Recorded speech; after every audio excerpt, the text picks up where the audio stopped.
The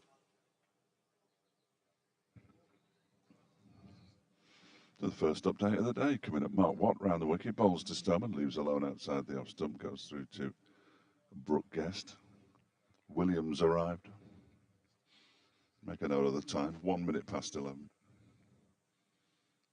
Member of the Derbyshire media team. Watt around the wicket again, and that one is defended back towards the bowler. No run.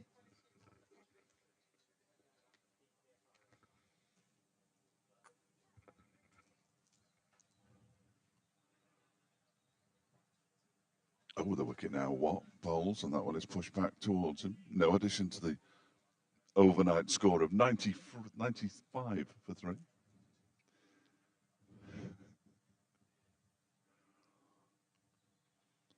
Toby Petman appears to be warming up at short third man. Next delivery beats the edge of Stoneman's bat and goes through to the keeper. So we've already seen some turn. I should be teaching Ian Sky a bit of rhyming slang at 11:30. Again, apologies in advance for the one-sided conversation. But because this pitch is turning, and in fact spinners have been on since very early on, the phrase Bunsen is going to come out.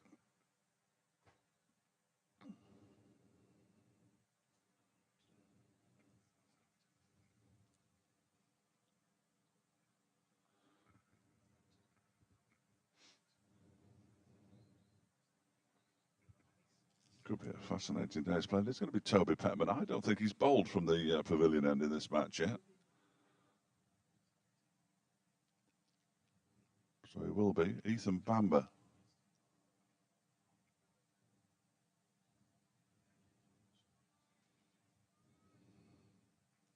Ethan Bamber, the night watchman, will be the one on strike.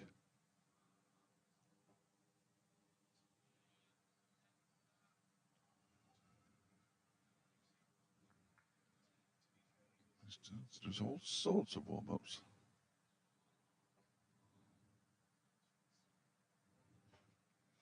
We've had 1 over of the day so far, Sally. No addition to the overnight score. Middlesex 95 for 3. The first over was bowled by Mark Watt, the left-arm spinner. And the spinners, he and Alex Thompson, are going to be important as Derbyshire look to dismiss Middlesex for as few as possible so that they can chase something manageable. There's still 2 full days to play, of course, but Derbyshire will be looking for those early wickets. Middlesex 95 for 3, 117 in front.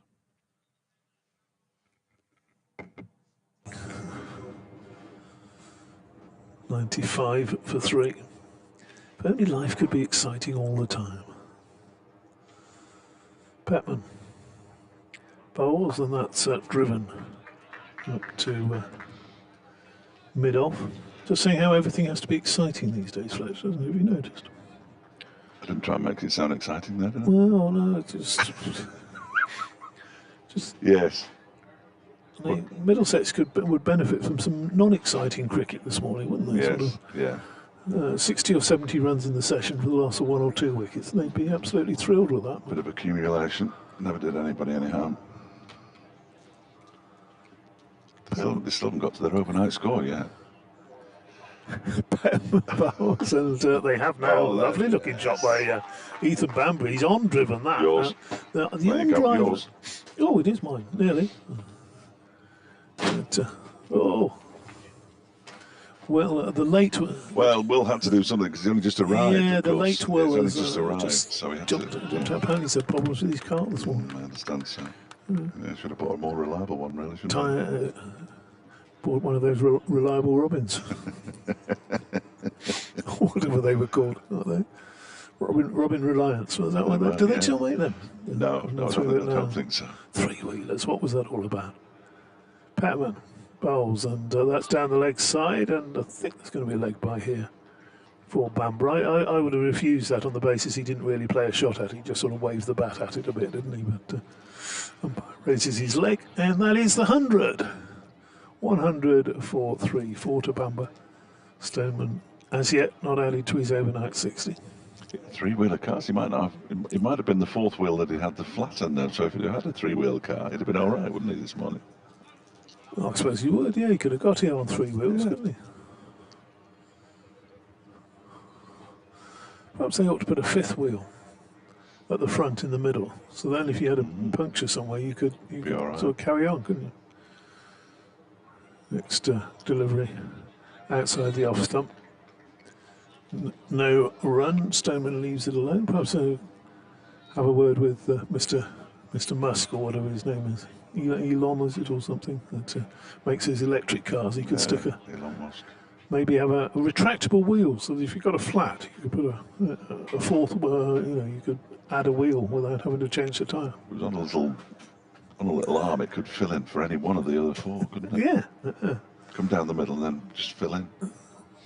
Make it People balance. never thought of this. Excellent idea. Petman bowls and Stoneman cracks that one between extra cover and mid-off. Didn't get to the boundary quite as quick as it looked off the bat, but never question of it being caught. A no ball. A no ball as well. So that should be 6 runs to the total. Yeah. And indeed it is. So 64 and 2 for the no ball. Yeah, you probably end up with a car like. Did you ever see that episode of The Simpsons where Homer designed his dream car and it went into production? Yes, very funny. Batman and Stoneman leaves that one alone, and that is the final ball of the over. I have watched The Simpsons, but it was never. Oh, I must watch The Simpsons. If it was on, I'd watch it.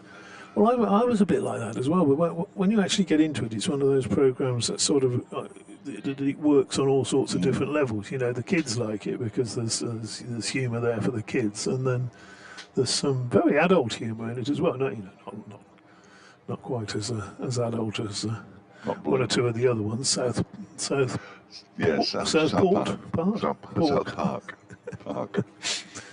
Park and King of the Hill or something as well. Yeah. There's a new one, isn't there? Yeah. Somebody's Burgers. Yeah. I think so. 106 for 3 then. You can do this over if you like for Mr. Watt. Thank you very much. Bit of left arm spin around the wicket to Ethan Bamber, the night watchman. Short leg slip. Watt is in and bowls and it's pushed out into the offside. Watt bends down to pick it up, misses it. Goes through to Billy Castleman. and there's no run. So even when they're doing a nice gesture as well at Trent Bridge, letting everybody in for free, they're leeching money away from the counties by not charging anybody. In comes this next delivery from Watt that's just squirted into the leg side in front of square leg, and they get through for a single as Toby Petman just trots around to do the fielding. 107 for 3 now. So pretty expensive first over from Petman. 11 runs in total coming from it. All bar that single just taken of the runs this morning off Petman. Stoneman's back on strike and he defends this. Next delivery from Mark Watt, who's quite a bouncy character. Back to the bowler. He's a little leap. He sort of squares himself up after delivering the ball. Almost every single delivery. This next one is, there he is. Well, he's got his head back now as well, even though that ball was very comfortably defended into the offside towards Anujdal at extra cover. Get him and Wayne Madsen together and it's interminably optimistic. Madsen's a slip. Watt bowls. That's turned into the feet of short leg Liz Deploy, who would have been quite happy the first couple of days to be wearing all those extra clothes that he has to wear, but it won't be quite so pleasant today because it's very warm out there under the sun. Clouding over later, according to the Met Office. This next one just turns a touch and Stoneman fiddles it into the offside. The players have decided it's the end of the over, and it is. 1 run from it, 107 for 3 at the end of it. The Derbyshire won't want to be chasing more than 250. I don't think they'd even want to be chasing 250, but you think it might be possible to chase 250, but anything more than that, I think it's going to be a... Well, when you were updating the good folk of Radio Derby, I was just having a quiet little natter with the listeners, and I was suggesting 220, 230 is the sort of, if you like, is the par chase. Anything below that, you'd fancy Derbyshire. Anything above it, you'd fancy Middlesex.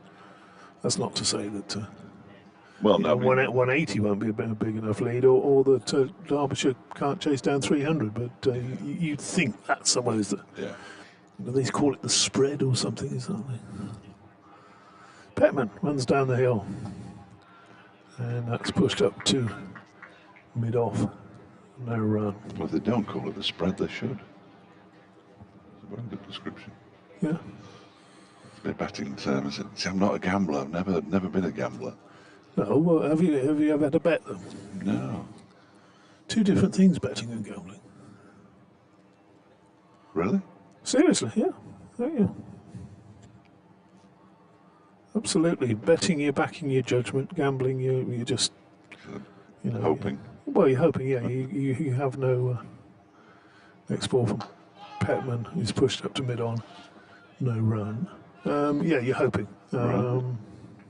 No, that is seriously the difference between the two. I can say, for example, I think Middlesex will win this, and I'll back them because they've got enough runs. Or you can say, you back your judgment. What you can't say is, I don't know, something that's completely non-guessable. The next ball will be a wide, that kind of thing. Well, no, because there is a bit of judgment in that, isn't there? Next ball is turned down to third man for a single, and it can be affected. Whereas if you turn around to me and say, I think number 16 is going to come up in the lottery tonight, I'll say, Fletch, you can't know, or you can't surmise that number 16 is going to come up any more than any of the other 50-odd numbers. That's the difference between gambling and betting. Betting is backing your judgment. You've never backed your judgment, Fletch. That's very sensible. Yeah, you are right. 108 for 3. Around the wicket now, Petman to the left-hander. And that's pushed up to mid-on and no run. No, never back my own judgment. I think that's fair enough, isn't it? Excellent. We've got a car alarm now. It's not mine. I don't think mine's got one. If it have, I hope it never goes off, because I've no idea how I'd switch it off. Petman bowls, and Stoneman happy to let that through almost on length, but it jags back and hits him somewhere just below the chest, somewhere in the midriff somewhere. Yeah. Just a glancing blow, didn't discomfort him too much. Usually with alarms, and if it does go off, usually alarms, if you go to the car and turn your ignition on, that will stop it, because obviously the key's in there and it's not being robbed. Petman over pitches, driven firmly to extra cover, tumbling stop. No run to be had there. And that's the end of the over. Tidier over, that one from Petman. Yeah, better. I'm not sure I'm taking car advice from somebody who looked quizzically at me when I jumped back in my car after filling up yesterday, when you came out of the little cashier's room and trying to work out why I was driving away without paying. Well, a lot of people these days are driving away without paying. An increase, yeah. Yes, huge increase in people totaling off, and I thought you were just using me as cover. I was a little bit worried that I'd be done for, sort of, as an accomplice to your running away without just paying. Adding value to my car by putting half a tank of petrol in it. Apparently, it's you can pay at the pump these days. Yes. Yeah. Here's Mark Watt. Might be his car. He's going to bowl around the wicket to Ethan Bamber. The night watchman, who goes back and pushes it out into the offside, fielded there by Alex Thompson. Sounds like a helicopter to me. Nobody's looking up yet. Could be Griff's drone, of course. This next one is again pushed out into the offside. Again, it's Thompson who does the fielding. It's one of those stealth helicopters, isn't it? You can't Yes. see it. Can't see it.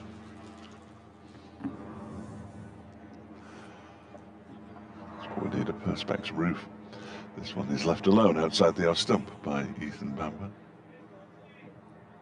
Imagine the heat in here. The roof, the ceiling of the portable toilet out there is. We could fry an egg on it. I don't think you'd want to, but you could if you tried. This one is defended by Bamber. You have to do it upside down, of course, which would be very messy. Exceptionally warm. There's probably some alternative chef somewhere in the world who actually does fry eggs on toilet roofs. Yeah. Yeah, there will be. Bamber's in again. That one is pushed out to the offside. Back on a square. Single is turned down. Masood gets the ball quite quickly. Watt's very good and tidy start to his spell today. Considered just the one run. Continues. One ball left to his third over of the spell. Round the wicket he comes. Balls. Yeah, a bit low. Quicker that one as well, wasn't it? Balls have kept low. What is obviously a very good. It's the end of the over, incidentally, another maiden from Mark Watt, 108 for 3. With him being a white ball spinner predominantly, he's sort of got all the little tricks of the Yorker and bowling from 24 yards, and he does have a leg spinner. So it'll be interesting to see if he employs that. I mean, I couldn't possibly tell if he did anyway, but I had a chat with him. You probably could, because it's such a different delivery, isn't it? Yeah. My eyes would have to improve considerably for me to see him do a leg. I can barely see that it's him.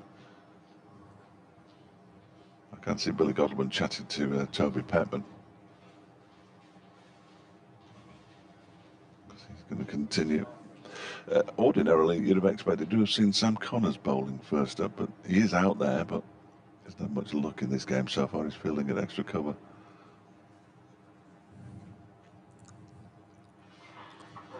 Petman down the hill, round the wicket, bowls to the left-handed Stoneman, who just flicks the bat at that as it goes down past his legs, past the leg stump, and is taken comfortably enough by Brooke Guest.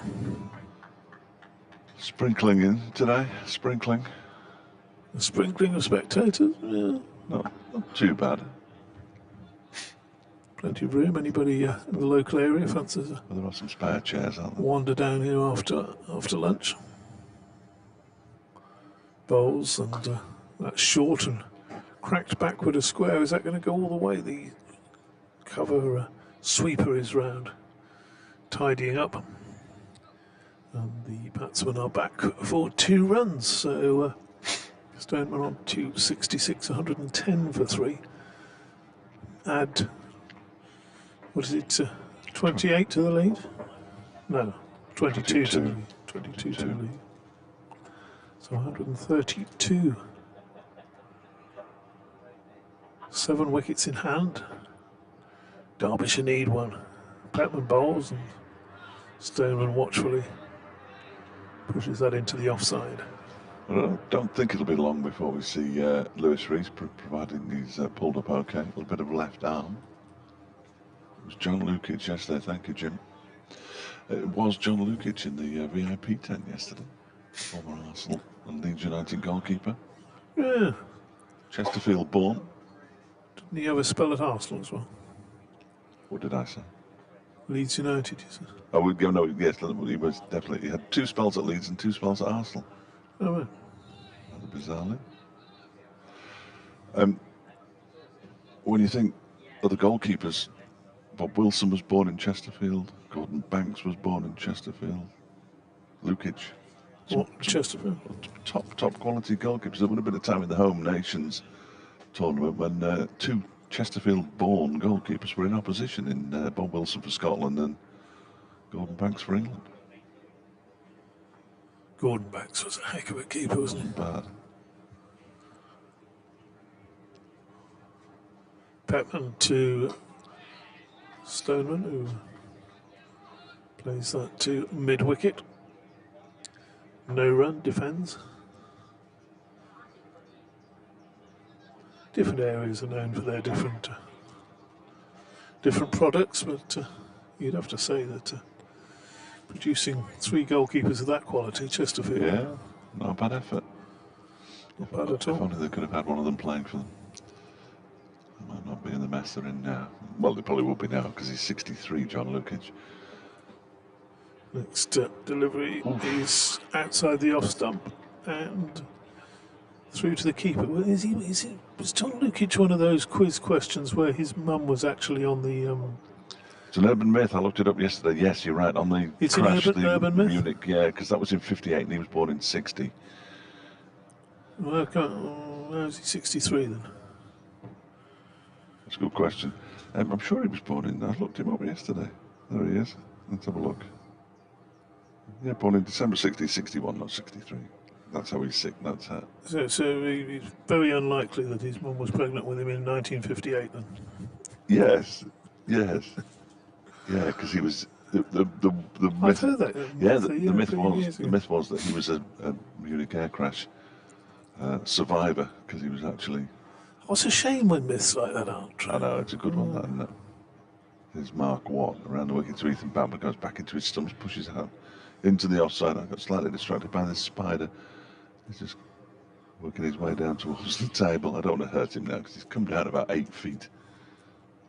Actually, it's not 8 feet because I banged my head on the ceiling, so it can't be 8 feet. Oh, he's taking off again now. Yeah, this next delivery's turning to the leg side. We're easily distracted here. He's there now. Look. There he goes. On his way up. Do we know it's a male spider? I can't see from here. If I can't see if I can't see Mark Watt's leggy, I'm not going to be able to tell whether the spider's male or female. Next delivery is turned into the leg side by Bamber. Backward of square down to Petman. There's no run. Wayne Madsen spotted something, so he's raced down to the far end of the pitch to walk back to his mark with Mark Watt. And then he'll race back. Watch, you ready? Here he comes. I think that conversation was along the lines of, I don't really have a plan, but if I keep talking to you, the batsman will think I've got one, and that might just upset him a bit. So away you go. Speaking of which, Watt is in around the wicket. That's a slower, flatter delivery, and it comes off an edge as he tries to chop it away, and it actually comes down to third man for 4 runs. And if that was part of the plan, it wasn't that far away from Masood, was it? No. You know, had he been a couple of yards to his left, I think he would have been in business then. Sportsmen without a plan. Did you see the Australian goalkeeper last night in the game against Peru? No. Qualified. There was a penalty shootout to qualify as the 31st place in the World Cup in the winter. I think Costa Rica play New Zealand tonight for the other one. And they substituted the goalkeeper just towards the end of extra time, 0-0. And he was dancing and kicking his legs in the air and all sorts. He was clueless. This next one is defended by Ethan Bamber out into the offside. And then celebrated wildly when he saved the last penalty to send Australia through to the World Cup. So perhaps he wasn't as clueless as I was thinking. Oh, so he was successful? Yeah. Oh, okay. Yeah. Okay. Yeah. Unlike Chelsea. Around the wicket comes Bamber again. Or comes Watt again. Turns away from Bamber. The bails are whipped off by Brooke Guest, but Bamber's back foot hadn't left the crease. End of the over, just the 4 runs from it. 114 for 3. With Stoneman on 66 and Bamber on 10. Well, wasn't it with Chelsea that they tried to substitute the keeper and he wouldn't come off? Yes, well, in the last final, they did substitute, or one of the most recent finals, they did substitute. It was the League Cup final, wasn't it? They substituted the goalkeeper and sent Azara, what's it called, Kepa. Good name for a keeper. Yes, Kepa the keeper. They sent him on, and they didn't win. Oh. But he was the one who refused to come on. I suppose it's a legitimate tactic. It's not one I'd be too happy with if I was the keeper and I'd been out there for 120 minutes and then, come on, you're hooked. Well, I'm not sure, you see, because if you lose, then you go, well, I would have saved all those. And if you win, you get a winner's medal. That's true. The one I'm not keen at the moment is this T20 business of retiring yourself out. I love baseball, but they're turning into pinch hitters, aren't they? Yeah, we have got to change a bowler. It's not what I was expecting, though, necessarily. Anuj Dal's going to come on. Interestingly, well, he did bowl very tidily in the first innings. He picked up a wicket last night as well, didn't he, late on? Yeah, he's a... Get rid of Robbie White. 65 on his back, right arm round the wicket to Stoneman. Stoneman drives up to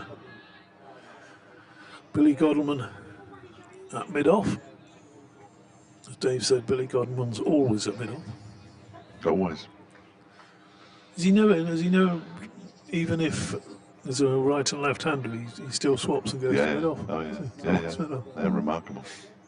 No idea why. Dahl bowls, and that's eased into the leg side for at least one. He fancies a second, but he's not going to get it. You'll find out now. Look, there he goes. On his way. It's the poor old Lewis Rees who's run out into the distance to try to stop the ball. He's got to come all the way across to mid-on again. He's got used to it now, I think. You'd have to think, come on, Skip, stay at mid-on, and maybe he's got one of those Fitbits. He has to get these steps up each day. Flexion, that's the best way of doing it, do you think? Work out if he had a dominant eye, or that wouldn't make sense. Don't know. I've never asked him either. I don't know why I've never asked him. Probably because by the time I've got down to speak to him, I've forgotten. But always feels a mid-off. Right-hander on strike now. 115 for 3 Dahl balls to Bamber, and that's played backward a square. A little bit of debate before the start of the game today as to whether the match would finish today. I think everybody is confident that there will be a result, but whether it'll be over by this evening or whether we'll wait for I don't think it will, do you? Tomorrow morning. We're going to have to see a clatter of wickets at some point, aren't we? There's no way Middlesex are going to declare. No. I don't think they have enough runs today to declare anyway, would they, really safely? Don't think that'll be the case. Dahl bowls, and that's Bamber leaving that alone outside off stump. You know what time it is? What time is it? It's Roland Butcher time. Butcher time. Ah, where is the great man? Oh, he's behind us. Still got his fleece on.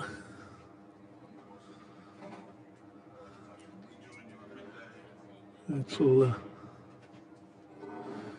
be the end of Dave Fletcher for a little while. I'm here if you need me.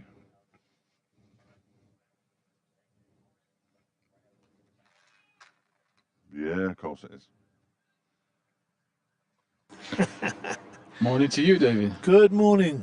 And good morning to all the listeners as well.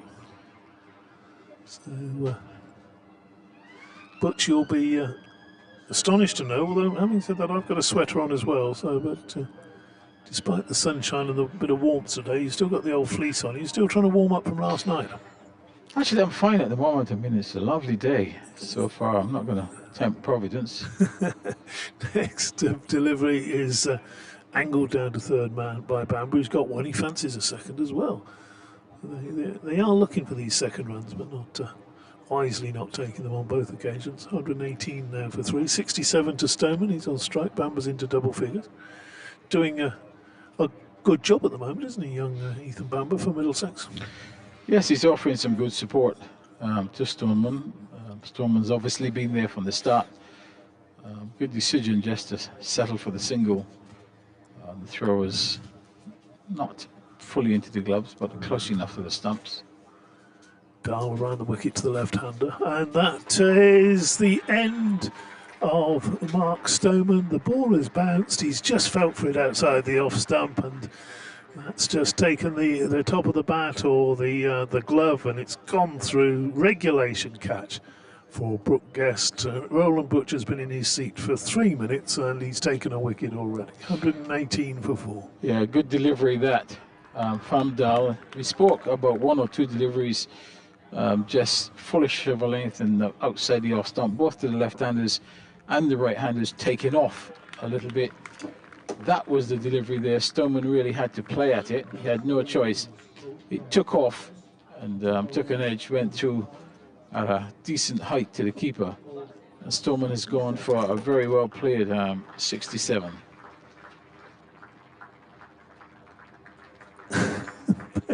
That's yours. The green one's yours. The red one's mine. Oh, he turned both of us off again. Oh, he's on his way as well. Got to write his scorecard down, but Max Holden coming out. There's a right-hander in the middle, and guess what? Max Holden's a left-hander. 15 out of 16. Remarkable. So we noticed this in the first innings, the left and right-handed combinations. Just statistically extraordinary. And I don't know how you'd ever look that up, but I can't imagine that there have been too many first-class games where 15 of the first 16 partnerships have been between left and right-handers. I can imagine 15 or 16 being... Always here. All right, thank you, Kaz. So an update for Radio Derby coming up, and again, the apology for the fact that you will only hear one half of the conversation, but this is radio. Anashdal with the early breakthrough, big breakthrough as well. The lead is 140. So not out of hand yet.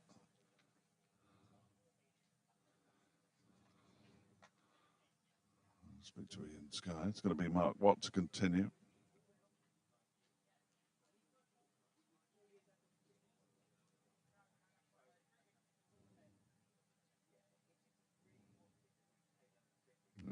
I'm at Sussex.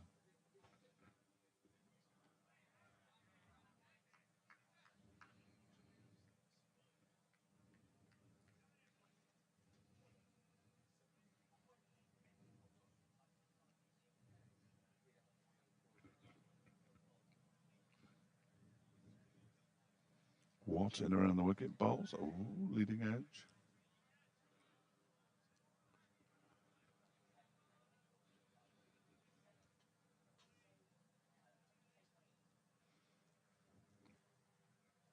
But beautiful here, Ian, you're absolutely right. And Derbyshire have got their first wicket in the morning, and it's a big one as well. Mark Stoneman, the Middlesex opener, a few moments ago, got one that bounced a little bit more than he was expecting from Anashdal and got a nick on it through to the wicketkeeper, Brooke Guest, for 67. 118 for 4, which is still the score now. That means that Middlesex lead by 140, the two men out in the middle, and Max Holden, the new batsman, and Ethan Bamber, who's the night watchman. We all know about night watchman, of course, don't we?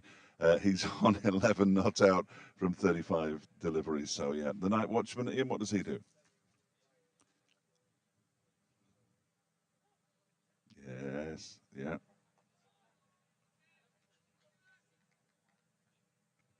Absolutely right. Yeah, yeah, no, absolutely right. Well, he's now batting with the man he was protecting yesterday, effectively, Max Holden, who's a proper batsman. So they're paired up right now, yeah. But yeah, 118 for 4. That means the Middlesex lead by 140.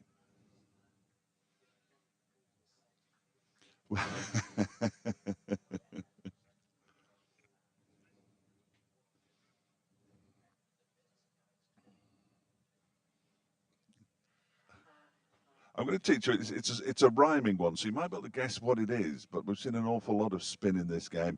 We saw both Derbyshire spinners bowl on the first morning of the match, which is quite unusual, and that means the pitch is probably a Bunsen. Exactly, it's a Bunsen burner. Therefore, it is a turner. It's a pitch on which the ball will turn prodigiously, and if it turns massively, it's a raging Bunsen. Yeah. No, that's the. Yeah, it's a. No, I think you wouldn't have thought it was a gentleman's game when Lewis Rees got his wicket yesterday. The vitriol he spewed at the batsman who he got out was quite remarkable to be seen. If you go on YouTube or something, you can see it. It was fantastic. Yeah, gave him a proper send off. Yeah, so it's a Bunsen. This pitch, it could potentially be a Bunsen, and if it is. Yeah, it's definitely a turning pitch. The spinners were on early. Derbyshire's two spinners, Mark Watt and Alex Thompson, I think, from what I've seen, are better than Middlesex's spinners. But Middlesex's spinners will be bowling last, which will give them more of an opportunity because the pitch does deteriorate over the course of a game. And a pitch that's a Bunsen to start with turns.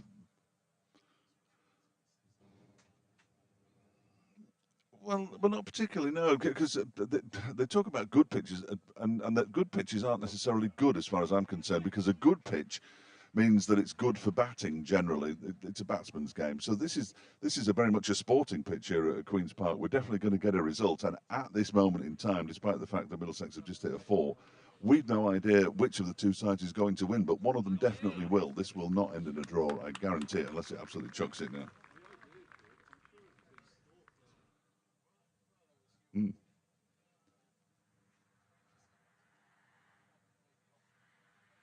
Well, I know, but no. Well, yes, you could have a draw. Exactly. This game is not going to end in a draw, but at this moment in time, we have no idea which of the two sides is going to win it. No idea at all. I wouldn't put any money on it. I reckon it's a 50-50 call even now. Derbyshire don't want Middlesex to get beyond 230, 240, because that will be difficult to chase. So they've got 100 runs to play with to get the remaining 6 wickets, and if they get those 6 wickets, that would set up what should be an absolute belter of a game.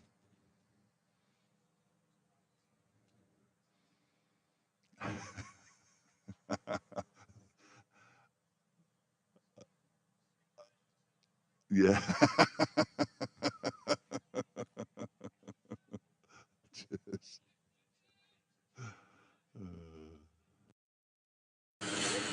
A lead of, if we can bowl that for around 200, chase 220, 220, 225, they'd be happy doing that. So plenty of cricket to play this morning, and an important session this in the sunshine here at Queen's Park. Dahl on the leg stump this time, and Holden wants 2, and he's going to get 2. There's a chase around there in the deep. In fact, long leg chasing around to deep square leg has only just picked it up now. That's deploy out in the distance there, having a break from his short leg duties.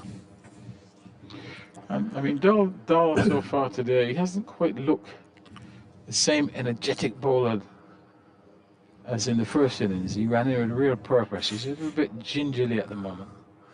Bowls there, and an absolute cracker. Nothing gingerly about that one, Butch, was there? That one was sort of pitching around off stump and leaving and going, I wouldn't say going sideways, but far too much movement on it to find the edge of Holden's bat. Through to the keeper, 124 for 4.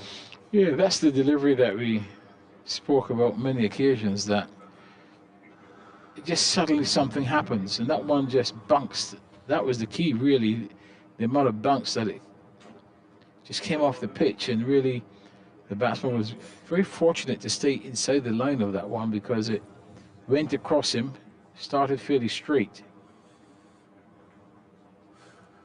So we're back to the left arm spin round the wicket to Bamber, who plays that one from his crease back to the bowler. No run there. Not too many places, I think, that Ethan Bamber can score off the left arm spinner. He did get a boundary away down to third man off a drive that was edged and squirmed away past short third man. There's a little bit of a problem going on at the moment where one of the spectators is encroaching a bit too close to the playing area. He's put his deck chair out right next to the line. He's going to have to move back inside a little bit, I think. 2 slips now. As Bamber is very late on that delivery. Just going on with the arm, and quicker ball from Mark Watt. I don't think there's longevity in this playing back to the spin, Butch. I think he's going to perish sooner or later, isn't he? Round the wicket again, 2 slips, short leg, and gets forward to that one, and there might have been a little bit of inside edge as it looped up off the pad, but no excitement other than Wayne Madsen putting his hands on his head at slip, and that's not unusual at all. What he's upset with that guy over there with in a deck chair, isn't he? Is he a little bit too close to the rope? I think he's all right. Next delivery, tumbling stop, a drive there from Bamber, but there's no great Great power in it. Tumbling stop by the bowler. 1-2-4 for 4. Watt bowls again, and that's turned in the air, past short leg. Wanted a single, get away from the bowling of Watt, but he can't do it. Has to stay where he is. I think there's one more ball to come in this over. Holden not too keen to get down and face the left armour either.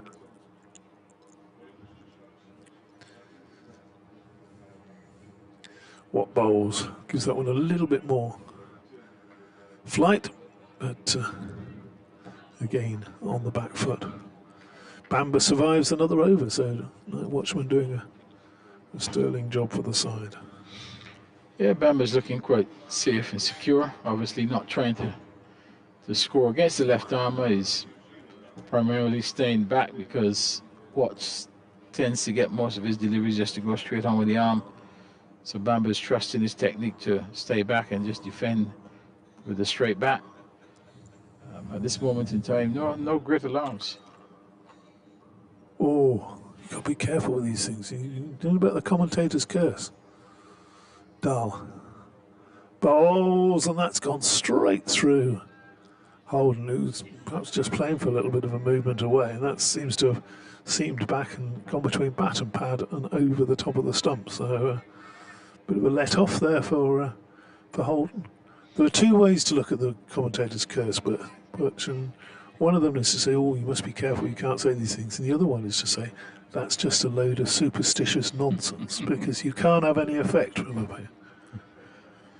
And commentators are split down the middle as to which is true.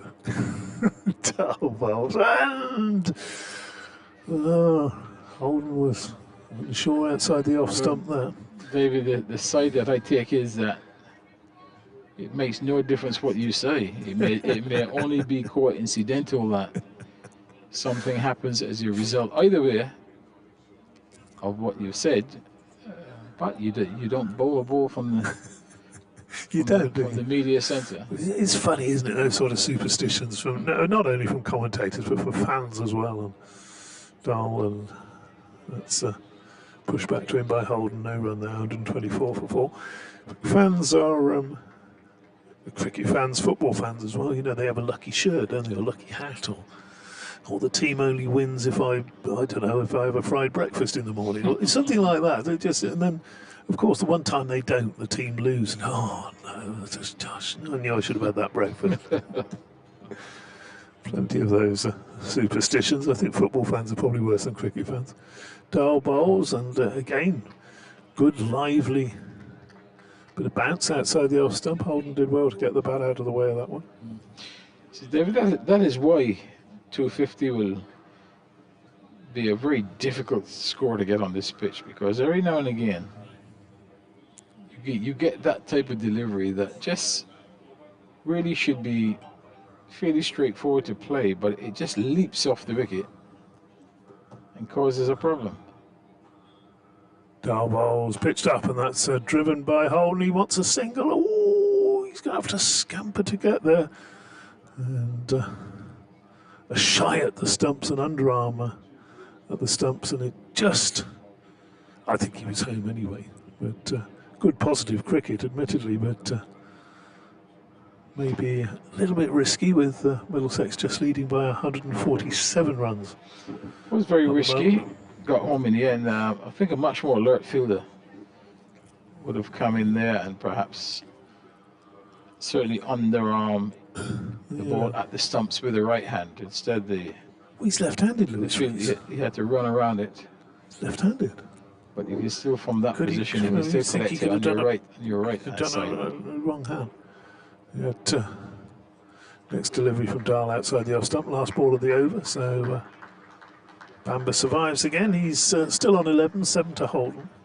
Yeah, big waft outside the off stump from Bamber, as if to say, I need to score. Didn't get a touch there. But the point I'm making is that I think in that instance, yes, he's left-handed, but he's going to his right to field the ball. I think he could almost field the ball in line with his right side, and still underarm left arm from there. But instead, he got all the way around it Yeah. because he wanted to throw it instead of underarm it. So Been quicker. it was little, just a fraction of a second. The Allow ball, the batsman to get in. the ball would have got to the stumps quicker if he'd have underarmed it. Obviously, the underarm throw wouldn't have been as powerful. But Watt to the left-handed Holden, who steers that one off the back foot to extra cover. Probably be disappointed there, because if he'd got that a little bit square, he'd have had runs. Slip and a short leg, and a reverse sweep from Max. I don't like to see that early in the innings. There's a fielder there, isn't there? There's a fielder at short third man.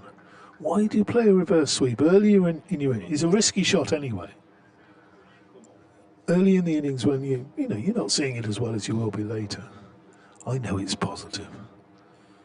Watt to Holden. He gives that one a little bit of air, and he's going to pick up runs here as he turns that all along the ground, out to deep backward square.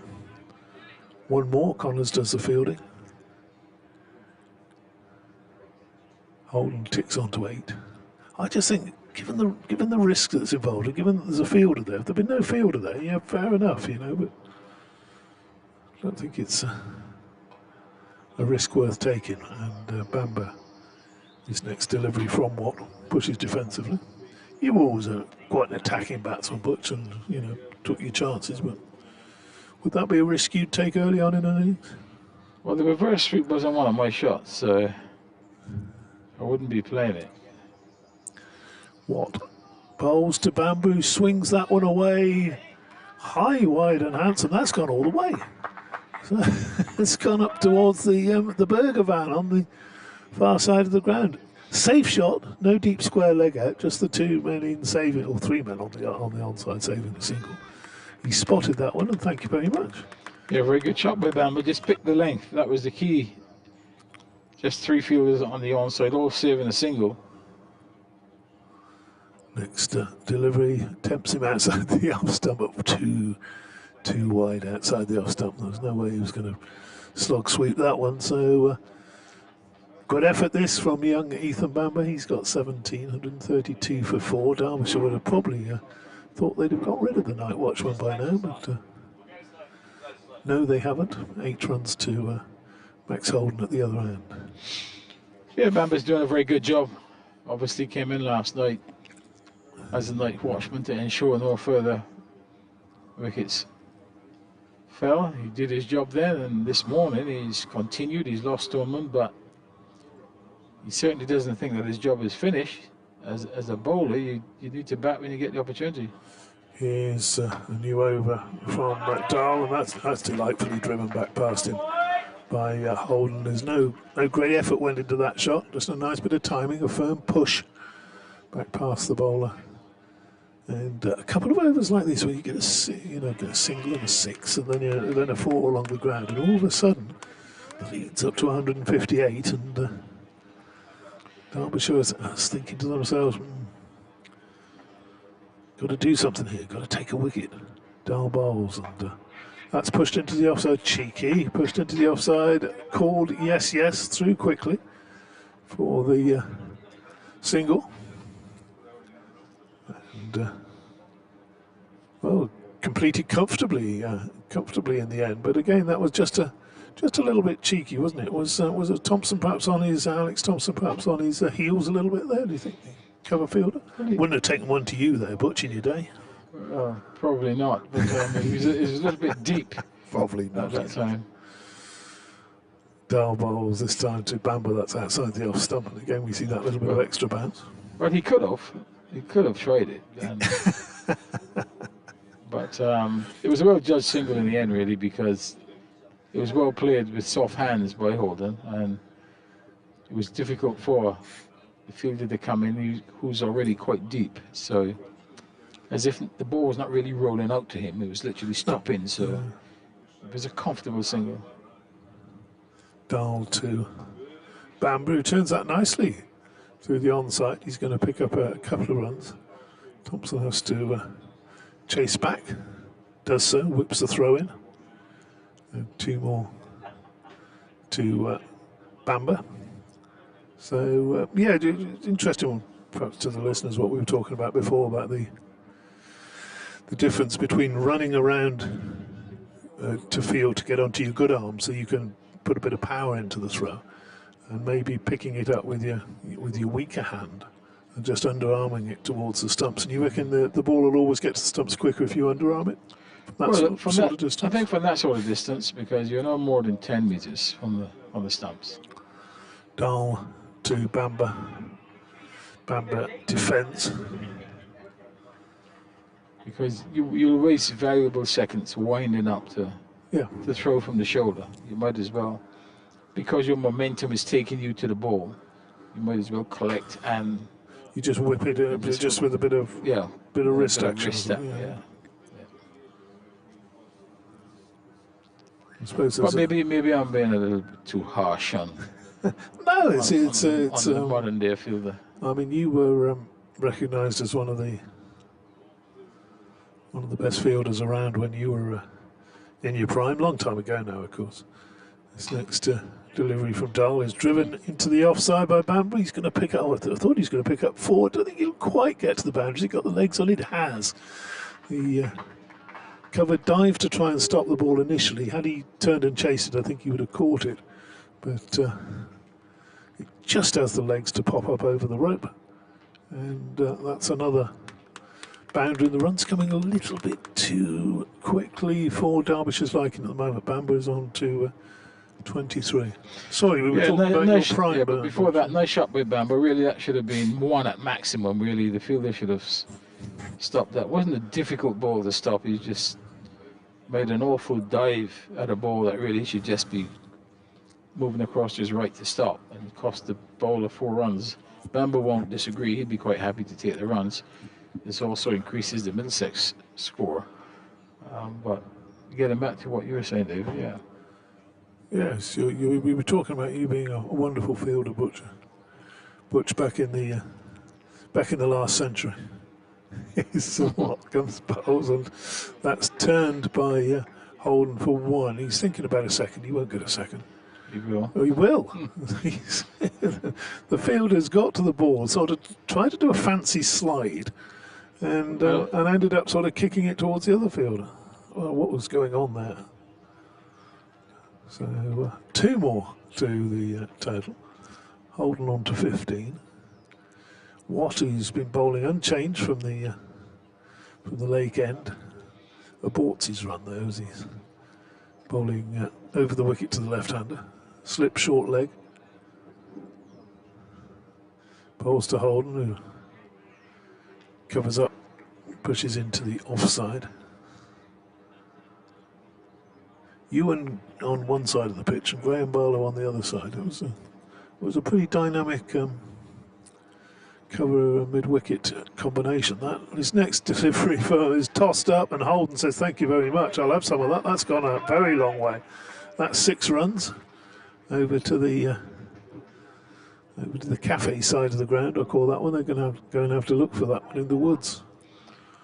Yeah, picked the length again. Really, Holden tossed up a little bit more and fetched it over mid-wicket, very close to your friend in the deck chair on the edge of the boundary, who skipped out of the deck chair. Yeah, he's as if he was going to catch it, but over his head. On second thoughts, I think he was just running away.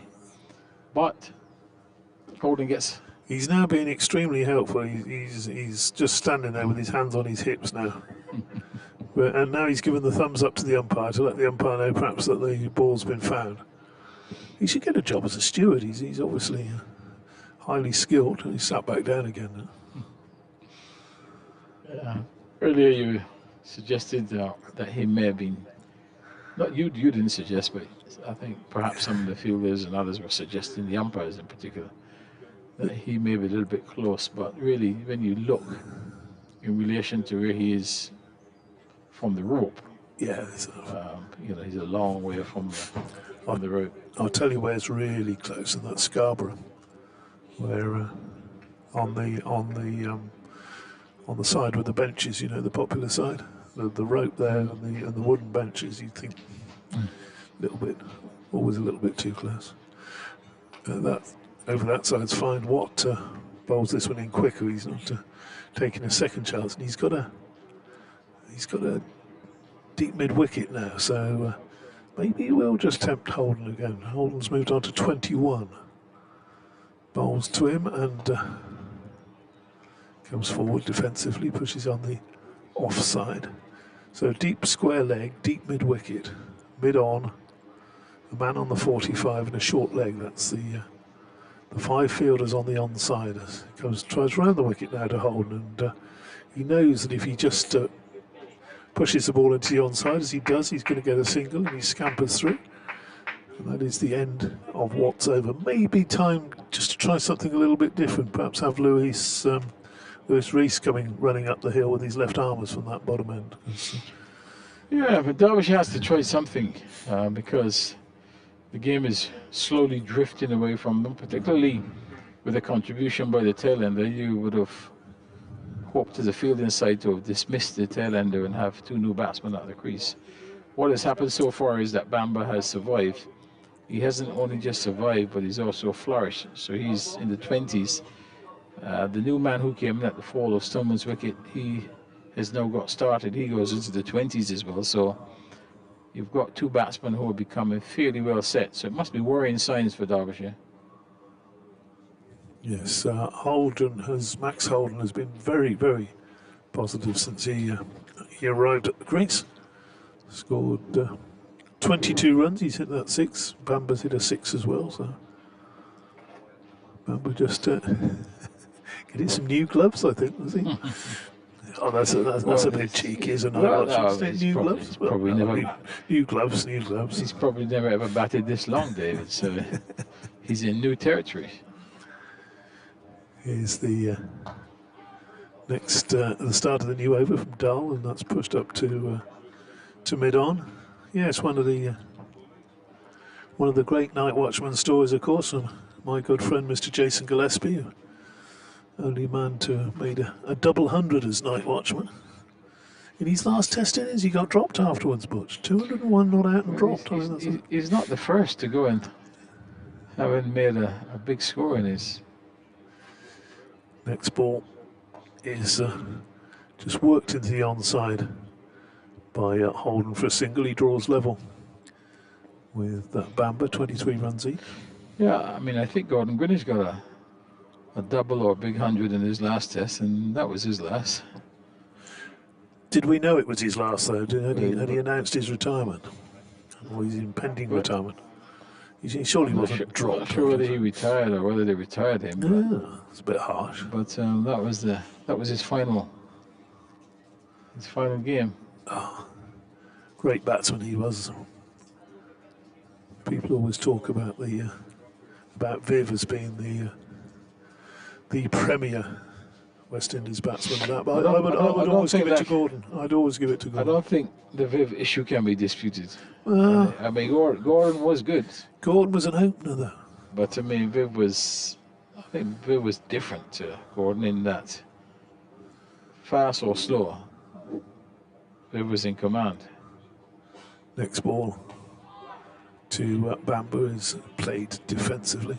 I mean, Gordon has difficulties against extreme pace where didn't worry with Viv at all. Maybe. Big fan of it. I think he was underrated, Gordon. I'm not saying Viv was overrated, obviously, but he was a fantastic contributor. A bit of update for Radio Derby listeners fairly shortly. I think Wesley Mallin's almost certainly going to be reading this bulletin. There he is.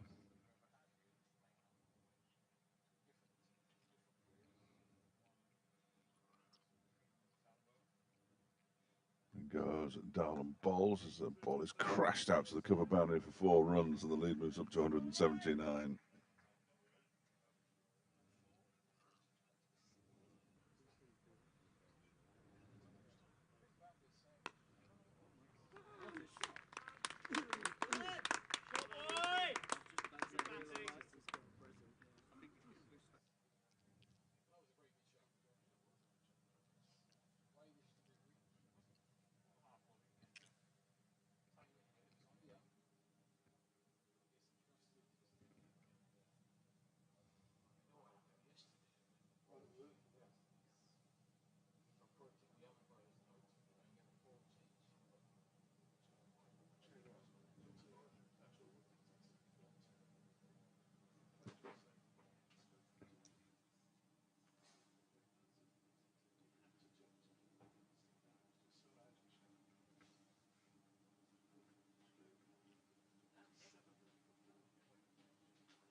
Derbyshire just this moment. Wesley got their second wicket of the morning. Ethan Bamber, the night watchman, caught by Sam Connors in the gully off the bowling of Anuj Dahl for 27. Dahl also removed Mark Stone, the Middlesex opener, a little earlier, caught by Brooke Guest for 67. Slow progress, but important progress nonetheless for Derbyshire. Middlesex now 157 for 4. They lead by 157 for 5, I beg your pardon. They lead by 179.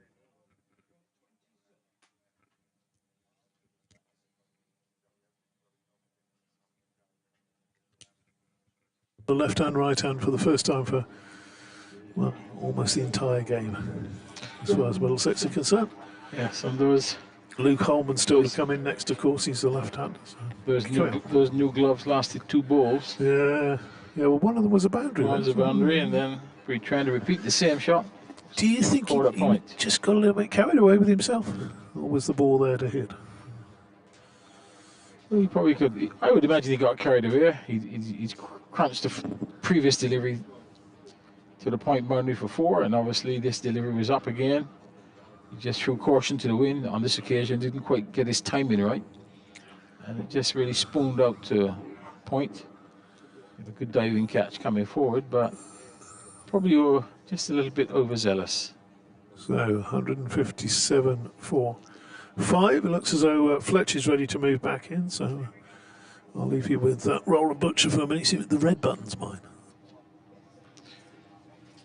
Yes, good breakthrough for Derbyshire. They needed that because Bamber really was given a little bit of problem as a night watchman.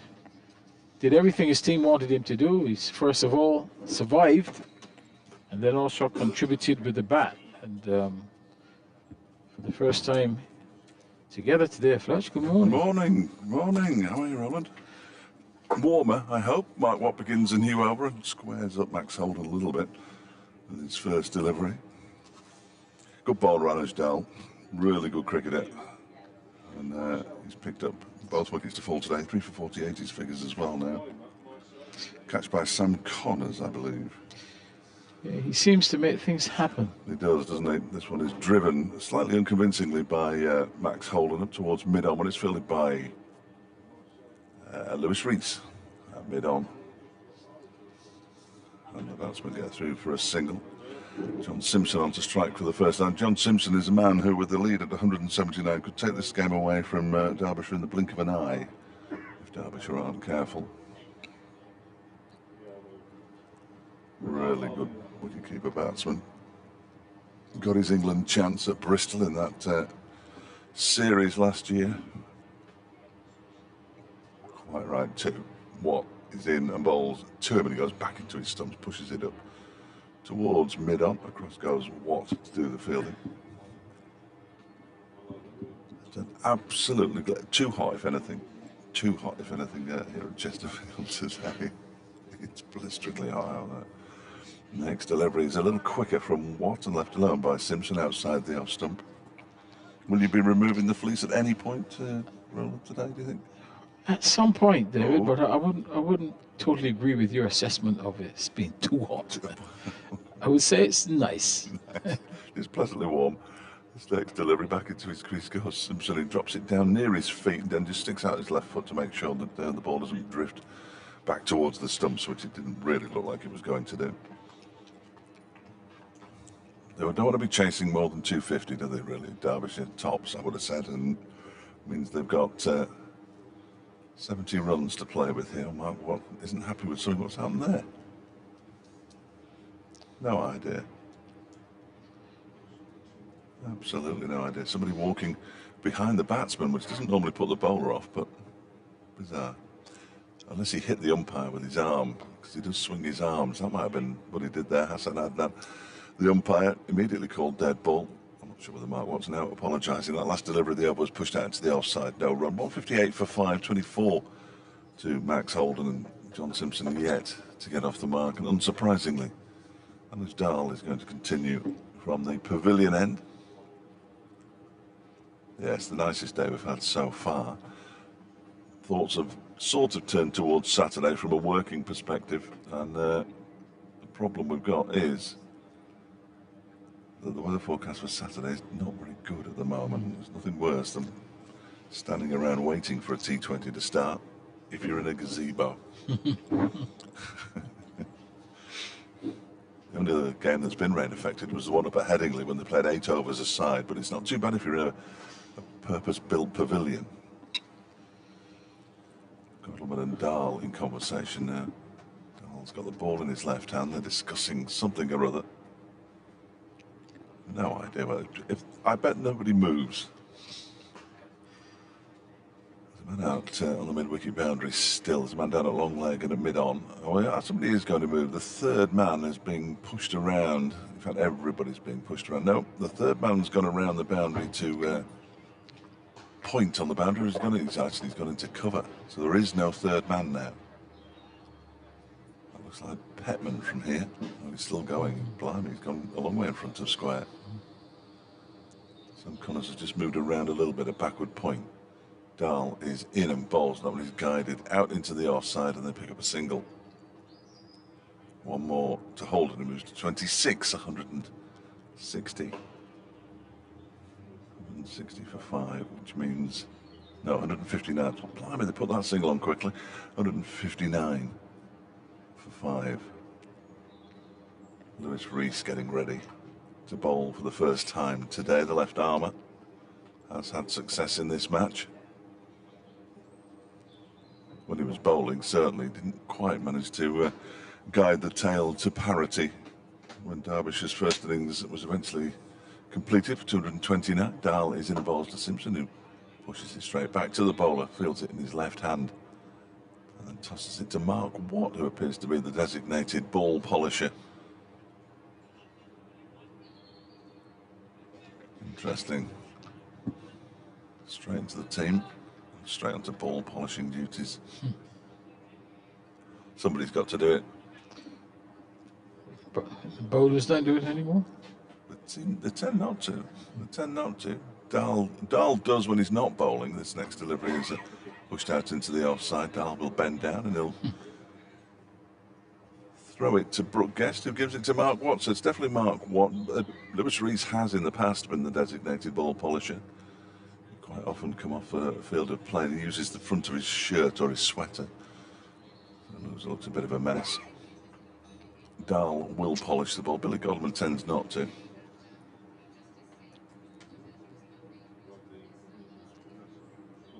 And here goes Dahl again in and bowls. And again, it's just pushed out into the offside. They're going to go through for a comfortable single as Sam Connors comes around from backward point to do the fielding. And that means that Simpson is off the mark at 160 for 5. The lead 182. Yeah, just too easy to get off strike. It's sort of gone through spells like that, hasn't it, this game? And then all of a sudden, 2 or 3 wickets will fall and everybody's interested again. With the sun on the pitch, though, you'd think it would make it slightly better for batting. As the day goes on, all of the clouds are coming back later on. You might have to take your fleece off sometime in the morning rather than wait until evening, because you'll have it back on by then. As Dahl is in, and he's defended by Holden up towards Alex Thompson, but Dahl, who is he's a real jack-in-the-box kind of character. 2 fresh bowlers are now warming up. Alex Thompson has started going through his bowling action at extra cover, as well as Lewis Rees, who's at mid-on. So we could be in for something of a double change here. Mark Watts bowled 9 overs this morning. 4 maidens, 0 for 22. Dahl is in again. Oh, and that surprises Max Holden. Entirely sure what he was trying to do with the ball there. Really kept a bit low, caught the inside edge and dribbled out into the leg side, though. End of the over, 160 for 5. Well, that was that type of delivery that we speak about so often. It was straightish. He was looking to come forward, but then had to take the hand off the bat because a little bit of uncertain bounce. And that's the difficulty that Derbyshire are going to face when they have to bat in the second innings. That sort of things may become even more prevalent in their innings as the final day approaches. That one ball. We haven't seen it happen so often from a straight position. It tends to have happened when the ball have been wide of the off stump for both left and right-handers, but that one for sure was definitely straight. Pretty disconcerting for the batsman. Yes, he looked a little surprised by it, didn't he? Max Holden, he's on 25 from the 29 deliveries that he's faced. John Simpson will be on strike to the first delivery of the day from Alex Thompson. Has got 160 for 5. Shown the ball to the umpires once. Nothing happened. It won't be long before they show the ball to the umpires again, and it won't be long before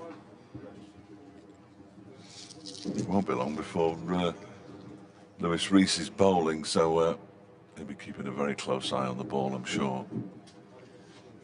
I think we're almost ready for the spinner now. Goodness knows what the delay was. Here he comes then around the wicket. Alex Thompson, off spinner. Bowls. The ball is played straight to the man at short leg. Leers to ploy by John Simpson. No run.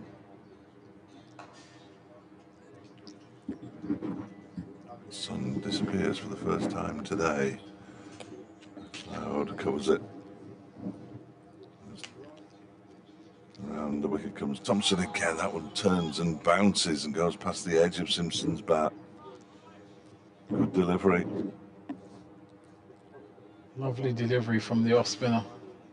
Round the wicket, classic off spinner's delivery, just pitching in line and turning past the outside edge. Bounce would be the worry. Yeah, terrific bounce there, wasn't the next delivery. Tries a little sweep and gets the toe end of the bat on it, so it goes straight to Mark Watt at mid-wicket. Most convincing sweep shot you've ever seen. He's no Wayne Madsen, John Simpson.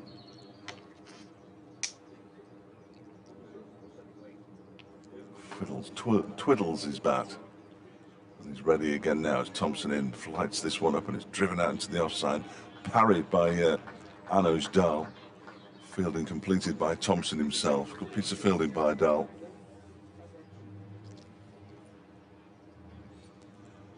Who is by some considerable distance Derbyshire's best fielder. In fact, he's so far in front you can barely see anybody behind him. Thompson's in again, he leaves this one alone to Simpson. Taken just below chest height by Brooke Guest.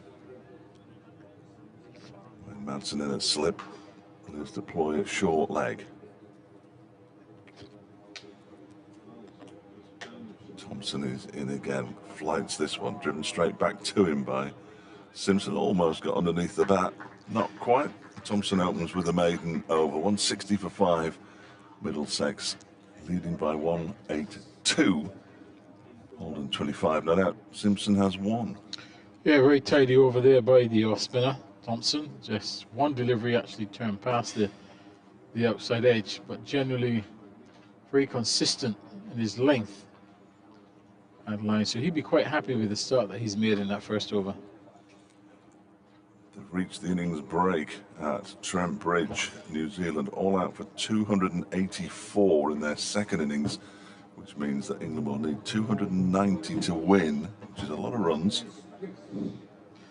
It's a lot of runs. I don't think in this game it could be enough. I think England have got enough in their tank to chase that. To get that. They'll give it a go, I think, won't they? They'll certainly give it a go. Yes, they certainly will. And obviously, once they can get a start, then that would make it a little bit easier for the chase. But it looks as if there's going to be a good game. Good game in front of a huge crowd because they've let everybody in for nothing. That's brilliant. People love a freebie, don't they? 160 for 5. Here's Lewis Rees. No, it's not. He's run straight through the crease. Lost his run up completely, and he'll have to go again, which will allow me to tell everybody that Derbyshire at Grace Road. Here is Rees in bowls, and that one is left alone by Max Holden outside the off stump. So again, plenty of runs around at headquarters grounds. And this is the only out ground being used in this round of matches. It is either first or second division. And yet the scores at Edgbaston sort of similar to the scores here. Warwickshire 292 and 35 for 2 against Lancashire's 286. There's Reese bowling again. Again left alone by Holden outside the off stump. Rather dies before it reaches Brooke Guest, who has to get down on his knees to take it to his left in front of the solitary slip. There's a man at extra cover, man at backward point. There's a man out on the cover boundary as well, down at third man. That looks like Petman doing a few dances down there. Looks like the Australian goalkeeper from last night. Reese is in again, and again it's left alone by Holden to go through to Brooke Guest. Has he got a third man? I can't see it. Yes, there is a third man down there in front of the T20 sponsors advertising board. Not a third man at all, a fine leg. There is a mid-wicket, that's Shan Masood, and Sam Connors is at mid-on now with Billy Godleman at mid-off, of course. Derbyshire's specialist mid-off fielder. Holden waits. Reese bowls to him and beats him. That was a good delivery from Lewis Reese. Again, not much bounce really, as it was taken shin high by Brooke Guest, but a good delivery nonetheless. Yes, just moving away from the left-handed batsman and keeping very low. I think you can really forgive Reese. He's in his first over. It's not the quickest of bowlers. That one, he got to move off the pitch, but no pace at all. He's in again now with those yellow-soled boots of his and balls. That one keeps very low. That was right off the bottom end of the bat, wasn't it? That didn't bounce at all. Most of the things that have happened, either a bit of extra bounce with the delivery that Dahl got rid of Stoneman, that one keeping low, it all seems to be from the pavilion end that there's a bit of variable bounce. Yes, I think most balls that have misbehaved a little bit has been from the pavilion end. Get that. One end better for the bowlers than the other. Reese puts a bit of effort into that one. And it's fielded by Matty McKiernan, who's on the field. He's at backward point. End of the first over from Lewis Reese. Back-to-back maidens from Derbyshire. 160 for 5 it remains with Holden on 25. Yeah, Reese is really easing into that over. You know, he's had to stand in the field for most of the morning. Now he gets the opportunity to bowl with his team requiring a wicket. Partnership just starting. And obviously Simpson new man to the crease, so he would be hoping to dislodge him as soon as possible. But I think the total now moving into quite a comfortable area for Middlesex. Still got 5 wickets in the bag. 82 the lead, isn't it? Yeah. So they would, you know, they will feel that if they can get to lunch without losing any more wickets, or at least one more, then the next session could be interesting for them. Thompson around the wicket to Simpson. O'Deary's hoiked that out towards Scout corner for 4 runs. It wasn't a great looking shot. It was a bit short and it just sat up nicely for him, and he's pulled it of a fashion up towards wide long on for 4. He moves on to 5, 164 for 5. Yeah, made no mistake in picking up that short delivery. It was a bit of a long hop. Obviously showing his positive intent. Deliveries wide of the off stump and cut away by Simpson out to Masood on the cover boundary. They'll go through for a single. 6 now to Simpson, 165 for 5. Thompson has a good game here. Derbyshire's #1 spinner, really.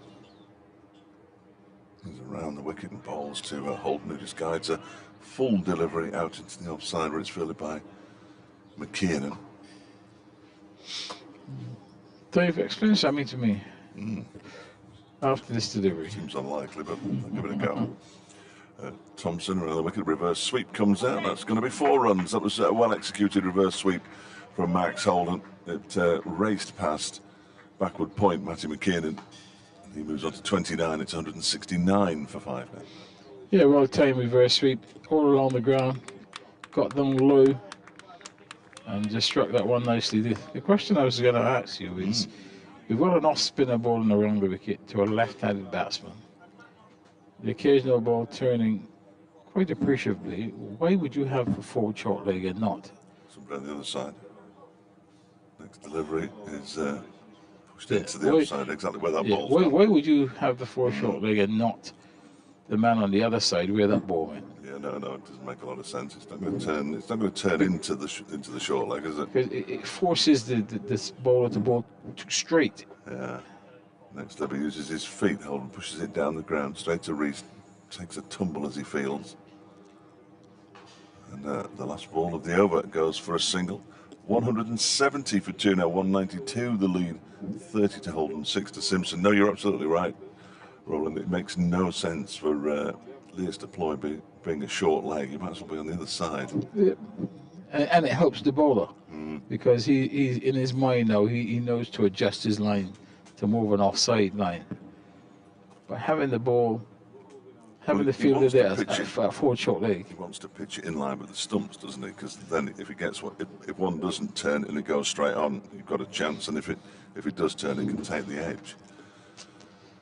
But yes, It takes a bit of working out. I'm sure there's a rational reason you think that they will have for doing that, but I just find it quite difficult to.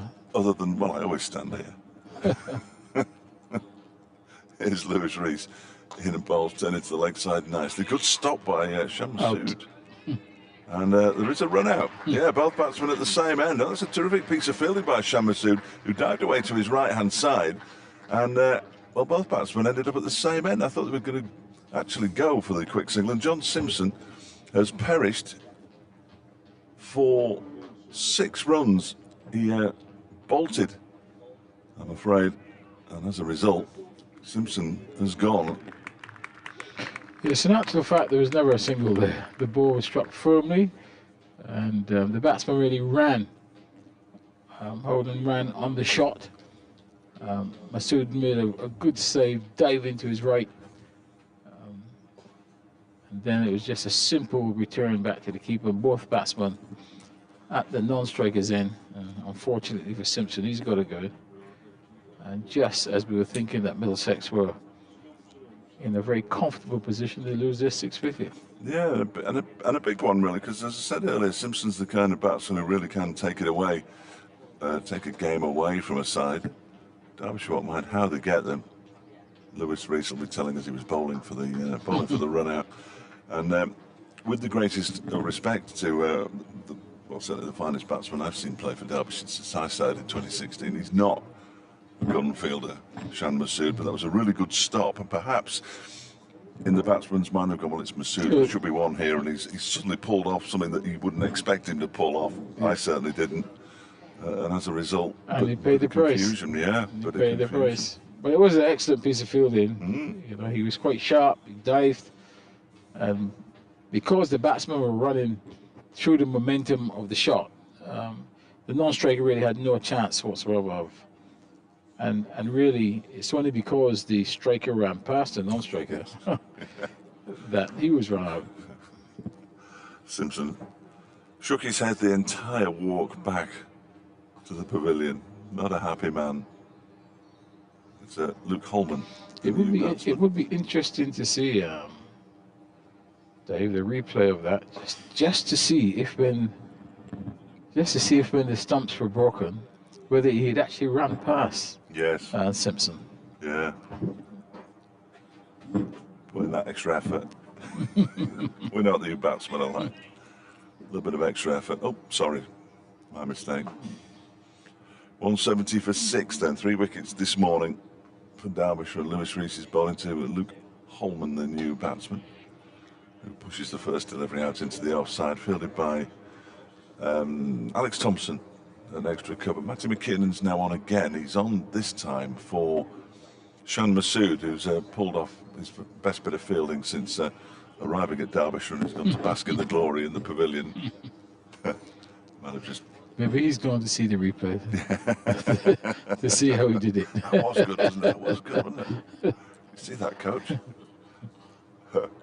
Here's Reese again, bowls, and that's pushed into the offside by Holman. Possibly more likely he's banged his elbow, but he does leave the field quite a lot, actually, Shan Masood, on a fairly regular basis. He's departed for the time being. Much like me soon. These half-hourly updates are killing me. Here's Lewis Rees over the wicket, in, bowls to Holman, who drives it straight to Billy Godalming at mid-off. Godalming does the fielding at mid-off, because Godalming always stands at mid-off. It is slightly bizarre, but he always has, and presumably always will. Rhiannon Steenkamp, who's in South Africa, a regular listener, says this game's much more exciting than the Test match. He said, and that game's actually tantalisingly poised as well. Yeah, both games pretty good here, as that one is pushed by Holman back again to Billy Godalming. And they get through. No, they don't. There is no run on this occasion. It was snowing in South Africa when he last sent us a message. That's no good, is it? I'm not a big fan of the snow myself. After a quiet word with Godalming, Rees is on his way in again. The big figure of Holman at the other end pushes this one into the leg side. In races McKiernan to do the fielding, and it's the end of the over, and I've got to go and do another blooming update. So that means the overworked Dave Townsend's going to come back. Yes, and 170 for 6. Middlesex continuing this morning. Obviously, they've lost Stoneman. He was caught by the keeper off the ball of Dal, who's picked up 3 wickets so far. Ball. Thank you, Kaz.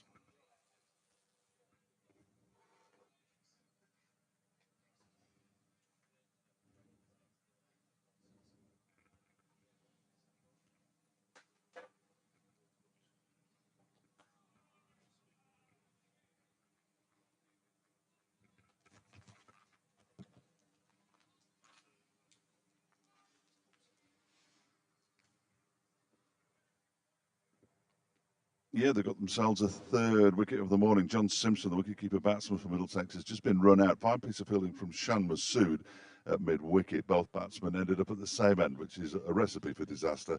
Simpson out for 6 at the moment. Max Holden's on 30. The new batsman, Luke Holman, is yet to get off the mark, and Middlesex are 170 for 6, leading by 192.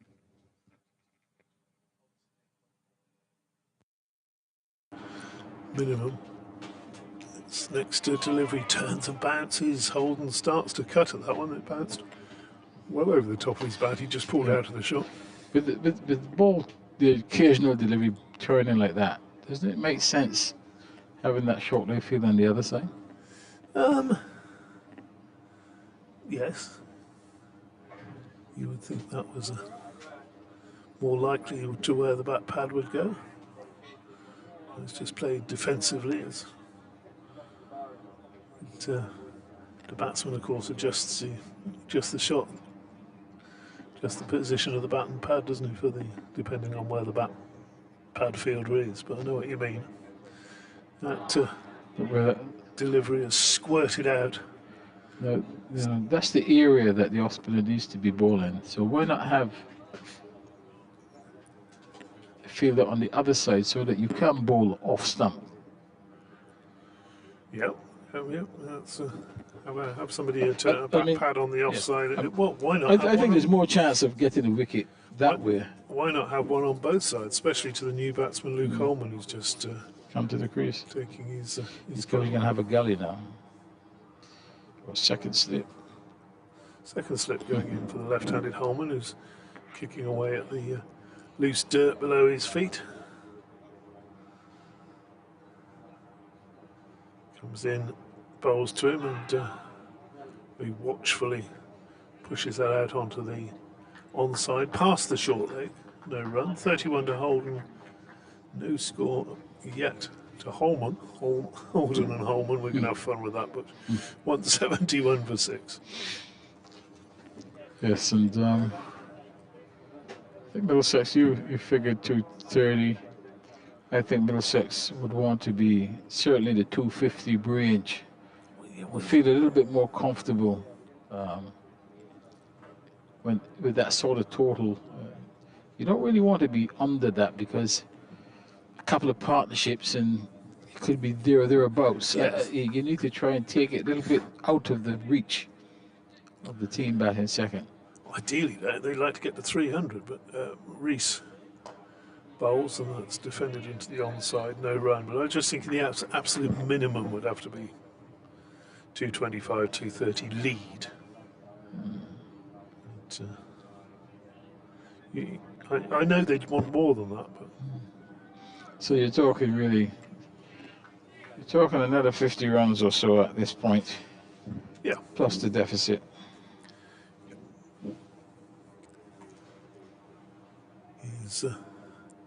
Reese bowls, pitched up, and there's a big shout for LBW. I think that was striking him outside the line. From where we were looking at it, striking Holman, a big shout went up there, and well, pretty sure he didn't get any bat on it, so it must have really been the outside the line saving it. That's doing too much. Obviously, a lot of the fielders not too pleased with that decision. Perhaps thinking that it was out. In our position here, we don't get to see a replay. Reese in again bowls, and that's allowed through. And no run. And I guess the umpire, he doesn't get to see one either. No, that's true.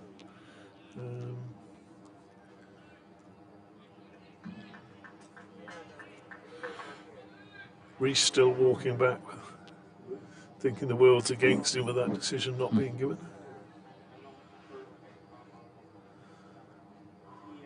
I think the ball was probably hitting the stumps, but I think it might have just struck him outside the line. Was my view of it. We're not in line. That ball was certainly on the stumps and is angled down into the gully. No run to be had there. We're not in line, but that would have been my summation. Well, he wasn't going over the top, was it? From where I am sitting, I'm just wondering whether it's probably doing a little bit too much. Go down. Going outside the off stump, really. Oh, right, okay. But I would need to have been in a straighter position.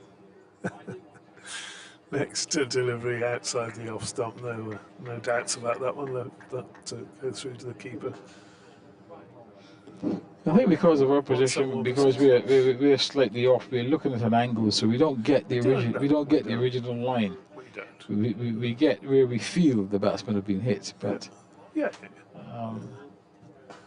It's one of those where you look at it and from our position, there are things that you could rule out, like he didn't get any bat on it and it wasn't going over the top. So Reese bowls to him, and that's through to the keeper. A little bit of bounce. I smell of lunch coming through, but what we got today? You're going to have pie again today? It smells like pie again. So the umpires marching off to square leg. We'll actually let you go because it's time for you. You've got the tap on the shoulder. So, he's got the microphones worked out now. Butch getting out of his seat. I'm going to ask him about umpiring and whether he ever fancied it when he comes back later on today. A lot of ex-players, of course, go down that route. 171 for 6. I was never the best umpire myself. Once in a club game, I actually managed to go up for an appeal that I had to give the decision on, and then gave it not out. Thompson starts anew over that, spins away outside the off stump. Excellent. And people actually think that's made up, but it's actually. Well, people who know you will believe it completely. Completely. The hands were no. Thompson bowls, and a nice shot by Holman. He's just up on his toes, eases that into the gap on the offside to get off the mark. He moves to 1, obviously, with a single. 172 for 6, so lead 194. So Fascinatingly poised, isn't it? Yes. You'd rather be Middlesex than Derbyshire, I think. Oh, Don't go there. Don't go there. So it depends what time, what stage of your life you were at. Maybe Middlesex down in the capital when you were a young bloke. Derbyshire up here, that'll be lovely. Living around here somewhere. Matlock's nice, isn't it? Yeah. Spots like that. Getting a bit older. Yeah. Thompson bowls, and that's turned around the corner by Holden. He's going to get one. He fancies a second. He always fancies a second as Max Holden, but he's not going to get two there, just the one run. So he ticks on to 32, 173 now, 4-6. I think Leas Deploy's been hit once in the entire match, standing at short leg, and that's it. So it does make you wonder why he's standing there. Second slip coming in for the new batsman Holman. Short leg as well. Bowler just getting Almost looked like he had himself sorted out. Had to ask permission of Billy Godleman to move the man on the mid-wicket boundary, who seems to be moving all over the place at the moment. I'm not sure whether Toby Petman knows where he should be or not. I'm reading Daryl Mitchell's book at the moment, which is co-authored by Frank Watson, the Worcestershire commentator. And that ball outside off stump to the keeper. He's barely mentioned it, Frank. Bradley's mate. Honestly, I barely mentioned it. Well, you know, those of us who've written books, you know this. Well, absolutely. Bradford City, the glory years, or whatever. Thompson bowls and driven in the air, just short. I think that was a bump ball. Diving, tumbling stuff. And talking about field changing and from moving the field around when he was captain in Worcestershire Mitchell, he used to have a few problems with Jack Shantry in the old days. And there was one good exchange when Shantry had been smacked through the leg side for four, and he said, "Skip, could we have square leg a little bit straighter?" And from slip, Mitchell said, "We could, or you could stop bowling leg stump half volleys." There's a certain amount, yes, I'd like to chase the ball around the boundary with a fielder, please. Excellent. We miss a lot of those. You read about them in books and sort of hear about them in bars, don't you? Yeah.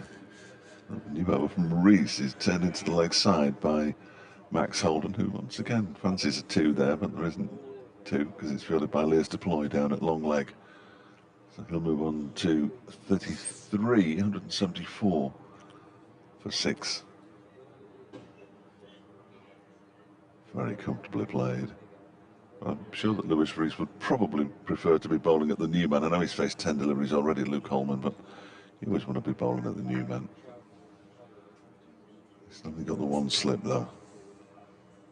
He's in now and bowls to him. That's a full delivery. He deals with it well. Holman clips it into the mid-wicket region when it's gone straight to Matty McKiernan, who's on the field for Shan Masood.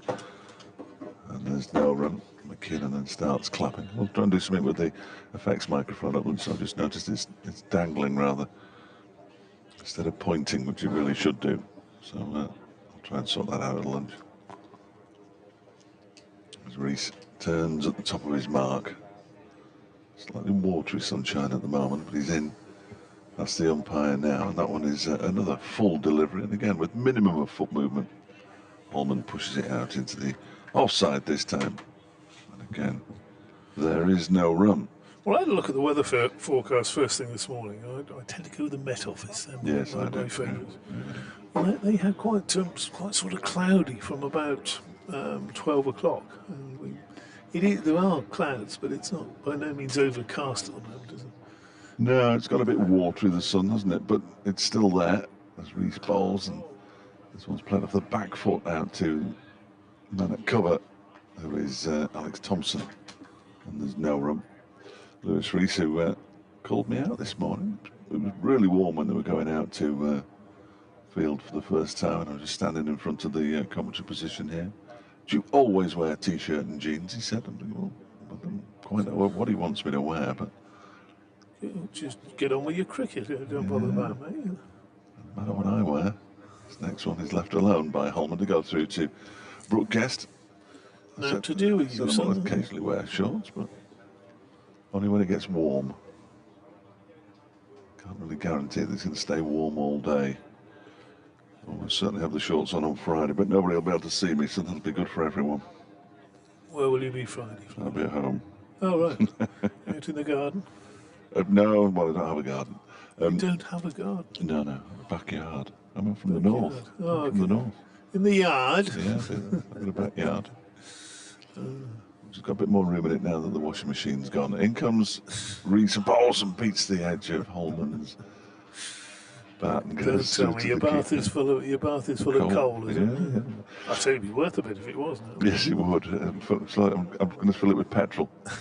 That'll be safe enough, won't it? I'd have thought. Yeah, we had a washing machine in the backyard for a week because we got a new one, and I'm not paying into the over incidentally 174 for 6. I'm not paying 20 quid for somebody to take it away when the scrap man will take it away for nothing as and when he comes around on a regular basis. Yeah. So leave it in the yard and it'll. Do you still have the old rag and bone Yeah, or whatever it is? yeah. He's in a van rather than a horse and cart nowadays, which is a bit of a shame. But some parts of London, still have up the- until recently, they still had the old horse Yeah. going around. and the old iron. Clippity clop, clippity clop. Still love steptones. Bit like that, yeah. Yeah. But they were real people, weren't they? Well, Septos weren't, obviously, but you know what I mean. Yeah, yeah. Thompson, new over to Holden. Holden skips down the pitch, but They'd quite often pay though, wouldn't they, for... Oh yeah, they quite often have to, because there'll be a bit of competition. So Thompson gives that one air. Holden pushes towards mid-on. The fielder fields. There'd be another bloke who'd come round the following week, and if you didn't offer a few quid, then he would. So it's an example of competition and monopoly economics. Holden bowls, defends.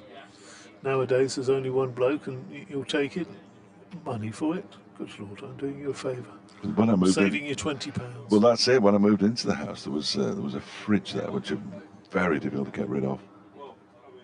In the backyard. Next to Boredom, Holden down the pitch and hits that one in the air, over long on for a big 6. That was, well, you can say premeditated, which it obviously was. He skipped down the pitch, but he skipped down the pitch before and the ball wasn't there to hit. He defended, but that time the ball was where he wanted it. Yeah. And it departed just over the boards to the right of the side screen as we look at them. Four sections to that side screen. Holden edges that one. It's just wide of Manton. He will be happy there. Again, Holden runs the first quickly. Thinks to Luke Holman that maybe he should have been looking to come back for a second. Look at his body language of Max Holden. He's I don't know. Luke Holman doesn't look like the sort of bloke you'd want to argue. Oh, with. he's a big chap, isn't he? He's a big lad. Yeah. Big lad. That 6 brought up the 200 partnership. Or 200 lead. Partnership, blimey. I wonder what you want about for a minute then. Yeah, nonsense. Absolute nonsense. Defensively, like by Holman, that's the last ball of the over. Not for the first time. More importantly, it takes, well, not more importantly, but equally importantly, it takes Holden on to 40. So he's, well, The danger zone. Butch and I were discussing a commentator's curse, and he says can't possibly have any effect on what goes out on the pitch. Clearly. But you and I know better, don't we? No, we don't. You're in the Butch camp, are you? I am. Well, mainly because the only time we ever talk about the commentator's curse is when something happens. But as I said yesterday, the day before, we could say for the next hour he looks like he's going to get out here. And then when he does get out, we'll go, see, I told you. Yeah, but that's not the commentator's curse. That's commentator's curse now would be me saying he's looking very comfortable and on his way to the third 50 in this game. He's waiting now as Reese begins a new over. He clips it up to mid-on. There's a shy at the stumps from Sam Connors that misses. I think that would have been close. I don't think it would have been close. Yes. I think there was a decision to be made, which would have been the umpire raising his finger. But I don't think the ball was close to hitting the stumps, if I'm honest. Again, you'd have to ask yourself, why is he getting... He's on 40. And he wants a quick single to get to the non-strikers end.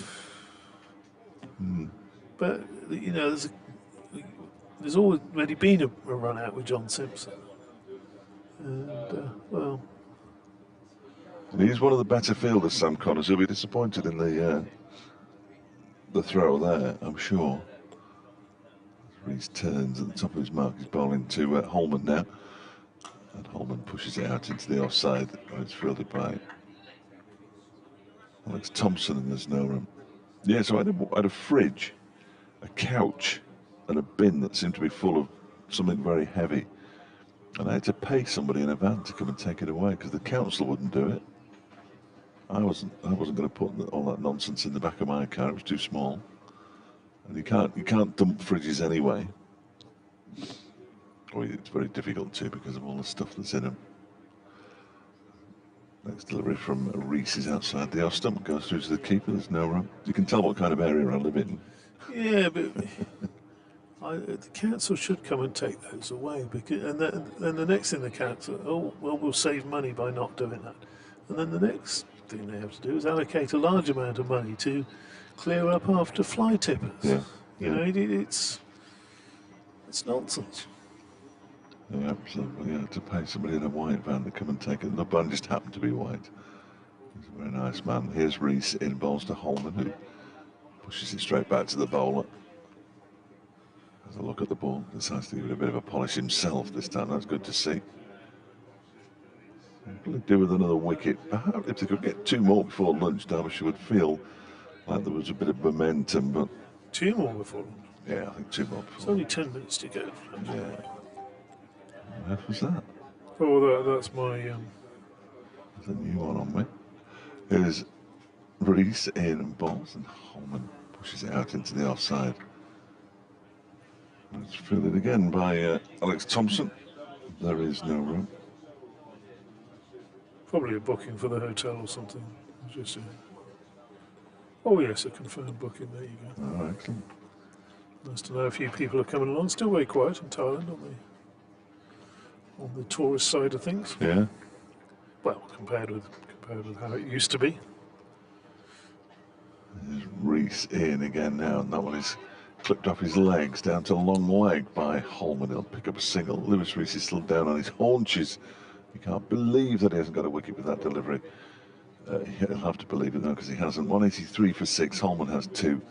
Holden has 41 at the end of that over. That'll be Holman on strike. The first delivery of a new over from Alex Thompson from the lake, and I'm almost into the area where I would settle for just the 1 wicket more before lunch now from the Derbyshire perspective. Yes, so 183 for 6. Middlesex won't be, I don't think they'll be too disappointed with this morning. They've added, 88 runs, they've lost 3 wickets. I knew they won't be elated about it, but one of those 3 wickets being the night watchman. And one being a run out, which is entirely avoidable. As run outs generally are, aren't they? Well, they are. Yeah, they are. We're looking to push the score on after lunch, but they won't want to lose a wicket in this 7 or 8 minutes as Thompson bowls, and that's crashed through the offside by Holman. Jogged through for a single, bit of a fumble out there on the boundaries. Shan. Is that Shan out there? Didn't pick it up cleanly, but... Not for the first time in his Derbyshire career. I think you could forgive him that kind. Oh yeah, but I think that may have said the butch. I think that might have been. Next delivery is a reverse sweep from Max Holden that sort of almost gone between first and second slip and raced away to the boundary. But positive cricket. And I don't mind the reverse sweep so much in that situation, although obviously there is a man at short third man that he needed to get past, and he got it fine enough. And he's in. He's got. Oh, he yeah. had 41. He's got 45 now. Yeah. But it's when they sort of play at the second over the round. That concerns me. That's how I always play. They'll tell you. Next delivery's down the pitch, and has hit that one high and handsome out into the deep extra cover, and that is a superb catch. Billy Godleman. Oh my word! He's a run around from mid off. Holden's gone for the big one and hit it a long way up in the air, but how do we describe this? Billy Godman's run around from mid-off and has taken that with both hands above his head, the ball almost behind him, if that makes sense, and fallen over and held on to it as he's fallen. And, well, Holden has gone for 45. The 7th wicket now has fallen for Middlesex. They're leading by 210 runs. I suspect we're still in the area of a Derbyshire victory, you know, unless they can chip out another 25, 30 runs. Holden's being applauded, but did he really need to be doing quite that? Well, what are we? 6 minutes before lunch, 7 minutes before lunch? Yeah, I'm sure Toby Rowland-Jones won't thank him for it. He was the new batsman. But going back to that catch, if I'd have had time, I would have said, well, my money's on the ball here. But that was a stunning catch by Godwin. He had an awful lot of ground to make up. The ball would have been moving away from him naturally because it sliced off the outside edge of the bat. And he didn't really get in any kind of position at all to take the catch. And as you said, DT, he almost ended up having to dive backwards behind him, to take the catch two-handed. I mean, absolutely remarkable from Billy Godwin, and hats off to him. That was, well, his hat did come off, but hats off to him. That was a remarkable piece of fielding. And, well, one more before lunch and I'll be a happy man. Yeah. But we're looking at unnecessary dismissals, and that would go into the unnecessary dismissal column along with the run out, really, wouldn't it? So the last two entirely avoidable dismissals. There's still 5 sessions of this game to go. It's not as though Middlesex are thinking, right, well, you know, we'll need 4.5 sessions to bowl Derbyshire out. No. So Thompson to the new batsman, Rowland-Jones, who pushes that back down the pitch to him.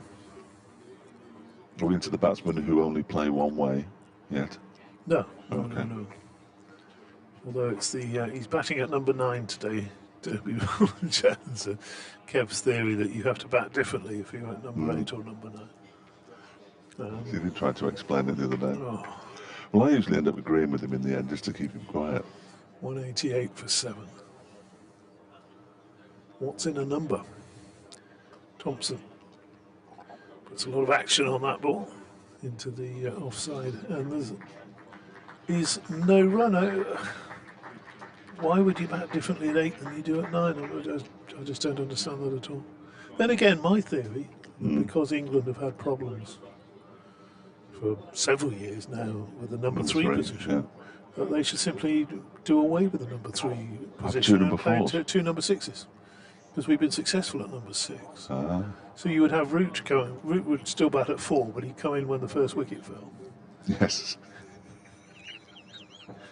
And then that would solve your problem. Yeah, no, can't see a problem with that at all. Here comes Lewis Rees in, and ball's left alone outside the stump by Luke Holman. I've suggested this in pubs late at night, and it's got quite a good reaction. Right. As you can imagine. And we're back to a left and right-handed combination now, which we haven't had for a couple of partnerships. So. No, it's been a bit disappointing really recently. Yeah. But I was hoping to go through the whole card at one time. It's a fine effort. In comes this next delivery from Lewis Rees. Ball pushed out into the offside, and Rees sprints back to his mark. They want another over from the lake end before lunch. That's a bit of a Twitter spat going on between Umar Akmal and Mickey Arthur. Mickey Arthur's joined in. That's never a good thing. In comes, well, it is for us. This next delivery from Rees that's crashed out towards the cover boundary. They'll go through for a single. Petman will do the fielding. Somebody tweeted a quote from Umar Akmal during a television show which said, "Mickey Arthur has spoiled my career. Then the then selection committee and local coaches didn't support me." To which Mickey Arthur has quote tweeted and said, "Take a look in the mirror, Umar," with 2 exclamation marks at the end of it. Derbyshire coach in a bit of a spat. Good to see. Never crossed Mickey Arthur. 189 for 7.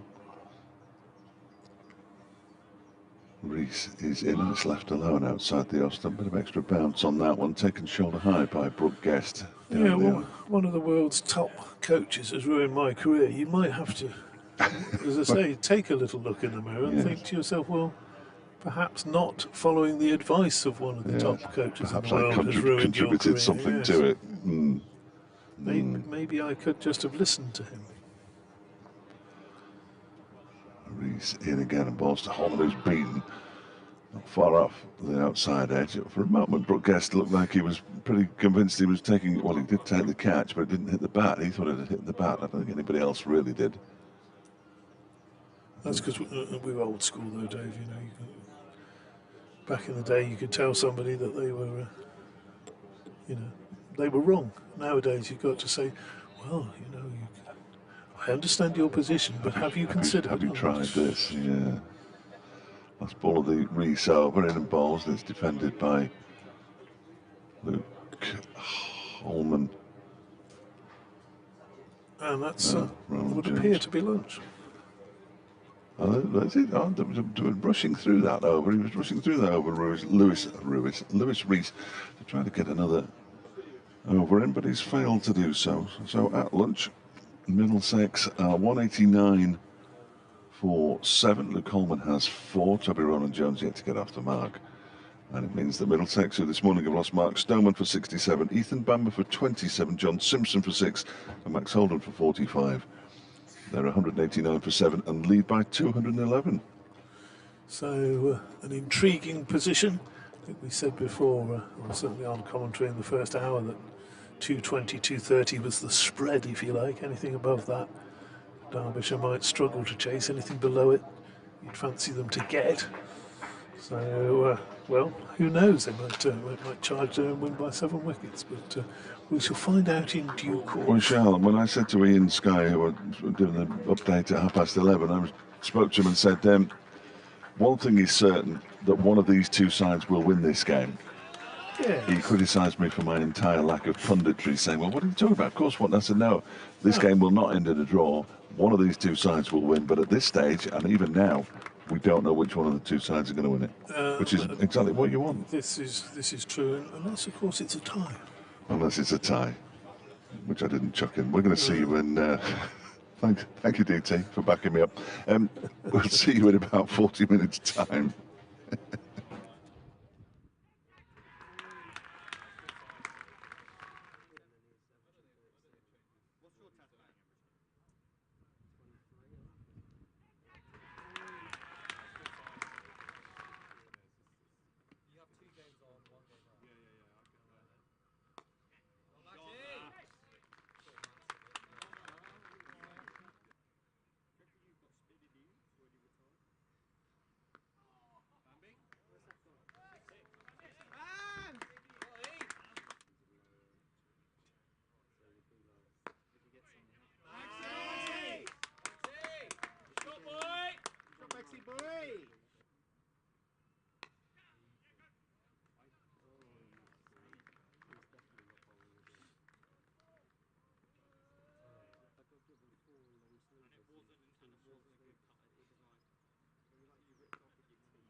Well, good afternoon. Welcome back to Queen's Park, Chesterfield, where, to start the afternoon session from the lake end, Mark Watt. as you possibly heard in the background there, Mark Watt to start the afternoon session. Intriguing game of cricket, this one. Cracking match going on between Derbyshire and Middlesex. Middlesex looking to extend their lead. First innings lead of 22. Watt bowls that first ball to Holman, and he's up on his toes, easing that one through the offside for a single. So he gets to moves on to 4. Toby Rowland-Jones not off the mark. No, he moves on to 5. Sorry, Toby Rowland-Jones not off the mark. 190 for 7, so a lead of 212.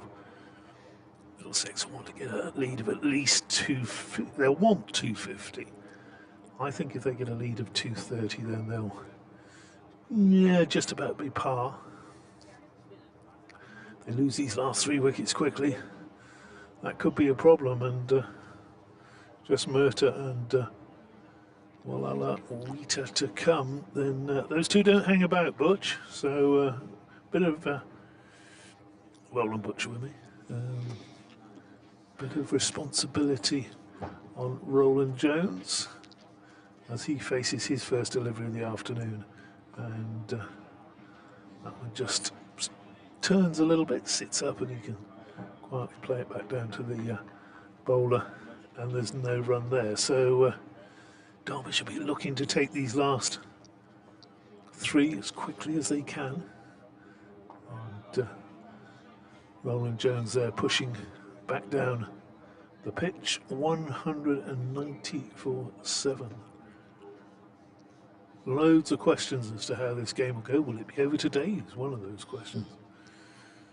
Watt bowls again, and again a defensive shot from Roland Jones. The bowler himself comes most of the way down the pitch to do the fielding. The wicket keeper's usually out and fielding those. Little live wires, wicket keepers, aren't they? Bundles of energy, most of them. Have to be in the game every single ball, as another defensive shot is pushed to short extra cover. Nothing untoward so far in this over. We've seen 1 or 2 deliveries from Mark Watt really turn and bite, but that's a quicker one, and Roland Jones fiddled at that outside the off stump. Yes, took it. And a rapid over is bowled there. We were pretty much up with the over rate before lunch. We're just 1 short of the allocation this morning, so if it goes on late, shouldn't be going on too late much. But an intriguing situation. Yeah, the question is going to be now. First of all, good afternoon. And it really is a glorious afternoon weather-wise. You've still got your fleece on. Yeah, because I don't want to tempt fate. Because as soon as I take this off, you know the clouds are going to come in, and I've got to leave you and rush to the back to put it on. That's not really on. So instead, I'll keep it on, and when I go into the sun, when I leave the tent, I'll take it off, or I'll keep it on. But yes, the situation right now is quite delicately poised for Middlesex, because they cannot afford to just get bowled up at this stage. Rees bowls a full toss that Holman doesn't take advantage of. He just plays it up to mid-off, takes one hand off his bat, left arm over to left-hand bat. And here we go. This morning we had this conversation about the commentator's curse, and you said what we say in here can't affect what happens out on the pitch, which is entirely logical. And yet, in your next breath, you're not taking your fleece off because you think it'll change the weather. Rees bowls, and that's a clip to mid-wicket, and Holman has gone. He's just clipped a full pitch ball straight into mid-wicket, and Middlesex have lost another cheap wicket, really. Holman's gone for 5, and Rees has struck. Well, that's a blow that Middlesex certainly didn't want. 190 now for 8. And, well, we're going to get a run chase that Derbyshire would certainly fancy, I think. Yes, I think at the moment Middlesex are really way below what they would want as a total. It's just, is it what, 212 now? Holman making his way off very dejectedly there. Gone for 5. The new batsman will be Walala Wheater, who's now coming out, and well, Luke Holman was caught by Charlotte Sood off the bowling of Lewis Rees for 5. as you heard there, just confirmation of that Holman caught by Coming better for Middlesex, Tilin Walalawita.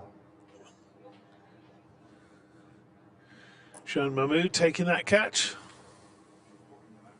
Masood, sorry. Masood. Mahmood. Mahmood. Who am I thinking It of? could have been. Mahmood It could have used to- been Mahmood.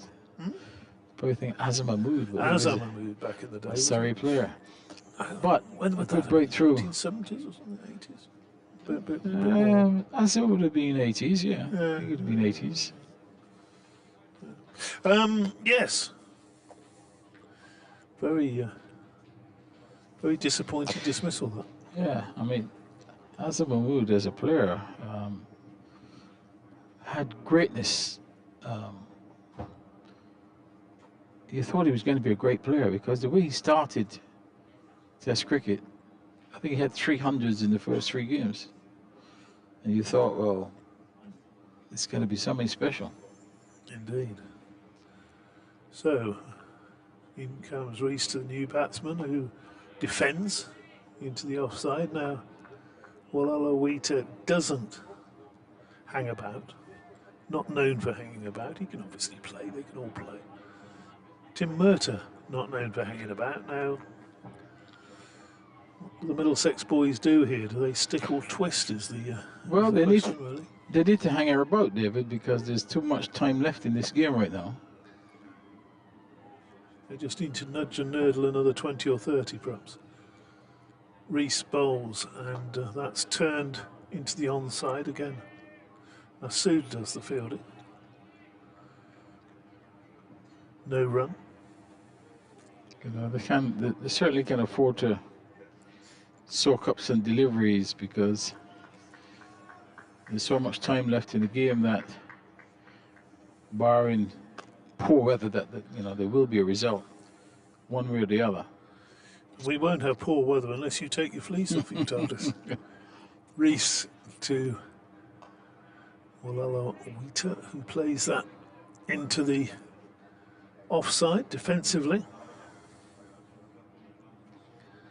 So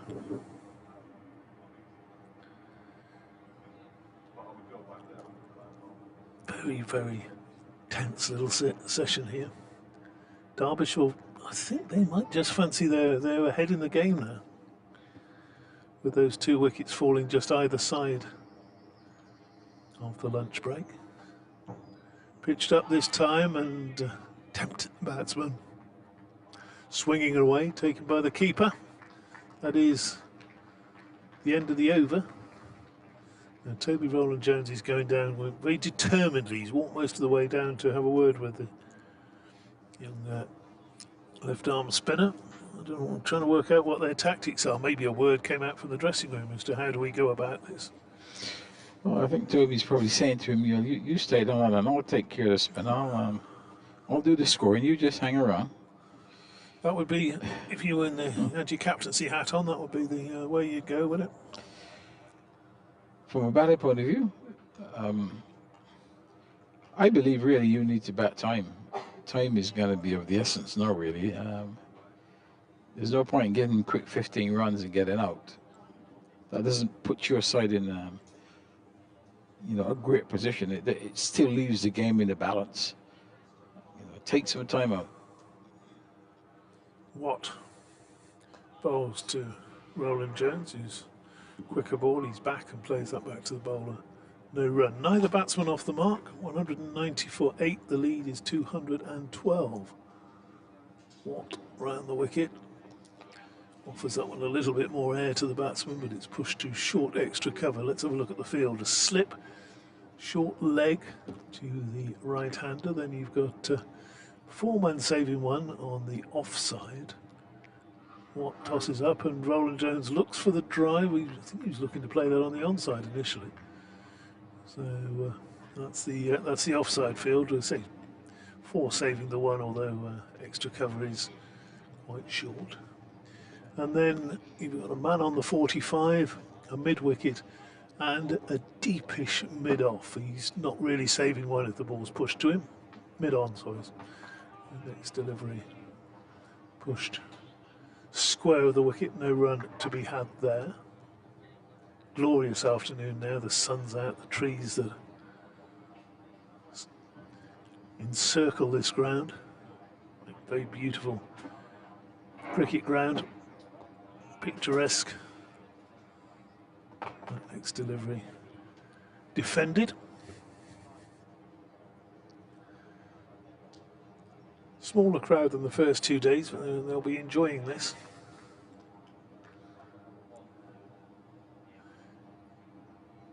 Shirt sleeves in evidence. The next delivery just seemed to swing in a little bit, didn't it? Drifted into the batter, who again played defensively, so certainly playing time there. Toby Rowland-Jones, 194.8. I think Derbyshire could put a little bit more pressure on the batsman. You've got two tail-enders at the crease. You've got a left-arm spinner bowling around the wicket.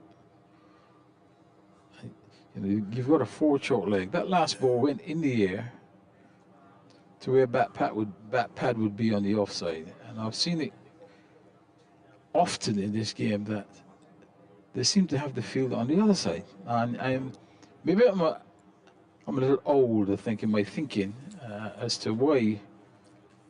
And I'm sure there's a logical reason for that, but there was a chance of a wicket that last ball. Rees bowls to Walalawita, who's off the mark with just a little nudge in front of square leg for a single. Am I not right in thinking, though, that the batsman would perhaps play that a little bit riskily there, knowing that there's no fielder there?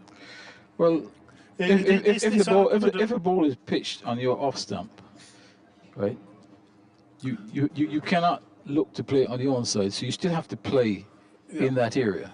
So that's the point that I'm making, that if he doesn't quite get it right, get a little nick on the pad or... Yeah, it's a valid argument when you've only got one fielder in the Rees bowls and defends, that the batsman can play differently according to where which side of the wicket the fielder's on. If you've got one on either side, you can't do that. True. But the point I'm really trying to make is that with... you'd always prefer one on the offside. With two tail-enders at the crease, I think you've just got a wicket. It is time for you to up the ante, put the pressure on them, say to them, listen, if you want to score, you've got to hit the ball over the top. I'm going to be on the attack. Rees to Rowland-Jones, who...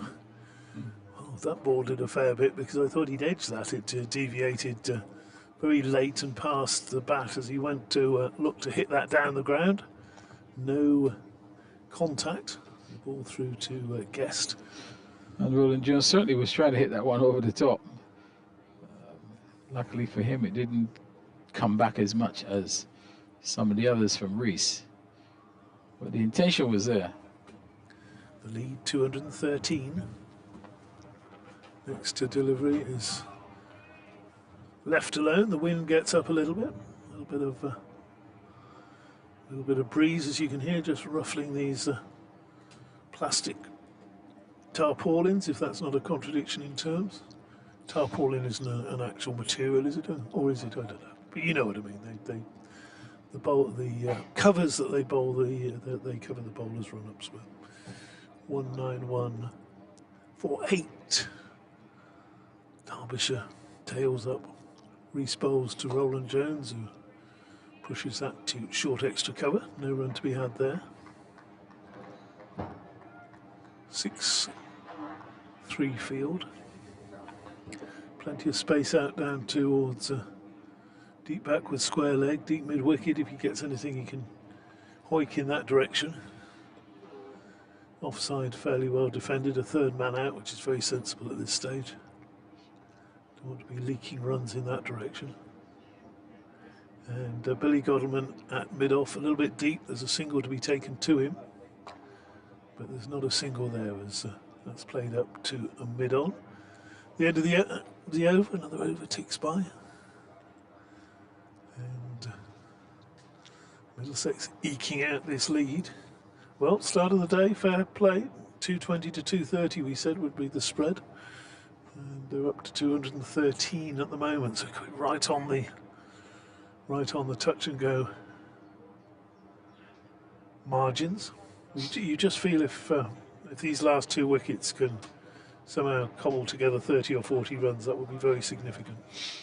It certainly was for Middlesex if they can do that, because now it would give them a total where they can be a little bit more comfortable about. On the other hand, you know, Derbyshire, if Derbyshire can get these last 2 wickets for the next, 10 runs or so, I mean, they would feel that they're very much in the game.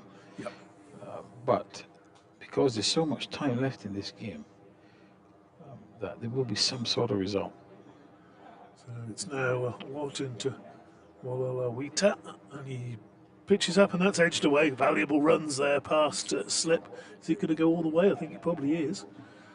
Dive and a stop. Oh, just pulled up inside the ropes, but a valuable 2 runs for Wicket. He moves on to 3. It was an edge, but it was all along the ground. It wasn't. No way was it a chance, and didn't quite have enough on it to reach the rope. What bowls? Quicker, shorter ball, and that is out. LBW went for the pull through mid wicket. To be fair, he played the shot that the ball deserved, but just didn't make contact. Kept a little bit low, and I'm afraid that was good night. Wicket. So LBW to Watt for 3. And, well, the old firm of Merter and Roland Jones will have to do the business here for Middlesex. Their lead is 215.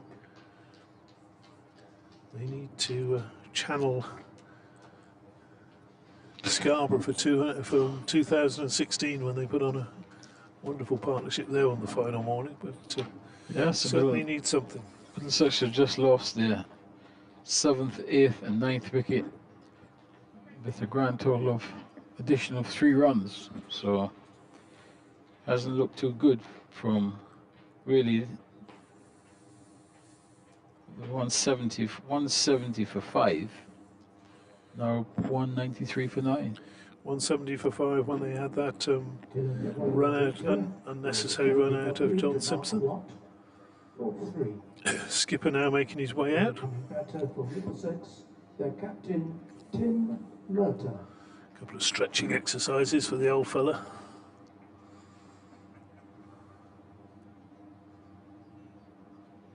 On his way to join Toby Roland Jones, the 2 of them who arrived at the ground this morning. Great mates. They were discussing the game last night as well when they left the ground. Of course, Roland Jones at purple patch yesterday afternoon. They put Middlesex right in the driving seat. Well, he needs a few runs now to keep them in the driving seat, or put them back in the driving seat. Odds definitely on a Derbyshire win at the moment. Field spreading out for Merter. Don't know whether that's entirely necessary at this stage. I'm sure the first 1 or 2 he will have a look at. Short leg and a slip, and well, he's tickled that one away, probably off the pad because he's not run very far. May well have just clipped the outside of the pad. Indeed, it signalled as leg buys. Went down to fine leg, chase back from Madsen at slip, keeps the batsman to 2. All these runs valuable. So Merter, if he looks on the leg side, he'll see 3 men out in the distance. Watt bowls to him, and he looks to cut that. Doesn't make contact. It's that would be a profitable shot because there's nobody out on that offside. There's 3 men saving 1 in a slip. 5 on the leg side. There's Watt bowls again to Merter, who pads that one away. Fielded by Madsen, no run. Neither batsman off the mark.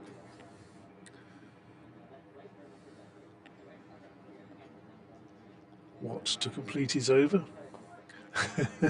But with a very much a they shall not pass shot there, pads and bat and everything, making sure the ball didn't get through. Applause for the crowd for Mark Watt, who's taken that wicket, which is, according to my book, that's his. Actually, it's his 2nd of the innings, isn't it? So yes, he also got Steve Eskenazi. Yeah. It's going to be Reese to continue. these situations test a captain a bit, don't they? A fielding captain, because you don't know whether to. At the moment, he's looking at 3 men out on the leg side, so he's offering Toby Rowland-Jones a single almost anywhere he wants on the leg side. Offside, couple of men say a slip, couple of men saving one, and again a sweeper and a third man. Reese bowls and Rowland-Jones plays that into the offside, into the onside rather. Comfortable single. Batsman jogged through for it. That's Rowland-Jones off the mark finally. Now the field changes for the left-handed Murtagh. Murtagh has probably seen enough. Do you think we'll just block a couple, just get the pace of it before he launches into Murtagh mode, shall we say? Test match 50 to his name, mind you. Could bat a bit in the old days. Could Tim Murtagh as well when he was. I think he came to Middlesex almost as a number 7. He bowled, he wasn't the front line bowler that he is these days. Reese bowls to him, and Murtagh turns it to the onside, thinks about a single, and came off the pad. No chance of a run there. Fielded by the imposing figure of Mark Watt. He's doing all sorts of work on the ball. Makes its way back to the bowler. So a little bit more defensive field. This pitch is up and Murtagh just pokes that one really to cover where it's fielded by Connors. Well, I don't think he's had a bowl today, has he, Connors? No, he hasn't. Yeah. Don't know if he's carrying an injury, but he hasn't been asked to. Bowl. Fletch behind me, shaking his head. The only bowler not to take a wicket in the match. I think you possibly picked that up in the headphones. Only bowler not to take a wicket in the match. There's only one Middlesex wicket remaining to be taken now. Murtagh did a little hop there, as if that was going to be a short delivery. Well, just a break in momentarily as we do an update for BBC Radio Derby's FM listeners. Shortly. Just 7 runs added since lunch.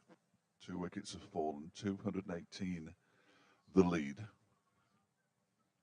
196 for 9 now. Reese is on his way in and bowls, and that is caught behind, and that's it.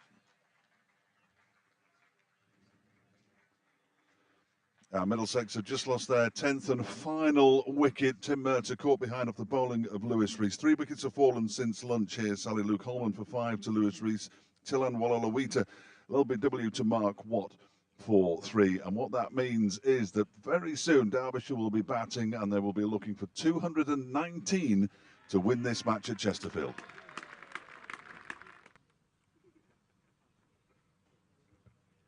Cracking finish today. Yes, I mean, there's every opportunity, if not very early tomorrow. Really, Middlesex would be very disappointed with this second in this total. Started the day really in very, very good position with a set batsman at the crease. Got off to a pretty good start. At one stage, they were 157 for 4. Yeah, 170 for 5, as you were pointing out before. And then to be bowled up for 196, that represents really not a great effort. Last 5 wickets going down for just 26 runs. John Simpson being run out unnecessary. Max Holden will be wondering to himself whether that was the wisest shot in the world to charge down the wicket just before lunch at Sky One. Very good catch by Billy Godalming. But we'll be back in 10 minutes when Derbyshire begin their pursuit of 219 to win this match.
Welcome back to Queen's Park in Chesterfield for the start of the Derbyshire Chase, or indeed the Middlesex quest for 10 wickets, depending on your point of view.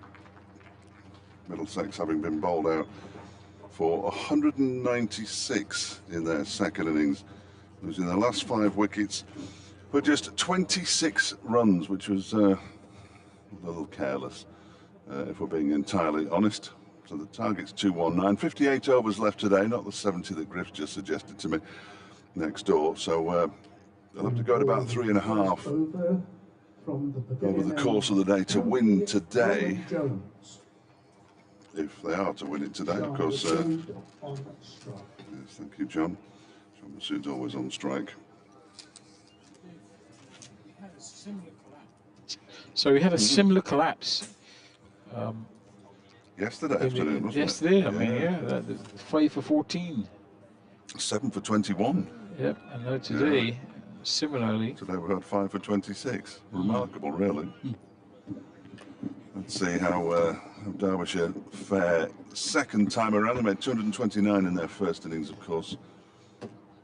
Shan Masood facing Roland Jones. Bowls the first ball that doesn't bounce as it goes past the off stump. Left alone by Shan Masood. Through to the wicket keeper.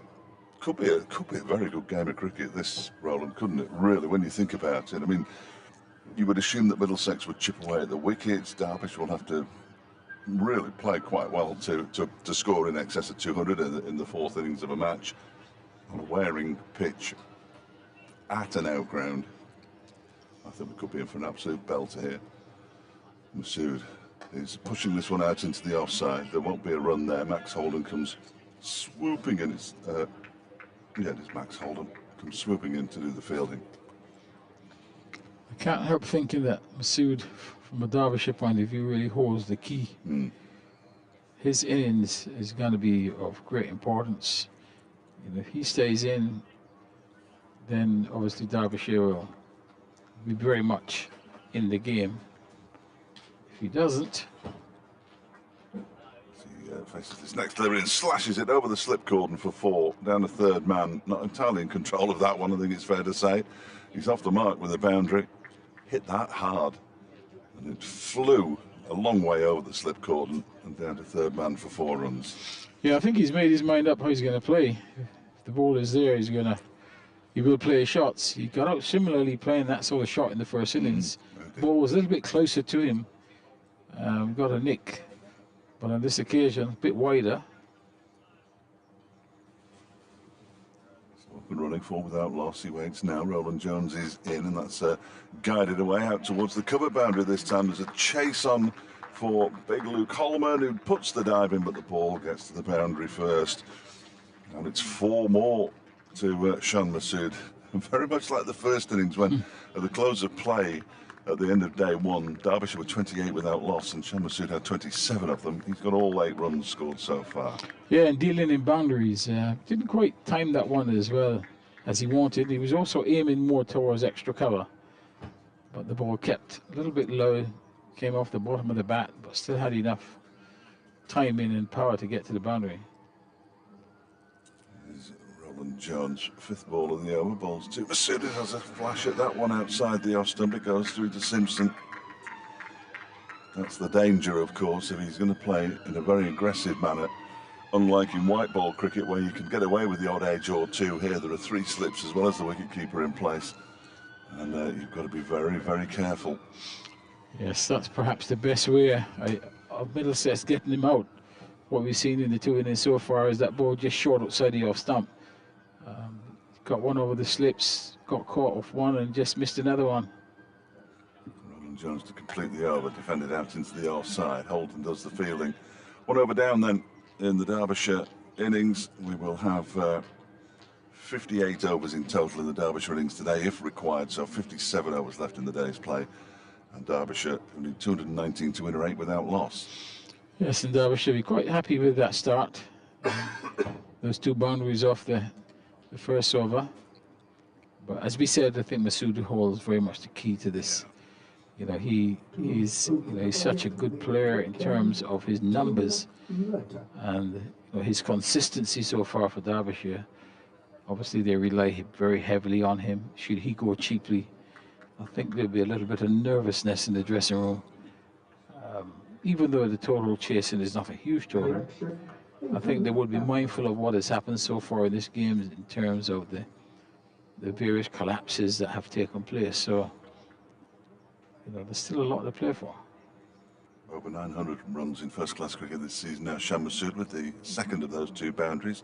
Ethan Bamber bowling from the lake end. Billy Godleman pushes this one out. Shortest delivery into the offside, out towards the cover boundary. Holden reaches the ball now. They'll stick for a couple. So Godleman off the mark straight away. And that's good news as far as potential run-outs are concerned, because Billy Godleman does like to get off the mark and can be a little bit jittery to start with. Derbyshire 10 without loss at the start of the second over.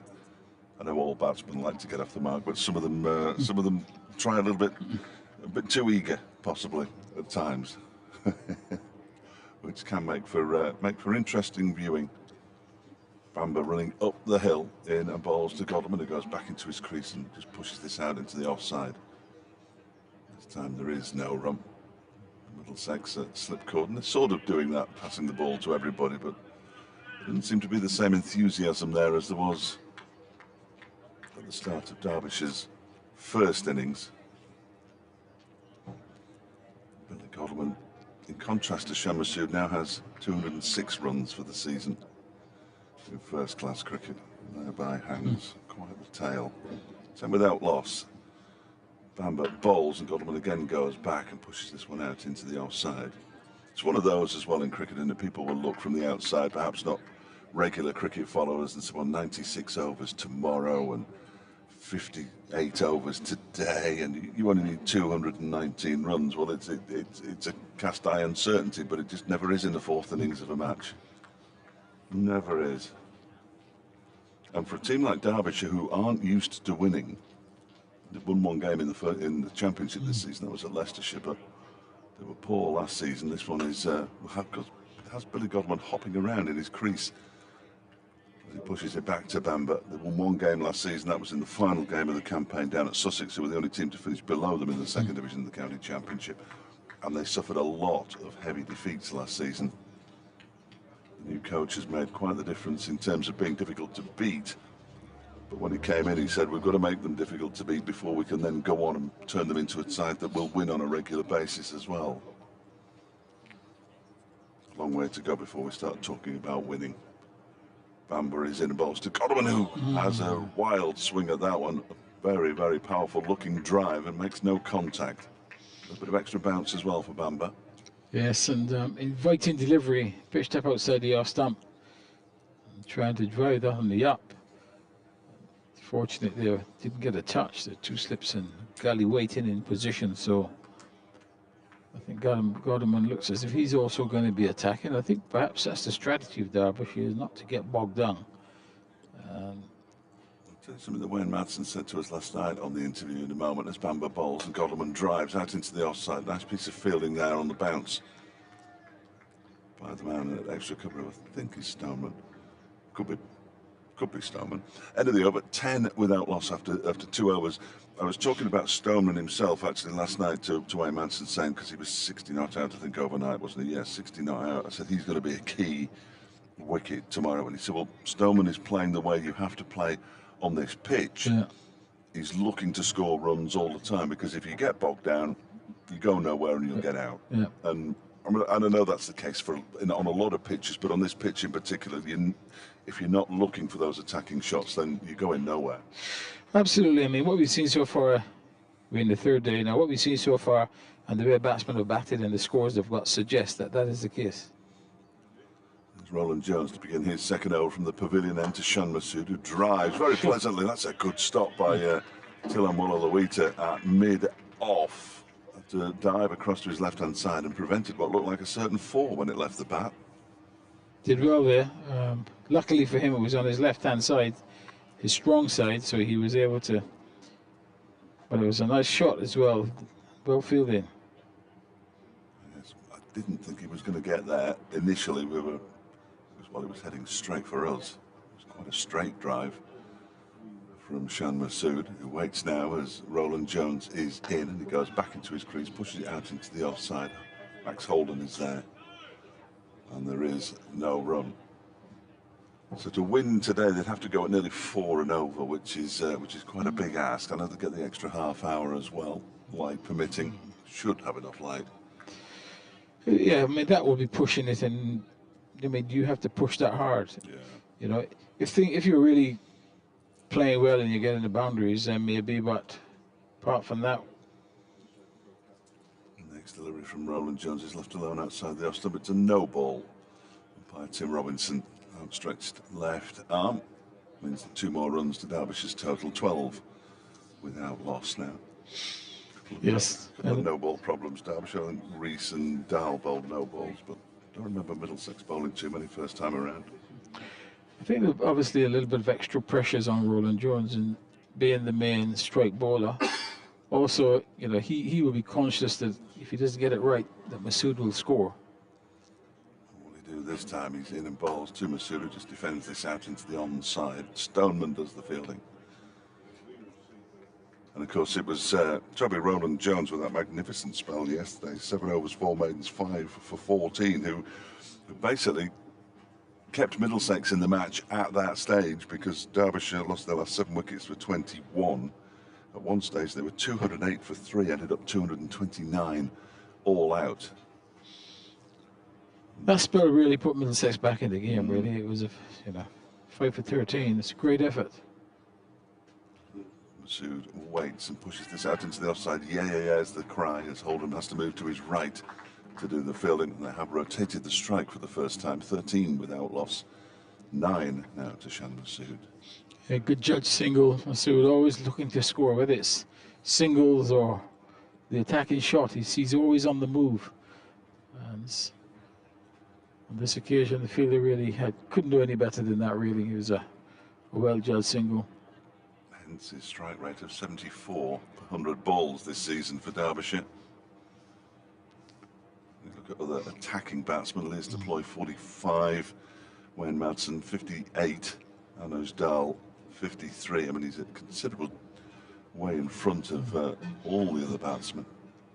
Now standing so I can't see Billy Godleman, who's about to face this next delivery from Roland Jones. He goes back into his crease and pushes it into the offside. Again, leaping in the air, Billy Godleman.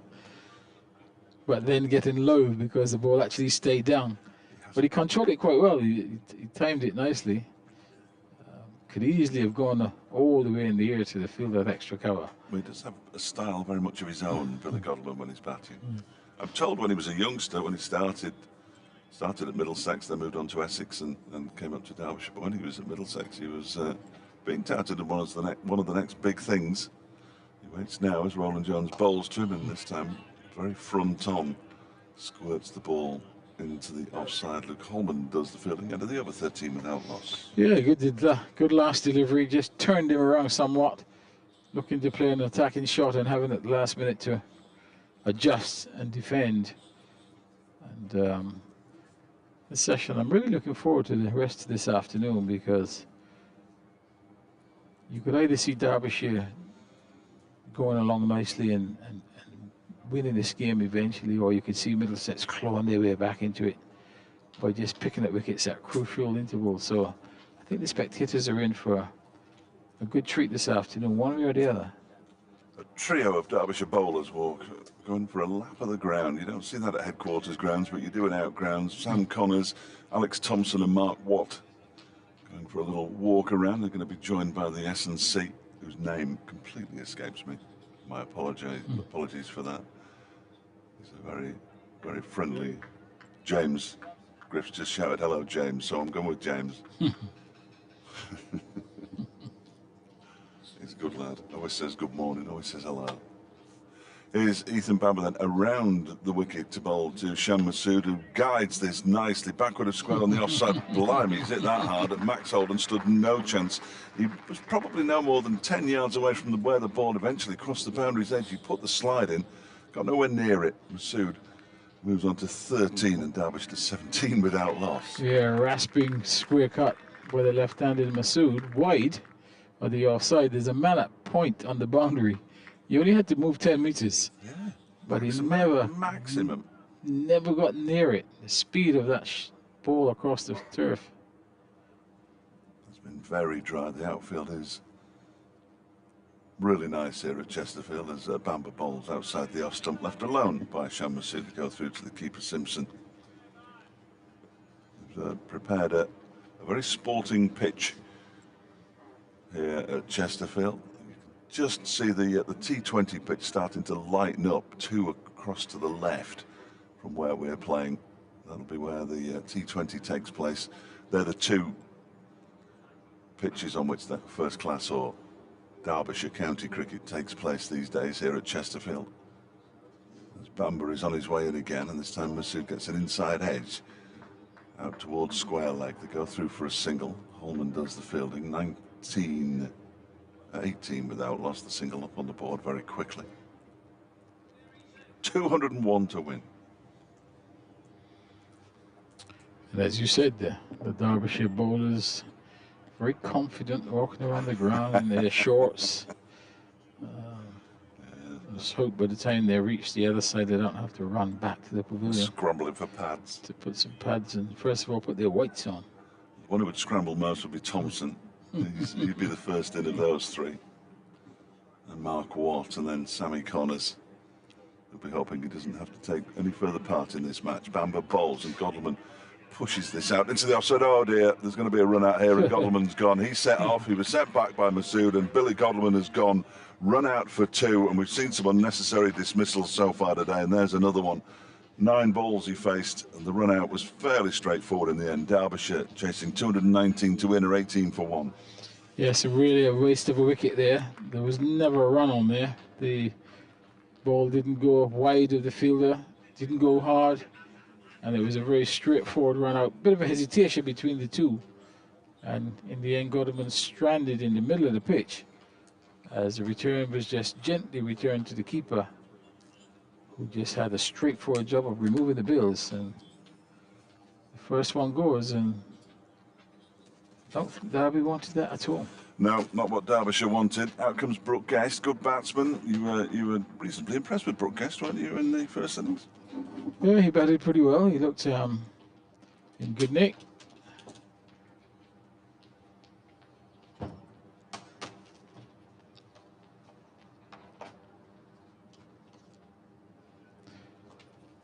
Yes, and Middlesex really got themselves back after a brisk start by Derbyshire.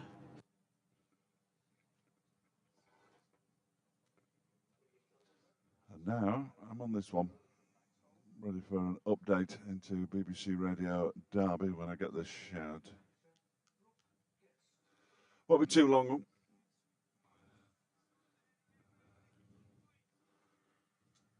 Max Holden with the throw for the dismissal of Billy Godleman.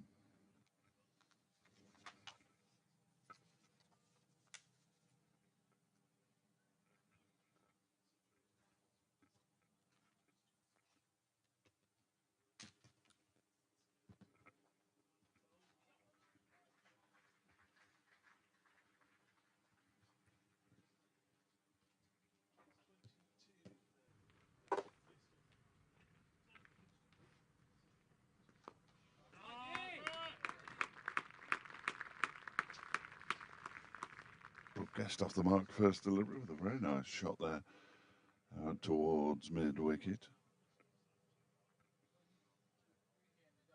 Target of 219. 197 more.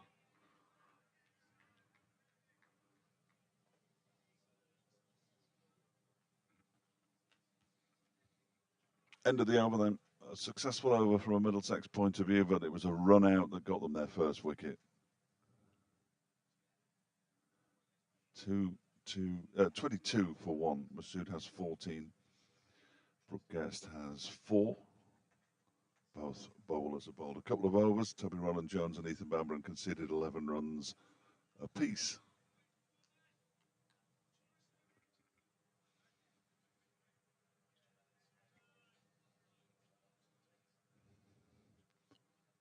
comes Roland Jones again. On his way to bowl to Shan Masood, who bat and pad very close together, nods in appreciation of a good delivery from the Middlesex opening bowler.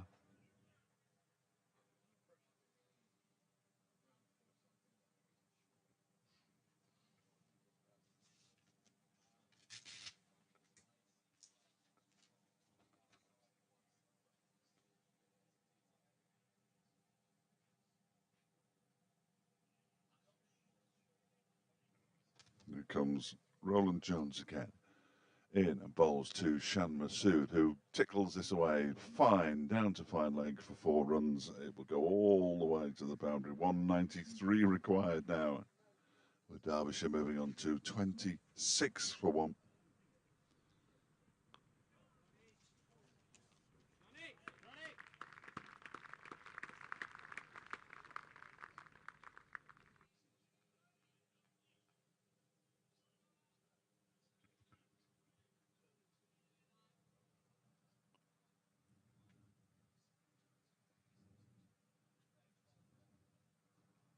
There's Roland Jones in again and balls. This one's on leg stump as well. Turn into the leg side. No run on this occasion.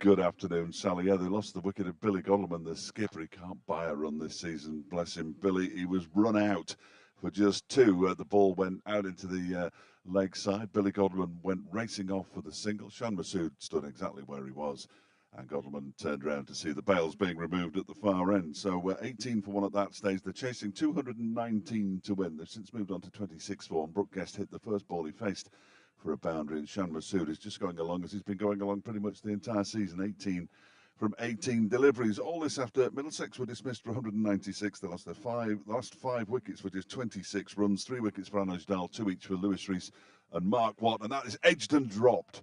Shan Masood has been dropped at first slip. How important could that be in the grand scheme of things? He holds the key to any potential Derbyshire victory. Over 900 first-class runs this season. The target is 219. Derbyshire are currently 26 for 1.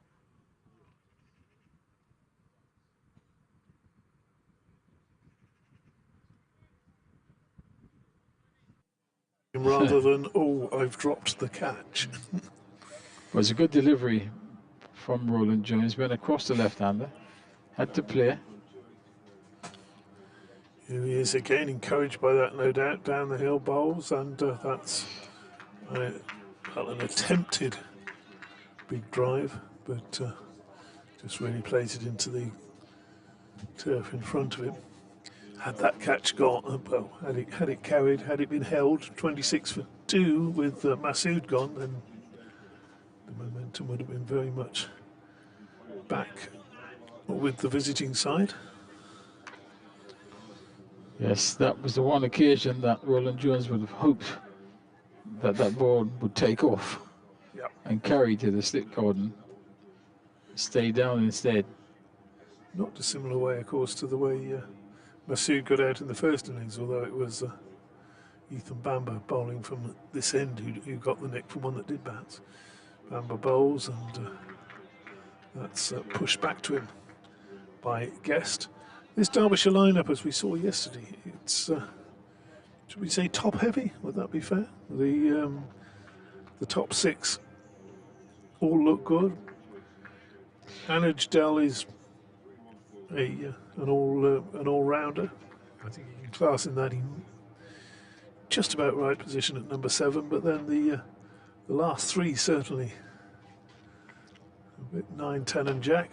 But, yeah, you're right. The bottom half didn't contribute anything at all, really. As you said, those first 6 up to Rees got into double figures. Rees got 14, but after that, you had figures of 6, 0, 1, 0, 0. So, yeah.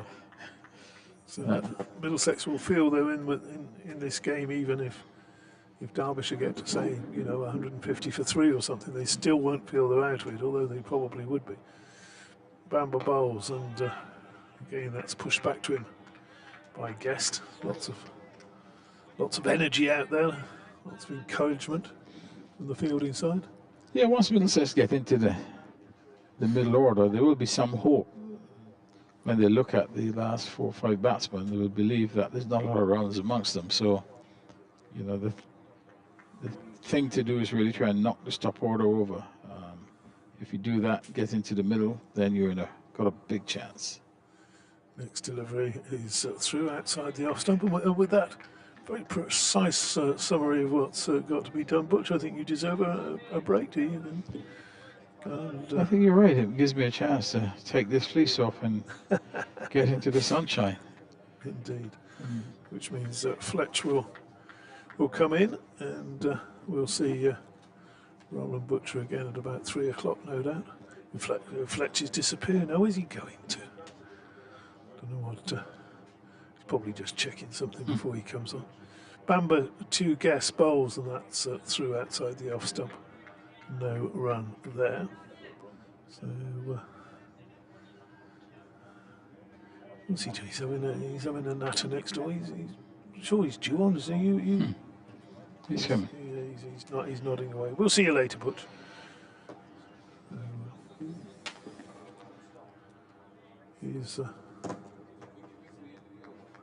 Oh, you wanted to stay to the end of the over? He's getting all TMS on us. Bamber bowls, and that's driven nicely, but straight up to mid-on, no run. So he wanted to wait to the end of the over. Fletch is getting all his equipment sorted somehow. Oh well, Tony, you untangling me. You unplugging me there? No, unplugging yourself. It's all right. So I think I plugged in at this end somewhere. Is that still plugged in, mine, or not? Maybe no. What have I done with it? Probably put it in my pocket again now. So. I did put a bit of juice in there. Do you want some more on? Could you plug it back in? That'd be good.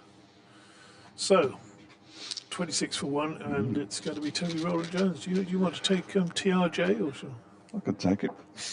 I couldn't, obviously, but you know what I mean. Oh, hello. Hang on. We've got some big news. Toby Roland Jones is in and bowling to Shan Masood, and he guides this backward square on the offside for a single. Who dropped Masood? Not sure it carried. Oh, it carried. Did it? I think so. Oh. In which case it was Stevie Eskenazi. Eskenazi just dropped the ashes. Yeah, that's entirely sure it did. No, I thought it did, I must admit, but no, I would bow to anybody, really. 27 for 1. The big news is that Butcher's removed his fleece for the first time here at Chesterfield. Brooke Guest waits now as Roland Jones is in, and that one is defended back towards the bowler. Does a neat little half-croche turn, gets the ball to Mark Stoneman to complete the fielding. 192 seems a long way away, and it doesn't seem very many. It's one of those strange old targets. You would expect Derbyshire to get there, but will they? And when? Guest waits again. In goes Roland Jones, and this one is turned into the leg side, straight to Holman at mid-wicket. Sun out again. Those clouds, there is plenty of cloud up there. But Queen's Park in Chesterfield seems to be enjoying the sunshine rather than having it disappear behind the cloud. Which has got to be good news for Derbyshire. You would have thought it was nicer to bat with the sun on your back. Next delivery from Roland Jones doesn't bounce at all as it goes past the off stump, and he seemed to bowl it from even higher than normal, and it sort of hit the ground and just shot along the floor through to the wicketkeeper, didn't it? Yeah, I mean, I had the ground, and they never ever shoot right along the floor, do they? But that one did keep very low. Very low. Probably went through at about shin height.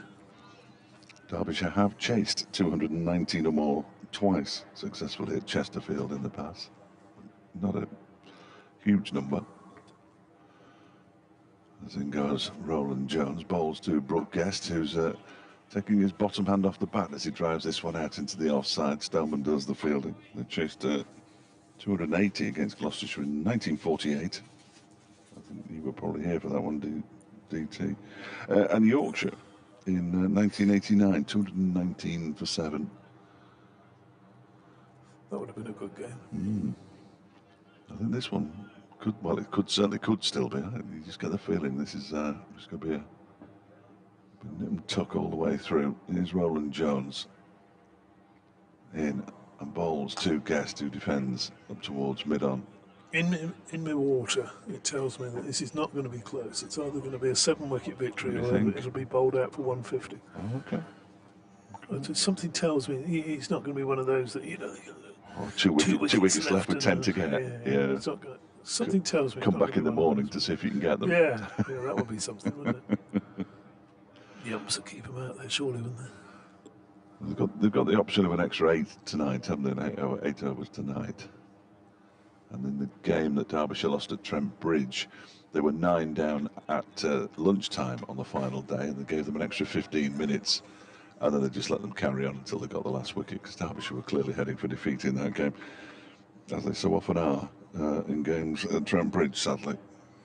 So Ethan Bamber starts a new over round the wicket, hit in the air and not quite taken by Stoneman there at extra cover. It was in the air for a long time, then it just popped up, and Stoneman's dive forward. He's got the ball in his hands, but he's quite clearly taking it on the half volley. And another let off. We say that was a let off. Well, he's living dangerously, isn't he, Shan Masood, at the moment? Very dangerously. I thought Stoneman was just a little bit slow to move to that one. It's delivery around the wicket. Just, that fraction of a second that makes the difference. Well, Bamber thought he'd got his man, didn't he? Because he was the one whose voice you could hear with the how's that, but nobody else. No. Nobody else claimed. I think Bamber was just at the end of his follow-through and sort of turned to his right to see the ball somewhere in the vicinity of Mark Stoneman's hands. Well, it's in Stoneman's hands, but I think everybody else knew that it was on the half volley, including Stoneman, who would have told the umpire that. Next delivery is eased away backward of point, but doesn't get a run. Diving stop by Sam Robson there in the gully. Fielding's been very good from Middlesex so far in this second innings. We saw a really good stop by Tilamwala Lawita. A straight drive from Shan Masood that for all money looked like it was going to come down to us for 4 runs. The one by Robson was decent. Can lift a team, can't it? Just a couple of no balls or something can take the edge off. Bamber bowls, and Masood plays that again out to Stoneman along the ground this time. It was a strange shot, the first ball of that was over. It was looking to sort of push drive and just lobbed it. I suppose the apex, is that the height it reached at some point? It must have reached sort of shoulder height almost, wasn't it? Yeah, it was on its way out. It looked very aerial, didn't it? Yeah, it wasn't one of those that was just off the ground. Horribly aerial. Bamber bowls again, and that's worked nicely through square leg. He's going to pick up at least a couple here. Chase out there to the boundary for Luke Holman, who manages to haul it in, and the batsmen are back for 3 runs. Holman's limping. And, that's not good, because you'd think he'd have quite a big say in what's happening here. I don't know what's up with it. He's limping, isn't he? He'd certainly have to bowl, wouldn't he? Yeah. So his left buttock, I think. DT. He doesn't look too comfortable. But they put the slide in, and unfortunately, the left buttock's taken the brunt.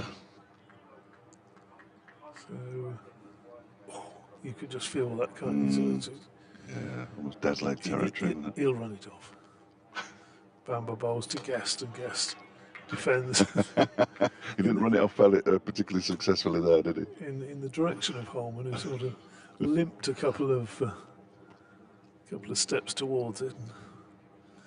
He's a big, strong lad. He'll be fine. He's now currently trying to work out if putting the slide in to prevent one run was actually worth it, which of course it was. You're right, though. He'll be fine. He'll be fine. 30 for 1 then, Derbyshire, in pursuit of 219. But the sun has just disappeared for a moment. It's still very, very pleasant here at Queen's Park. As Toby Rowland-Jones begins his 5th over, 0 for 16 so far, in and bowls to Shan Masood, who guides this down to backward square leg. And they'll pick up a single. I assume that that's Ethan Bamber down there. Yep. In the far distance, having just finished his over from the lake end. 31 for 1, Masood up to 23 off 26 balls. And I ought to be used to this by now, but it's still ridiculous the rate at which he scores. Can slow down in the 200s. And goes Rowland-Jones to Brooke Guest, who drives it straight back to the bowler. And he moves across to the offside, does the Derbyshire wicketkeeper batsman, offering the stumps to Rowland-Jones, who decided to hold on to the ball. It's a couple of double centuries already to his name. He won't get one in this game, of course. But he's inching his way now towards 1,000 runs for the season in the Championship. He's over 900. As Brooke Guest waits, Rowland-Jones is past the umpire, ball pushed into the offside. And there is no run. There's a request from the 12th man, who, as we can see of the 12th man, he's leaning on the advertising board, was his hand. He's at the sort of his forearm and his hand as he waved back. I don't think he's entirely sure what he's been asked to get yet. So it looks quite quizzical. Rowland-Jones at the top of his mark at the pavilion end. Guest waits, 3 slips in place, lets it go outside the off stump through to wicketkeeper Simpson. Brooke Guest is an interesting character. Unusual to see a wicketkeeper bat at number 3 these days. But both of the previous coach, Dave Houghton, and Mickey Arthur, both see him as a number 3. He wants to bat up there. It seems like an awful lot of work, especially when you're in quite early, which he was in this innings after the run out of Billy Godleman for 2. And goes Rowland-Jones and bowls. That one is down the leg side. There's a half-hearted appeal for a catch down the leg side. Nobody really looked particularly interested. I think he just brushed just brushed his pocket as it went by. Why on earth do cricket trousers have pockets? It's like madness, isn't it? Well, to put things in. We can only, well, mainly hand warmers, presumably in April and September. But what else would you put in your pocket? Oh, sweets and sweets. I thought they were athletes. Rowland-Jones goes in, and that one is defended down into the gully region by Brooke Guest. End of the over. 31 for 1. I know that's not primarily what they used sweets for, but you can't use saliva anymore, can you? So, not when you're out in the middle. You mean you can? You're not allowed to. You're not allowed to use saliva on the ball. Yeah, it's part of the laws of the game now. Well, you could. One of Bob Mortimer's saying that you should always carry around some pocket meat. Yes, pocket. So you could have some pocket meat. We've got a couple of pork pies down Well, there. exactly. So we'll be all right. They've been on an ice pack, so they'll be nice and, well, either frozen or cool. Are they for tea? Are they? Did you bring them specially? I didn't bring them at all. Our travelling companion at away games, Goose, no idea why he's called that. He brought them for me and Griff, but I'm sure when they're huge pork pies, birds, Derby bakers. So are they for tea? well, I'm sure we can pass them around. Yeah, Sure, we can pass them around. Are they local pork pies? Yes, yeah, Derby, a Derby bakery. I don't know whether he went to Derby to buy them because he lives in Chesterfield. I'd be surprised if he did. It's a good feed of pork pie, isn't it? Yeah. Nice in the warmth with the jelly running. Bit of brown sauce. Or pickle. I haven't got any. Let's start of Bamba's next over. As Masood playing off the back foot, square of the wicket. It's a good sort of solid snack, isn't it, a pork pie? Obviously, you can trust a man who eats a pork pie. Yes. That's not to say you can't trust a man who doesn't eat a pork pie, but it's a good rule of thumb, you know. I'd be more inclined to trust someone who did. Yeah.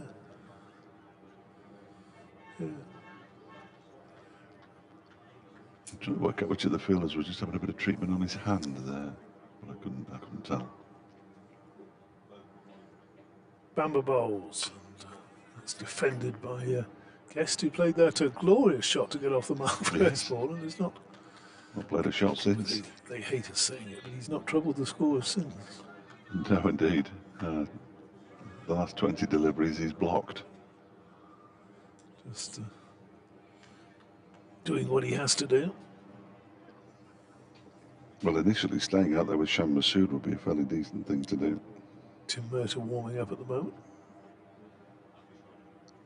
Mid-off, I'm sure he'll be on soon. Bamba bowls, and it's pushed up towards Tim Murtagh, who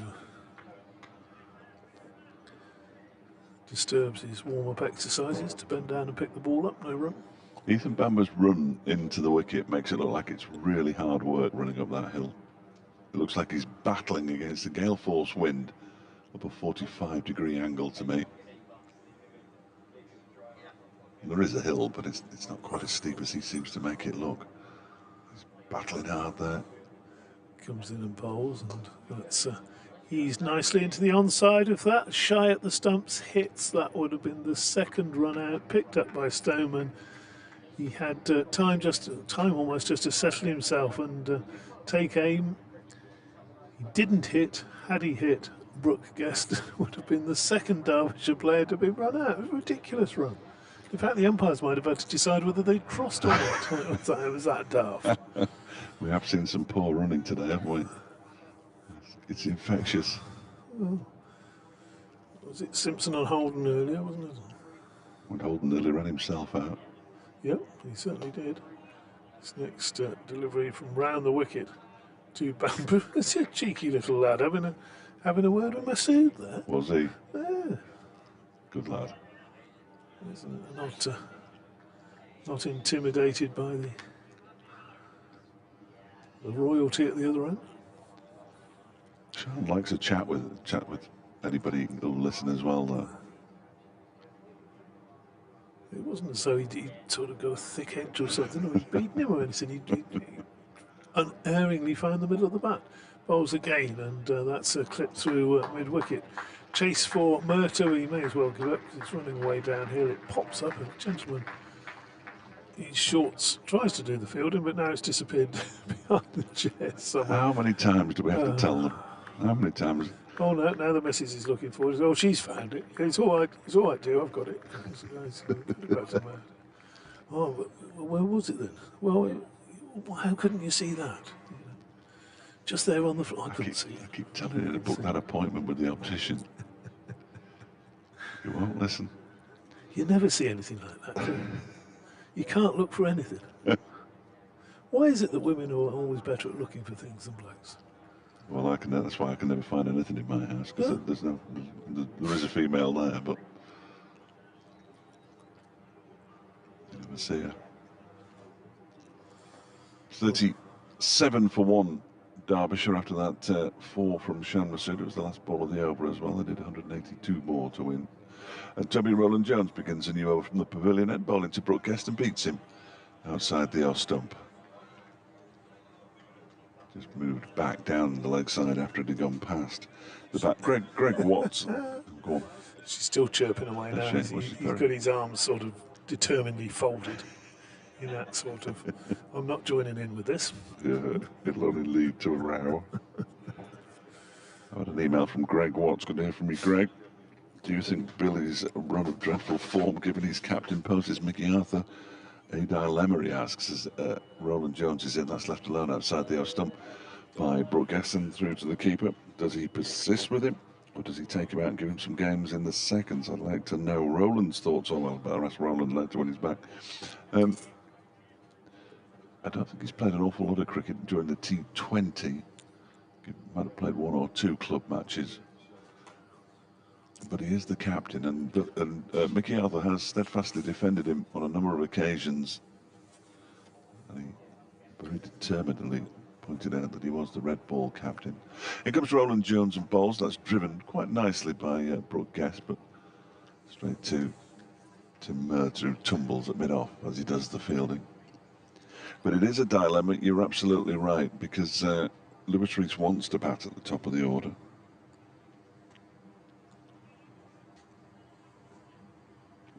Kevin Ham's already been on Twitter protecting his own players.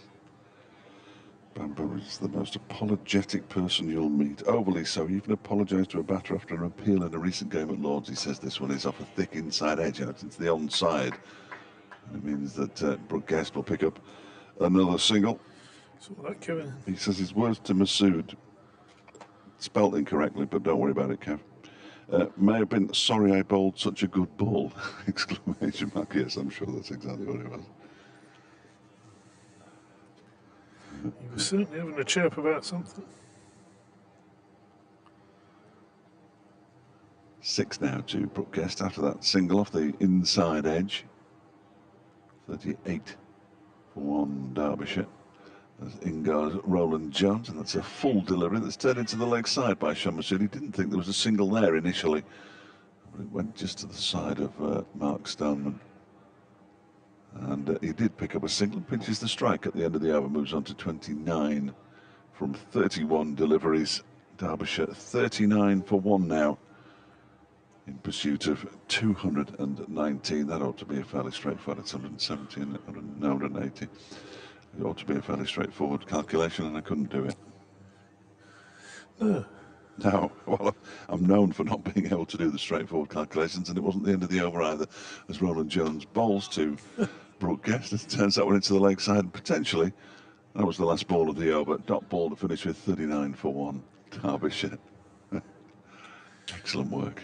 You're going to have to slip off and do your... Well, I only need really to turn round. Roland isn't here at the moment, so I can slip off. Yeah, I can You'd be all right for yourself for a couple of minutes, aren't you? I would have thought so. I've got the listeners with me. So. Well, it's very much a timed one. This has to happen between 3 and 3:03. Okay. So, only because it's in the news. We're going to have spin. Well, not surprised. First time. Yeah, Mark Watt bowled particularly well, didn't he? I don't think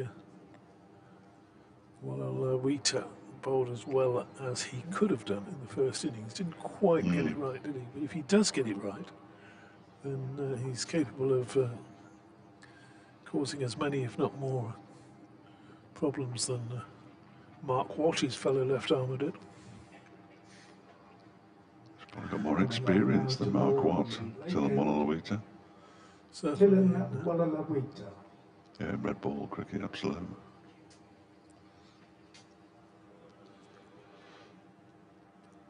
First batsman he'll face will be Sean Masood, which is always a... What will Masood's tactics be? He's a field.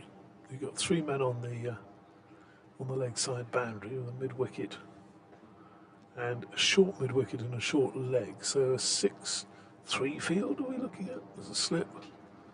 Yeah, there's plenty of space on the offside for the left-handed Masood. Just the mid on, slip and deep backward point as he starts left arm over the wicket, and that's pushed back to him. You'd expect him to be quite good against spin, though, wouldn't you? You would. And I'd expect you to toddle off and do your 3 o'clock, otherwise they'll be angry, they'll be missing you. Balls again, and again on the money. Forward defensive by Masood. Slip and a short leg are the two close fielders. Got a smile on his face, while Lawita. And, well, he comes in and doesn't release the ball then, whether he was just having a word with Brooke Guest for backing up a bit too far, or giving a friendly warning, I'm not sure. The two chatting to each other. He bowls again there, and that one's cracked out to the man patrolling the acres down on the Burger Bar side of the ground. Just gets the single. Field changes around for the right-hander, the man at deep backward point. Can stay where he is. It's Ethan Bamber actually, who was bowling, has been replaced, but he can stay. In fact, no, he can't. They're bringing him into backward square leg. In fact, on the 45 for the right-handers, the field changing round.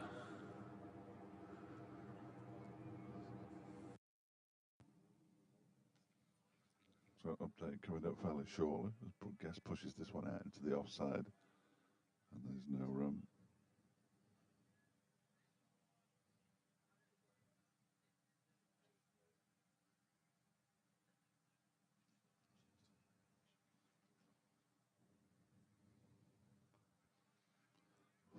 For 1 it remains. That next delivery is defended back to Walla Lawita.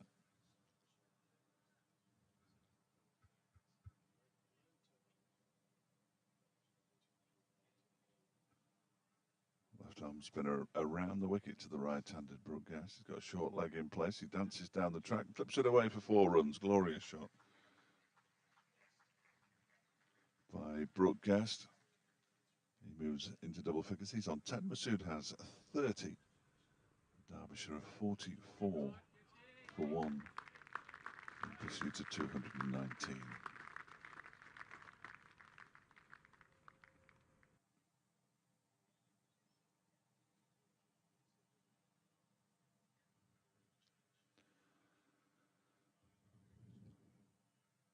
Yeah, Derbyshire have been set 219 to win this one. Sally after bowling Middlesex out for 196. They're 44 for 1.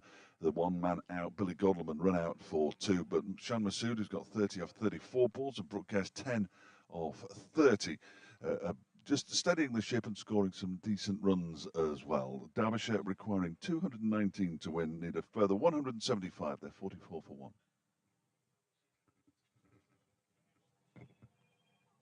Dude, he's not happy about something.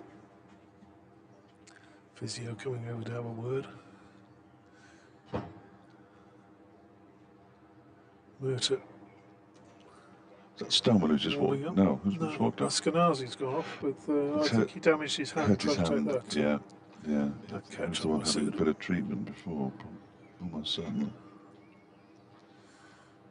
So Murta's getting his field right. He wants that long leg a bit square, almost around to deep backward square. Mid wicket, mid on. Oh, keep going. Yeah, it's happy now. 2 slips and a short extra, and that ball is struck straight to the short extra. Who's Max Holden? Max Holden is going to have to ask himself a few questions as well if he. Isn't it just? If Middlesex do go on and lose this, it was a sensational 45, didn't he? Yep, it was a sensational catch to get rid of him, but he'd just run out John Simpson, almost ran himself out, and then swished one up in the air out to a sort of wide mid-off, didn't he? Having just struck a very good boundary. Yeah, with a reverse. Murta bowls to Masood, nice drive, and again superbly stopped. Back to mid-on, this time it's not Lawita, it's Bamber. Diving, giving 2 hands on that, preventing a run, so be pleased with that. That was a good piece of fielding. 44 for 1.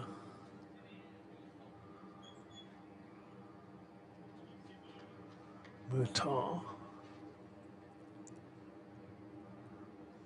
bowls, drive to cover, no run there.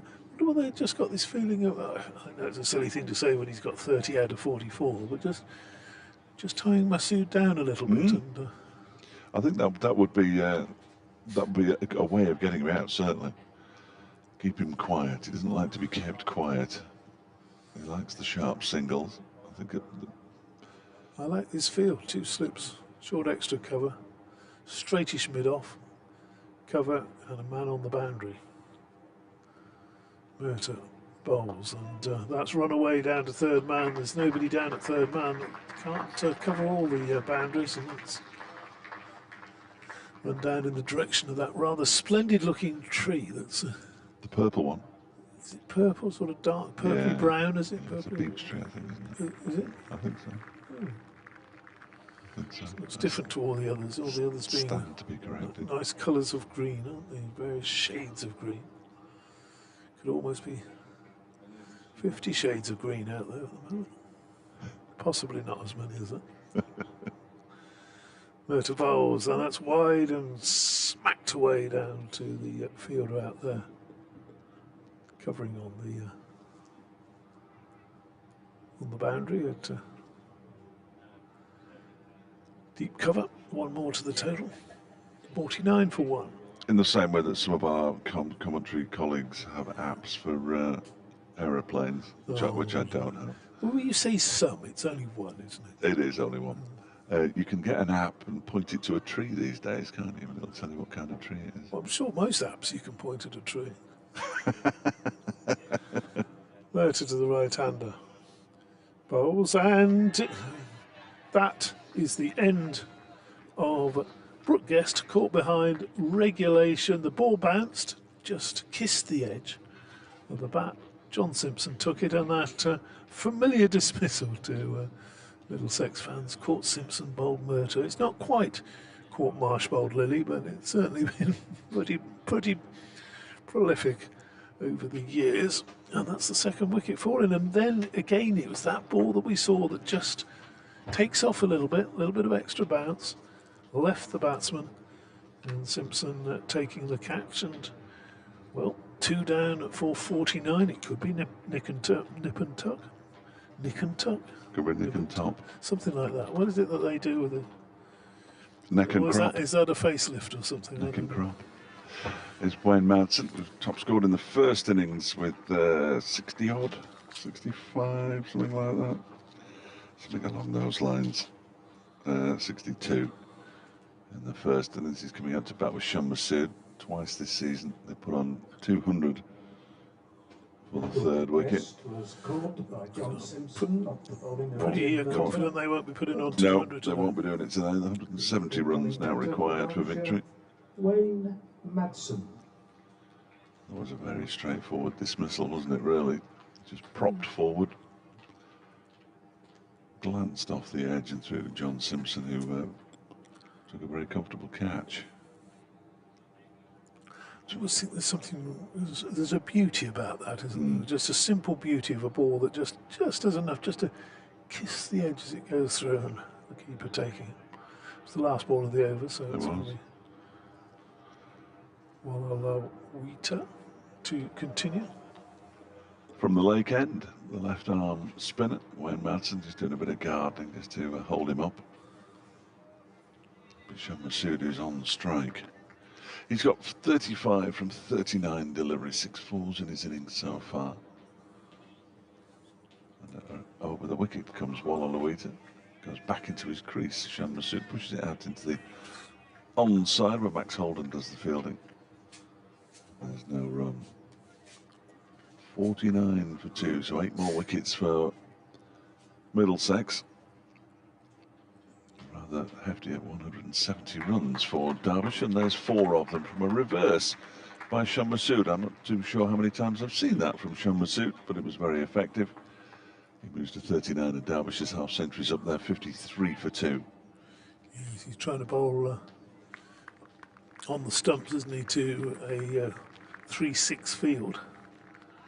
And a safe shot, really, as long as you make contact. Yeah, there's a man at backward point on the boundary, but there's no third man. Wicket's in. This time Masood uses his feet to dance down the track towards and pushes it out into the onside in a defensive manner ultimately. And they Max Holden does the fielding, there's no run. Rattles through his overs as you'd expect for a spinner. Walla, who is in again now, and Masood goes back into his crease, thinks about a single. Wayne Mountain is triggered by his first movement, which is forward, and has to turn tail and get back into his ground. There was never any suggestion that he was in danger of being run out, but just to be on the safe side, he got back sharpish. Masood waits, and this time turns it into the leg side, and ooh, from Tilan Walla, 100% sure why. 53 for 2 it remains, 39 to Shan Masood, the Derbyshire opener, who really has been the star of the show this season. He waits now, Walla bowls, and it's defended once again to Max Holden, who's told by umpire Hassan Adnan to keep the ball because that's the end of the over. 53 for 2, 166 to win. Tim Murtagh gives his cap to the umpire. Well, I'm sure this will be said a few more times. What a splendid game of cricket this has been. Absolutely. Brilliant, isn't it? Absolutely brilliant. Still got plenty left in it.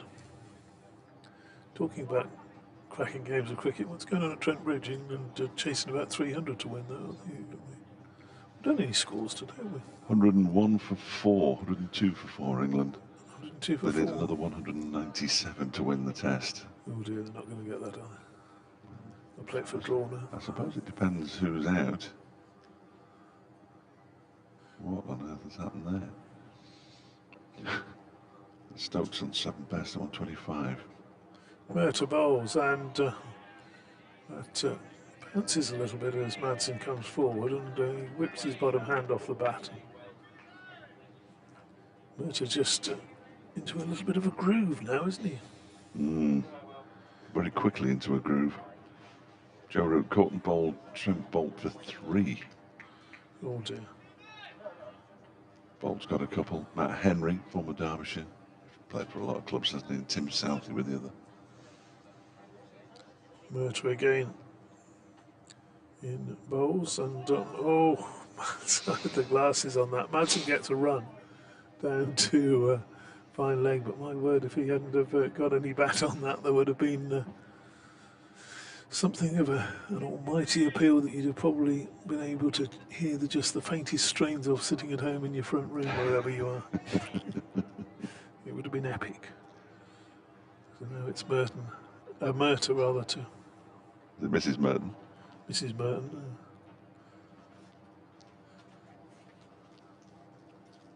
He'll be bowling to the left-hander.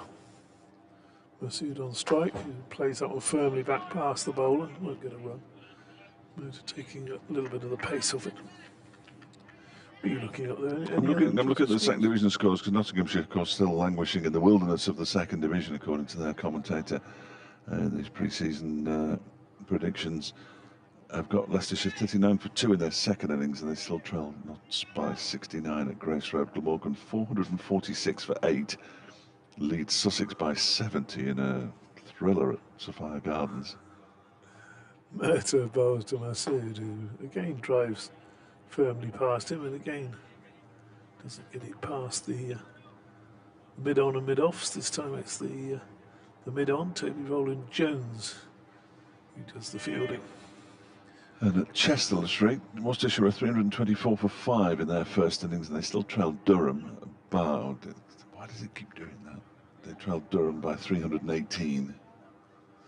There are games in the first division, but of course nobody cares. Not this season anyway. Well, we don't know what it's going to be next year, do we?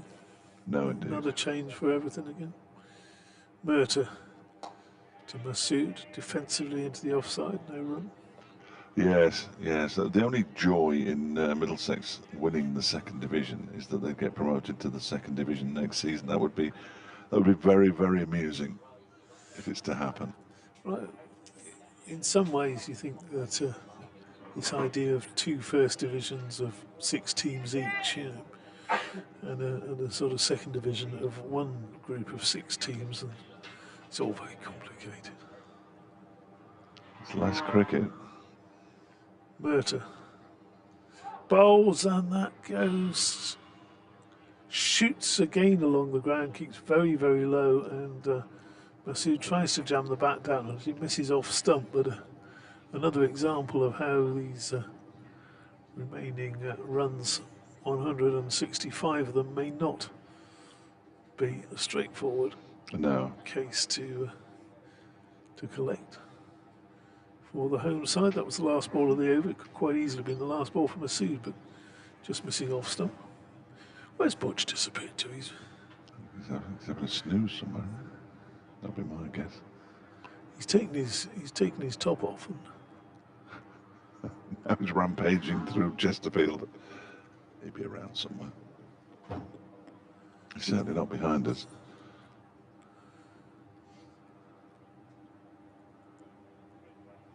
Did Masood make down at Lord's 91 and 62.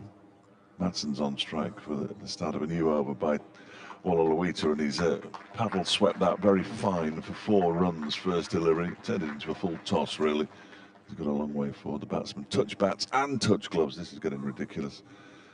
Derbyshire move on to 58 for 2. Madsen on to 5. Well, if you're going to touch gloves, that's fine, but don't touch bats first and then touch gloves. Makes no sense. Well, would you touch gloves and then touch bats? Well, I wouldn't know. I'd just pick one and stick to it, but don't do them both. No need. Next delivery is a paddle swept again. He doesn't get as much on this one. It is running up the hill towards the pavilion. There are 2 fielders there, and one of them gets to it very, very quickly. It's Ethan Bamber, and this time Madsen only picks up 2.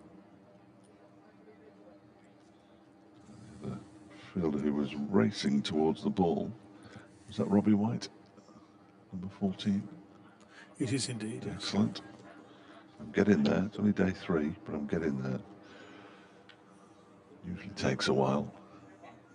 Had enough of that nonsense. Sam Robson has come into a position at 45. You'd think he'd stop doing it now, wouldn't you? There's no value in doing it now, really. Oh, really? Wallaluita around the wicket post to Madsen, who clips it into the leg side. There's a comfortable single there. Man comes in off the mid-wicket boundary. Madsen to 861 for 2.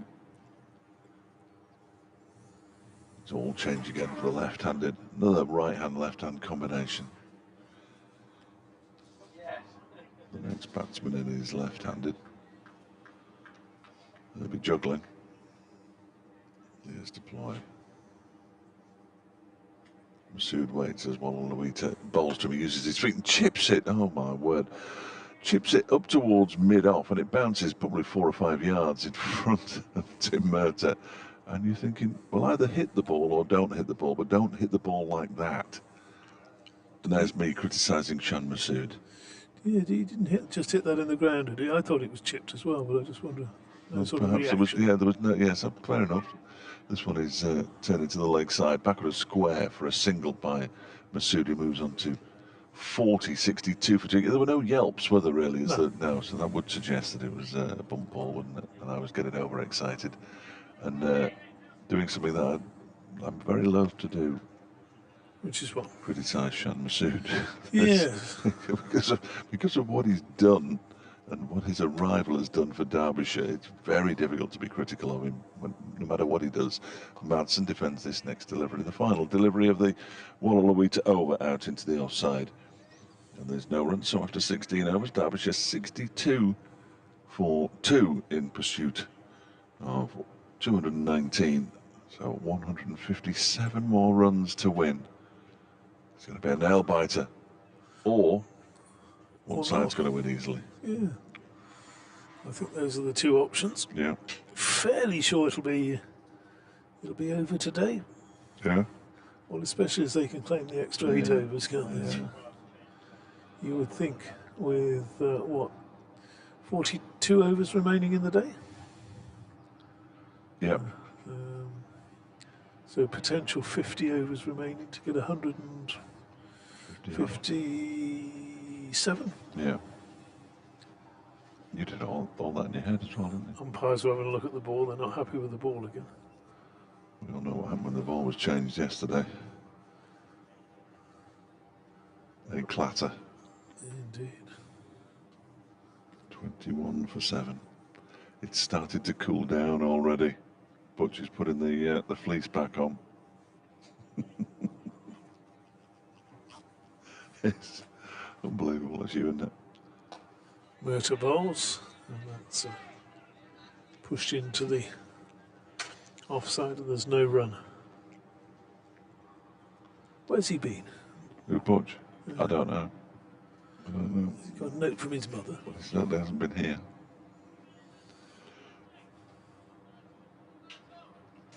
But they told him that he doesn't get paid tomorrow if it finishes today. I think. Oh yeah, you have to. Absolutely. He'll have to come here and sit in the park for 4 hours. Murta bowls and squeezes Masood for room there. Just plays it out on the offside. No run. He's starting to get just a little bit cool, isn't it? Yes, but not cool enough to be wearing gear that looks ready for the Arctic. Another 10 overs to go before tea. Shall I let him in here for a bit, or is it your turn to take a... Well, no, it's not my turn, but in 8 minutes I've got to do an update. Oh, right. So if he comes in, then I'll just take over from you till tea. This ball played firmly into the offside and no run. So what are you proposing? You and I chat on for 8 minutes, is that right? 8 minutes. And then, and then you do your update. Butch comes in to replace me, and I'll come back and replace you straight away. Sounds like sounds like a deal. I think I'm going to go over that far side and have a lemonade shandy. Lemonade shandy. Sit and watch on the grass bank, which is rather nice over there. But you know, when you only normally get half an hour off, but I'll have the tea interval off as well. So yeah, no, that's fine. Bit of time. Murta bowls, and that's driven nicely by Madsen. But Stoneman does the fielding at cover, and there is no run. 41 to Masood, 8 to Madsen, who's looked in good nick, and so he should. I mean, he's the holder of one of the only 2 half centuries in this match. So. Yeah. Yeah. Trying to get this highest score of the match crown back after Stoneman went past him at 67. Murta running down the hill, bowls and up on his toes a little bit uncertainly there, playing that down. Back with a point on the offside. No run to be had there. Anybody's game at this stage. Absolutely. It's, you wouldn't want to... 10 overs to go before tea, you would have to think that... well, every 10 overs is important, but if Middlesex were to get 2 wickets in that period, you'd think they was right back with them as Murta bowls, and that again keeps low. Madsen is equal to it there, plays it out, and there's no run there. The end of the over, 63 for 2.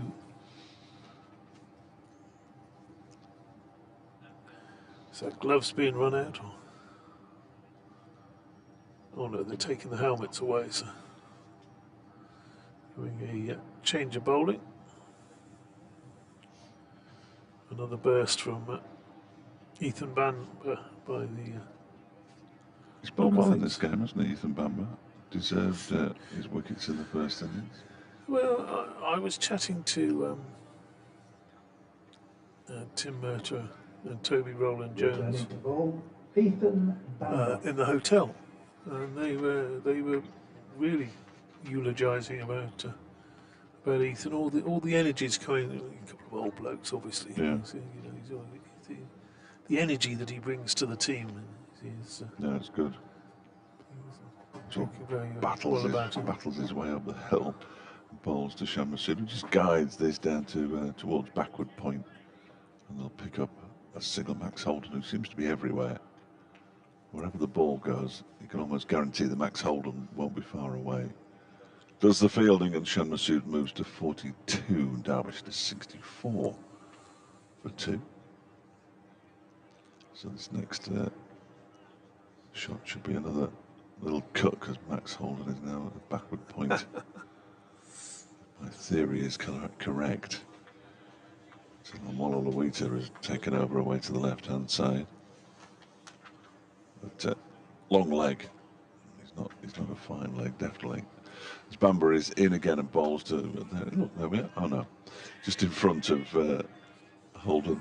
In fact, went to Holman. And there's no trying to generate something out there at Middlesex, aren't they? You get the feeling trying to just G themselves up for an effort, like you say. If the remaining overs before tea, if they picked up 2 wickets, they would really think that they were in the ascendancy.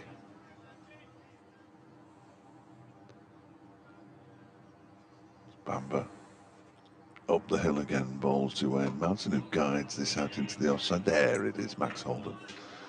That's the fielding. Interesting, isn't it, that Bamber bowled that very good spell yesterday before lunch and at the start of the afternoon session from this end, from the pavilion end. And yet he's been asked to bowl both his spells today from the lake end.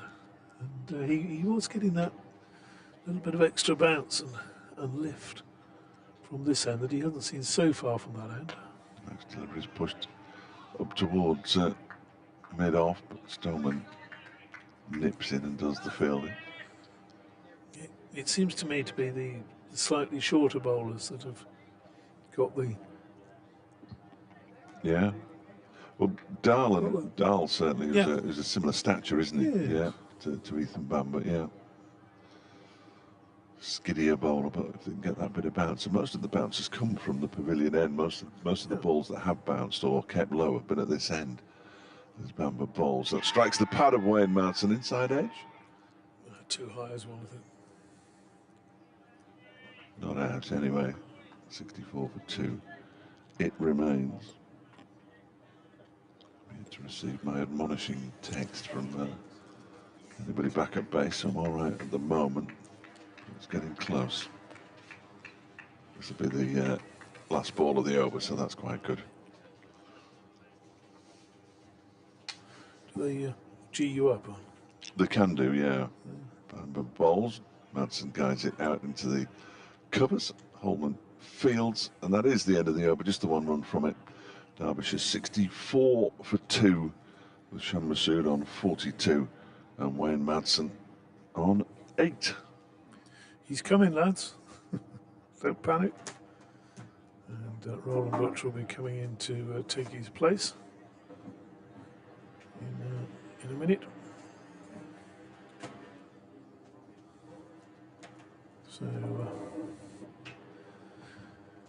this match still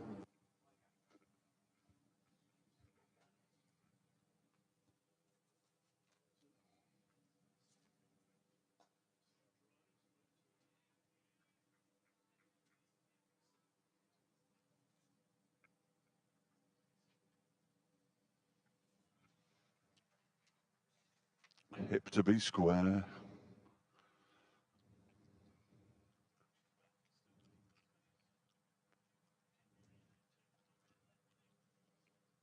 $155 more runs to win for Derbyshire, but 8 wickets only remaining now. Power of love. In goes Merter and bowls, and that one is clipped into the leg side. They'll go through for a single.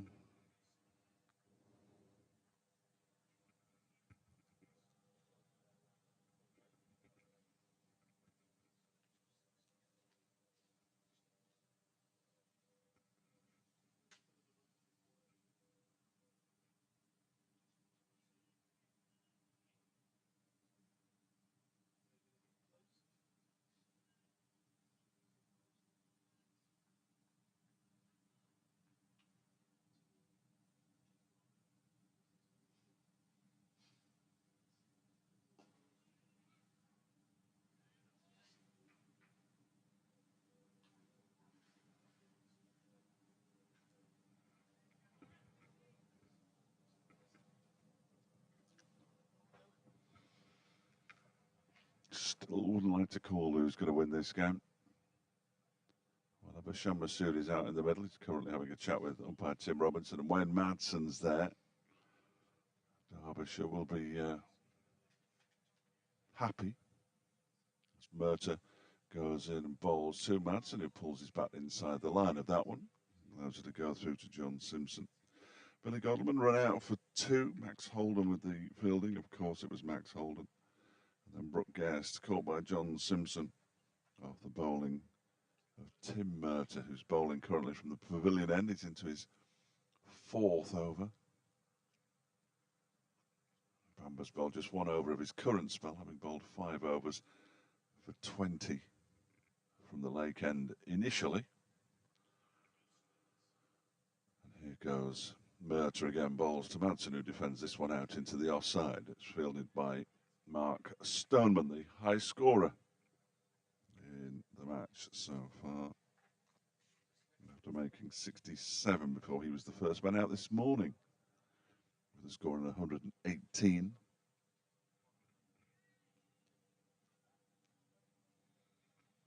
So 196 all out Middlesex, having lost the last 5 wickets for just 26 runs. Murtagh's on his way in again. Over the wicket, bowls. Madsen pushes this one out into the offside. And there's no run. 1 run off that over, 1 run off the previous over. Just 12 runs off the last 5 overs, and 7 remain until tea.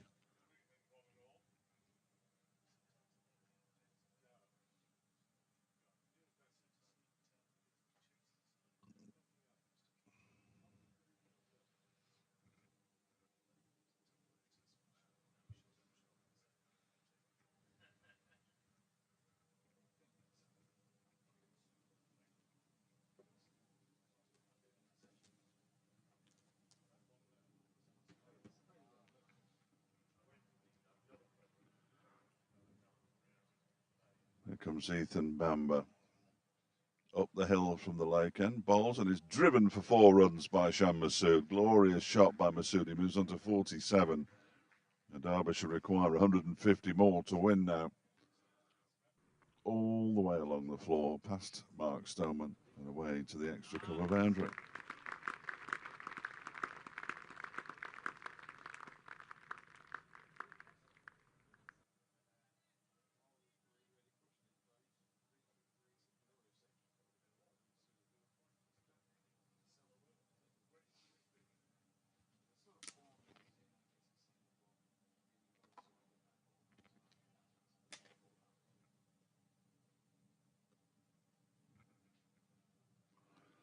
Next delivery from Bamber is driven again, and this time it's out towards the man on the cover boundary. Masood moves up to 48.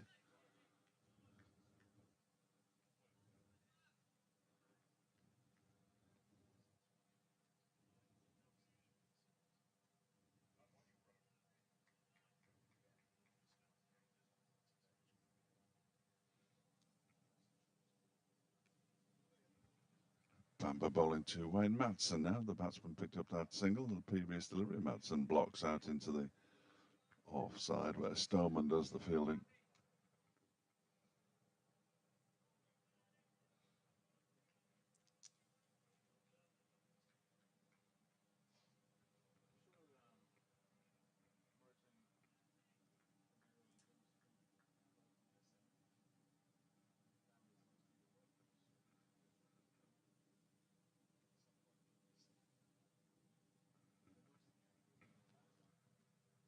There comes Bamber again, bowls to Madsen, who defends off the back foot, pushes it up to mid-on. There's no run.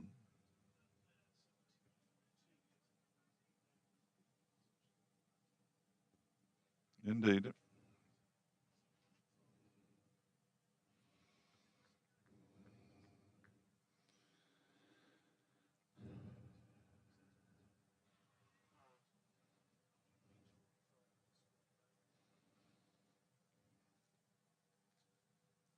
Yes, Sally, this is nip and tuck, this one at Queen's Park. It's exactly what you want from outground cricket. No question about it, as Derbyshire have just moved on with a single to Wayne Madsen to 71 for 2. They need another 148 runs to win this game here at Chesterfield. They have lost another wicket, as you said. Brooke Guest caught by John Simpson, the wicketkeeper, off the bowling of Tim Murtagh for 10. The score was on 49 at that stage. The next milestone is a half-century potentially for Shan Masood, but I was on air the last time he approached his half-century and he got out, so I'm going to get off quite quickly. Wayne Madsen's got 9. Derbyshire are 71 for 2 in their second innings. Their target is 219. They need another 148 to win.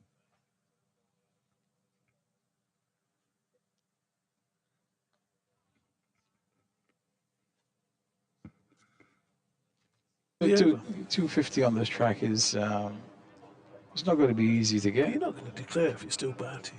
Plenty of time left in the game. Yeah, but but you would have at 170. I mean, they would have got. They certainly would not have been 230, 240 at lunch. That's for sure. No, So they would have been batting into the afternoon session. So yeah. you know, but as it stands right now, you know, the 30 runs plus light and the time that Derbyshire has had plenty of time left in the game to bat. So, well, I'm going to leave you in a minute, probably after this ball from Murtagh. Madsen bowls. He struck on the pad. Murtagh's sort of half appealing. Didn't look right. I'm going to leave. Madsen isn't. So, Butch can explain more about his thoughts that maybe Middlesex might have declared. yes, the Madsen on the front foot there. We've got an inside edge to that delivery that tail back in from Murtagh. Period of play at the moment where he's really dominated by Shan Masood. Everybody else is just pure survival mode. As Murtagh comes in now to bowl to Madsen, and he's driving down the ground. That's going to be 4. Lovely shot. As greeted, Dave Fletcher comes back with that one, Dave. That was a lovely shot. That was a lovely nice shot, wasn't it? It was a nice shot. Nicely done as well. Nicely described. As if you can't describe a shot in a cricket match. We should move to 75 for 2. And the target gets a little closer. 144 runs to win. 8 wickets in hand. Whenever these two are out there, everybody inside the ground will be nice and calm. Once one of them goes, though, as Murtagh is in and bowls to Madsen, it pushes this one out into the offside. The 3 shouts of no from Wayne Madsen will tell you there was never a run on there. Yeah, if one of them gets out. It's not panic stations. Liz deployed, Lewis Rees and Ajdal, they can all bat.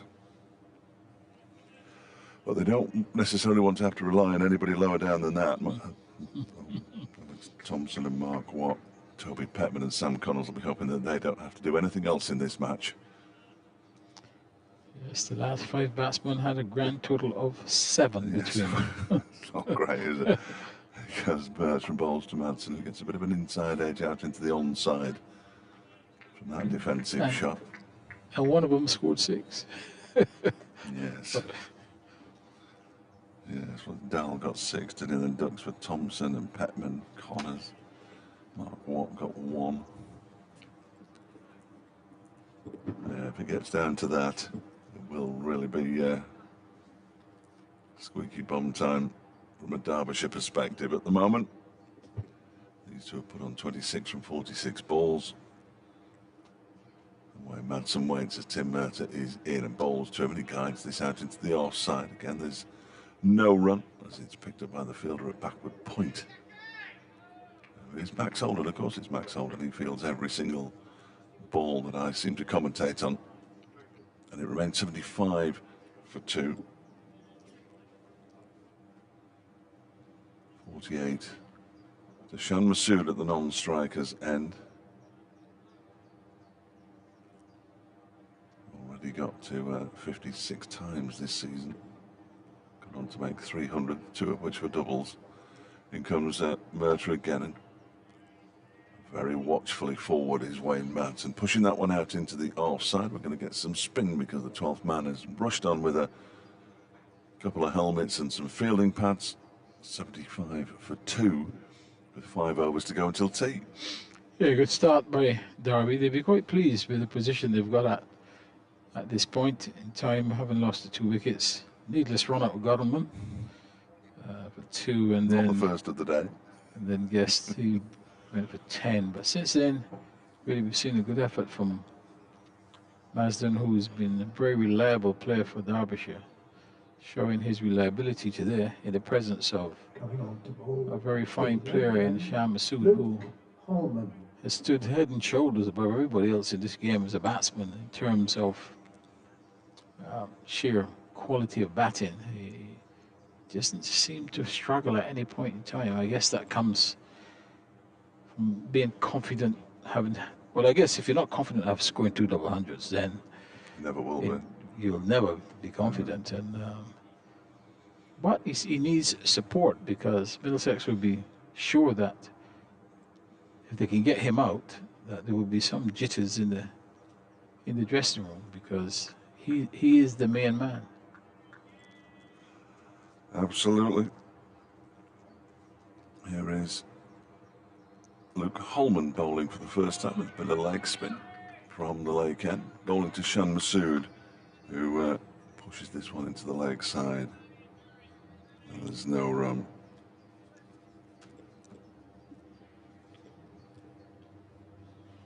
Slipping a short leg, the close catches as Holman's in again, and Masood gets one. Ooh, was there any bat involved? Well, we'll never know, because it didn't carry to the man short leg. With Sam Robson back on the field. Good to see Robson back on the field. He went off briefly. Oh no, it was Eskenazi who was off, isn't it? I beg your pardon. His next delivery is clipped into the leg side, but straight to the man at mid-wicket. And there is no way through there.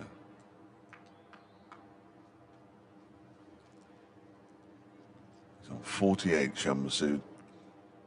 Holman around the wicket to the left-hander, pushes this one out into the offside. Holden Fields hands the ball back to Luke Holman. They don't need to be in a hurry. They don't have to score these runs today. They'd probably prefer to get an extra day off. This next one, reverse sweep, comes out. It's into the ground and caught by the man at slip. I thought it was into the ground, didn't you? I'm not sure whether he hit that, but I think I thought he swept it into the ground. They might have thought it came off his foot, possibly. But the ripple of that appeal certainly is one of saying, I want to get rid of him. And surprisingly played the reverse sweep with the array of shots that he has got. Well, he's played it once in this innings, and I can't remember seeing him do it before. This one is bounces a little bit, and it's cut away. That's a nice shot. Holden's chasing it. There's also a man chasing it round the boundary. It's the man chasing it round the boundary who gets there, but it's another half-century for Shan Masood. Doesn't remove his helmet ever when he reaches a landmark. Just shows his back to all sides. Masood 50 from 66 balls and 8 fours in there. It's the 7th time this season he's got to 50, and he's gone on to make 3 centuries, as I said before, 2 of which have been doubles. Yeah, very good innings, and just continuing, as you said, where he's left off. The early part of this season really has been a run machine, and I think he would be very, very disappointed with his effort in the first innings, where he fell on 49 when he had the bowling at his mercy. Yeah. Tim Murtagh beginning a new over, bowling to Wayne Manson, who just turns the ball into the leg side. And there's no run. In comes the substitute fielder Davis, who's on the field in place of Stevie Eskenazi, who damaged a hand trying to take a catch. Trying to catch Shan Masood, actually. DT wasn't sure if it carried or not. I thought it had carried. Did you see that one? I wasn't sure. Our colleagues next door felt it carried. That was my initial impression. They're not always right, of course, initial impressions, but Murtagh again, bowling to Madsen, who defends. 4 overs until tea, including this one. Timing will be just about perfect for the 4 o'clock update. Always good when tea coincides with either the beginning or Well, the 4 o'clock update coincides with either the beginning or the end of tea, because then you're not missing out on a 20-minute break. Nobody wants to miss out on a 20-minute break. A slight delay here because we're going to have a short leg. Tim Murtagh bowling to Wayne Madsen. We haven't seen that. You haven't seen too much of that against the seamers in this game. No. She's been, I guess, a bit surprising. He's probably 8 feet away from the bat, the short leg, and Madsen turns it into the leg side beyond the short leg's reach. Again, there's no run. 12th man's been asked to get something up. We're going to have another helmet out there. We've already got 2 helmeted, or we've got 1 helmeted fielder in there. John Simpson's helmet's placed on the field behind him. 77 for 2 means that Derbyshire need another 1-4-2 to win. Shammasood with only the 3rd century of the match. He waits as one of the others who got one in the first innings. Wayne Madsen just drives out into the offside. Nice shot. Not going to have the legs to get all the way to the boundary. Stoneman's giving chase and they'll get back for 3. As Stoneman picks up turns and throws. Madsen moves on to 16 and Derbyshire up to 80 for 2. Yeah, nicely timed check drive by Madsen. Obviously, he didn't quite get to the pitch of it and adjusted the downward swing of the bat and just stroked it through extra cover. But he wouldn't mind because it's brought the team another 3 runs. Edge them closer to the 130s now, 139 to win. Masood on 50 waits as well. Murtagh was running in and he's been stopped by the umpire from bowling, I think, because the man at square leg is moving around, but that's quite bizarre. It's twice it's happened in this innings so far. And he was in not the position the bowler wanted him. The bowler wanted him square and he was fine. Yeah, he's square now. Looks like he's reading something out there. And in comes Murtagh and bowls to Masood, who guides this down off the edge. Nicely fielded at gully. Scrambling away to his left-hand side was Sam Robson at gully.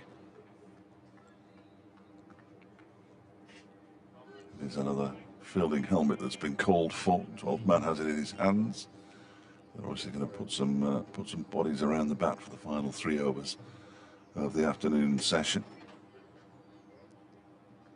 So the good news is it's not until after 3 minutes past 4 either, because the 4 o'clock one is one of those special news bulletins. Here comes Murtagh in and bowls. That one is just tucked into the leg side by Shammasood, who was a little bit out of his ground, I think, and rather hurriedly put his bat over the crease as the ball was thrown in. He remains on 50. Madsen has 16. Derbyshire 80 for 2 in their second innings. Remember their target 219 after Middlesex were bowled out for 198 earlier on today. They lost their last 5 wickets with the addition of just 26 runs. 3 for 50 Anuj Dal, 2 for 25 Lewis Rees, and 2 for 44 Mark Watt. Yes, the thing's going along nicely for Derbyshire. They didn't take the helmet in the end, Dave. They brought it back. All right. I remember during my playing days, Dave, they used to have a hole at square leg where you put the helmets in. Yes, they did, didn't they? Yes, they did. The 12th man didn't have to run on and off. He just lifted up the lid and in the helmet went. Holman begins a new over from the lake and pushed out into the offside by Wayne Madsen. So were you there when Braley arrived? I'm trying to place you in history. When I say history, I'm not being derogatory in any way, because Mike Braley had the cap with the little protectors in, didn't he, at one point for the fast bowlers? This one is carved out into the offside by Wayne Madsen for a single. He moves to 17, 81 for 2. You were there at that time? Yes, yeah, he had a plastic skull cap with a side piece and then a cap fitted on top. Yeah. That's what passed for protection in those days, wasn't it? I remember, and everybody was going, well, he can't wear that. What's he wearing that for? And now, here we are. Everybody's helmeted up if you're within cooey of the batsman. Even at leg slip, you have to wear a helmet. All youngsters, it's mandatory. Holman around the wicket, balls to Masood, who clips this into the leg side for A single moves to 51.82 for 2. And a lot of the kids who come up having worn helmets at age group cricket for the villages, I mean, my team back up in the Bolton League, they all wear them now as adults because they've never batted without a helmet. There's only 1 or 2 batsmen in the Bolton League who bat without helmets these days, and they're at the sort of the veteran end of the age range. That one is pushed into the ground and out towards extra cover, no run. But my lad ever said, "Oh, I'm not going to wear a helmet today." I said, no, you're wearing a helmet. You're not getting paid enough. We're not getting paid anything to play this game. There'll be no insurance as that one is pushed out. Again, fairly simple single for Derbyshire out to Ethan Bamber. Wayne Madsen moves on to 18.83 for 2. Yeah, no great pressure on the batsman, just able to ease that into the offside. But it makes a lot of sense, wearing helmets. Absolutely. This one's turned into the leg side. All 4 runs that have come off singles this over have been played out to Ethan Bamber away to our right-hand side, either at mid-wicket or at cover, depending on whether it was Sean Masood or Wayne Madsen batting. Masood moves on to 52, and Derbyshire at the end of that over are 84 for 2 now. They need a further 134 runs to win. Yeah, another good over for Derbyshire. No chances taken by the batsman.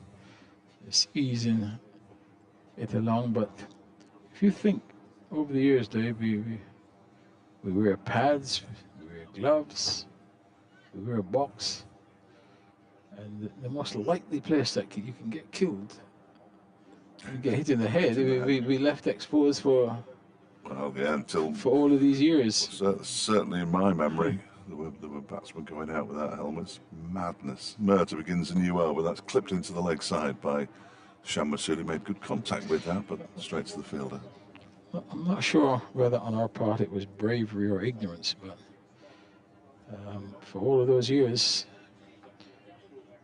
people just didn't wear a helmet. And if you got hit on the head and you felt all right, you were allowed to stay out there, weren't you? I mean, nowadays it's all the concussion, and quite right too, the concussion protocols and all the rest of it. People stood down for a week and this kind of thing, like Jack Leach was. Can't do any physical exercise until he passes a test. Masood defends this next delivery from Murtagh up to Wallawita at mid-off. Yeah, before you got hit on the head, first thing that would happen is the opposition would have a laugh about it. And if you weren't carried off the field, they would just put a bit of ice on it and off you go. Yeah, get back out there. But I think absolutely right that you should have, because there's life after cricket. Next delivery from Murtagh, bowling from the pavilion end to Sean Masood, who clips this out towards square leg. He's only going to get a single. He probably hit it too well. He moves on to 53.85 for 2. Yeah, nice shot. Taking this one probably from about middling off. Hitting it all on the ground out to deep square leg. And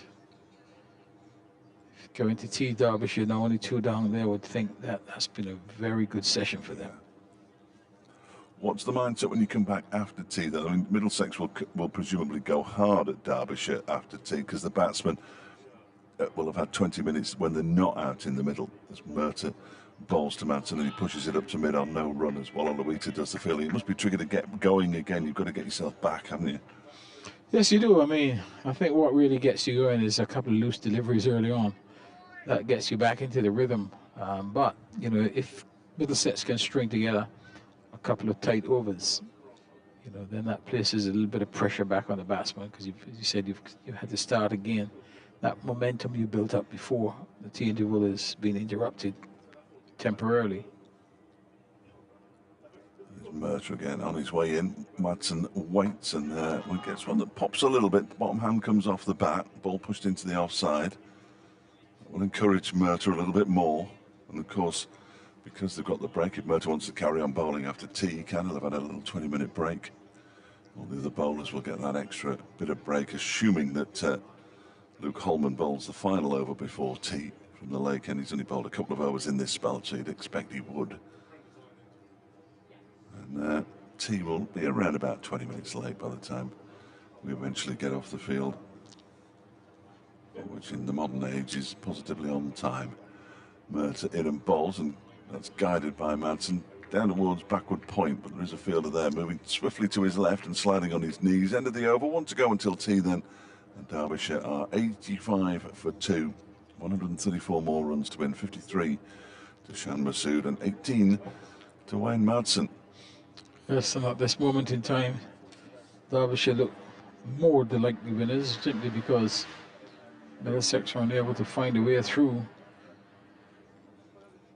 But cricket is a funny game. Well, we've seen it twice already in this game, haven't we? Wickets falling in really quick succession, both teams. The Derbyshire first innings, the Middlesex second innings. Here's Holman in and bowls to Shan Masood, who pushes it back towards the bowler. And there's no run.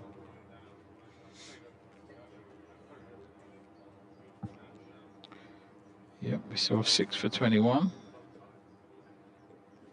Holman bowls again. That's wide of the off stump, and it bounces a little bit, and he does well just to chop it into the ground. Masood gets up the other end, picks up a single, 86 for 2. Yep, and 5 for 26. Yeah, it's been good bowling figures, those. Yes, well, they don't like being called tail enders anymore, do they? So I'm going to call the lower order batsmen haven't covered themselves in glory in this game so far. Holman tosses himself a catch. He's in and bowls to Madsen outside the off stump, left alone. Picked up by the keeper. And there's no run. I just think as well at the far end, those sight screens are pretty much see-through. This next delivery is turned into the leg side by Wayne Madsen. There is a single available there. In fact, the bowler has to go and do the fielding off his bowling. So that was a well-taken single. Just initially, Shan Masood looked slightly alarmed, but I think once he realised that there wasn't actually a fielder there and it was the bowler who was going to fetch the ball, he was okay. Madsen moves to 1987 for 2. Yes, good, easy single in the end, but as you said, hesitation by Masood. Never hesitate. You've got to commit. Got to commit. Next delivery from Holman is pushed out into the offside square by Shan Masood. He moves on to 55. And I think one more ball until tea. 3 runs off the over so far. And a very good afternoon session from a Derbyshire perspective. Here comes Holman, bowls to Madsen, who guides this out into the offside. They take another single, and at tea, Derbyshire will be 89 for 2, with Shan Masood on 55, Wayne Madsen on 20. And as they are 89 for 2, they will require 131 runs to win this game. Whether they do them all today or not is immaterial from a Derbyshire perspective. I think they'd probably like to, but if they have to come back for half an hour tomorrow morning, they will. Absolutely, and a very good session for Derbyshire. Just losing the 2 wickets to the key batsman at the crease. Masood, he's there in the 50s, and 20 to Marsden, getting a round of applause from the spectators, and thoroughly deserved because they both batted very well. And Middlesex at the moment could be ruining the fact that from a good position with the bat, they eventually bowled out for 196, which represents a pretty disappointing second innings effort. Well, we'll only find out if it is 20 or 30 short come the final and reckoning, won't we, really? But we thought that if they could get up to a lead of 250 Middlesex, then they would be in the box seats. In the end, they set the target of 219. Derbyshire at tea, 89 for 2, Masood 55, Madsen 20. And we will be back in around about 15-20 minutes' time.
Welcome back to Queen's Park in Chesterfield, where we're about to start the evening session with Derbyshire on 89 for 2. Further 130 runs required for victory. Shan Masood on 55, Wayne Madsen on 20. Toby Rowland-Jones is going to bowl the first over from the pavilion end.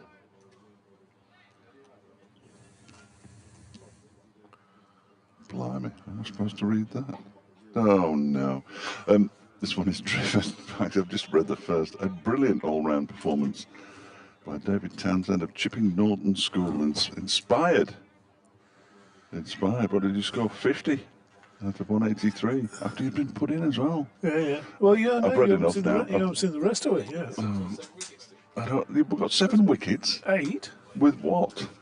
8 little dobbers, little in-swingers. In-swingers. First ball was a dot ball after tea. And then goes, I'm just checking that we're on the stream, which we are. Ball pushed out into the offside. And there is no run. Wayne Madsen on strike for the start of this evening session. Yeah, that's terrific. I thought Butch would be interested. I'm glad you didn't send it to me. And if you did, I'm glad I missed it. It was, yes, Townsend, Star of Oxford win. Yes. 50 and 8 for 47, under 15 level. He didn't train on. Nor was he put out to stud. In goes this next delivery from Toby Rowland-Jones. That's only been in recent years. Yes, pushed up to mid-off. And there is no run. So where's this going, Fletch? Is it going to finish tonight, do we reckon? I'm not sure it is. We've effectively got 40 overs, haven't we? Because you can take the extra 8. The light is fine. Those dark clouds that were supposed to come in the afternoon session just haven't materialised at all. It's very much a Simpsons sky at the moment. I'm not talking John. Soon. Here goes Rowland-Jones in and bowls to Madsen. Up towards mid-up when Madsen does the fit. Again, there's no run. Surprised you're not a Simpsons fan. I don't watch a lot of television, to be honest. No, me neither. Max and Paddy. Peter Kay. Phoenix Knights. Yeah. Big Monty Python fan as well. When's their next series, I think? Yeah, they might be struggling now a bit. Here comes Rowland-Jones in and bowls to Madsen, who clips this away down to fine leg. There is a man down at long leg who comes around to do the fielding. They'll go through for a run. I'm waiting for the umpires. Tim Robinson the signal there, but he didn't. 90 for 2. You a fan of Gone Fishing? No. Well, I've liked what I've seen, but I don't watch it. I don't think one must watch that. No, a couple of old blokes just sitting down while in the afternoon away having a natter. Little never catch on. We could do that, couldn't we? Go on cricketing or something. Just sitting there, just to put a camera right in front of us. We'd get double bubble then, because it would go out live and we could edit it down to make it sound funny. Here's Rowland-Jones bowling, and that's clipped very nicely by Shan Masood up towards the mid-wicket boundary for 4. And he's continued where he left off. He moves on to 59 now, and Derbyshire to 94 for 2. Of course, the sunshine is great for the batsman, but rubbish for the scoreboard, which is almost impossible to read with the sun shining on it. Yeah, 94 for, I'll put the glasses on there, 59 to Masood, 21 to Madsen. Masood a little bit lucky, I think, with that, the catch at slip that wasn't given, that Middlesex were convinced he got it when he went to reverse. Into the floor. No, he certainly didn't hit it into the floor. The one... the reverse, yeah. The reverse. He signalled afterwards that it had hit his knee and his hip and gone up there. Middlesex, I was watching from side on, and they definitely sounded to be a little bit woody, unless he's got wooden hips, maybe, I don't know. Well, they should have held on to the catch when he was on 18, shouldn't they, really? Would have saved all these problems. This one's turned into the leg side by Wayne Madsen. Was it a catch? I think so. We'll obviously have to check that later. You could shout Steve Eskenazi, because he's just behind that advertising board. Is he? There he is, isn't it? I think it is, isn't it? Yeah. Yeah. Can only see about half his face at the Looks moment. like him. That one's turned into the leg side by Wayne Madsen. There's a finger went up there as well. They're listening to us in front there. I don't think they are. It was a tough one, anyway. Well, it was a tough one, and that's the one where he injured his hand as well, I think. He had a bit of treatment soon after, and then he went off. Looks like he's threatening to come back on at some point. There's this next delivery from, is it me? He's pushed out into the offside, but not that it makes any difference. From Luke Holman. Pushed out into the offside.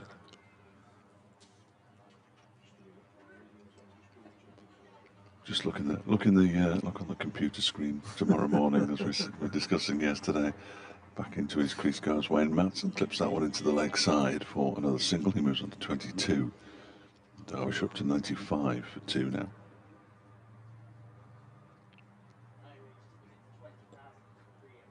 Ticking along at the moment. Middlesex need something to happen, don't they? Well, they do really, but as we're discussing with Butch just before tea, twice in this match, 5 for 26, 7 for 21, or whatever it was in the first Derbyshire innings. You can't sort of think, oh, well, it's inevitable that this is going to happen, because wickets have been falling and have fallen quickly on a couple of occasions. Holman tosses himself a catch, comes in and bowls a full delivery to Shan Masood, drives it up to mid-off. Bowling better today than he did yesterday, isn't he, young Mr. Holman? Yes. And none the worse for that tumble he took, saving a boundary earlier on. He looks to be okay, which is good news. Bowls this one, it's clipped into the leg side by Shan Masood. Bottom of his bat, but into the leg side nonetheless. He moves on to 60. Derbyshire 96 for 2 at the end of the over. They need 123 more runs to win.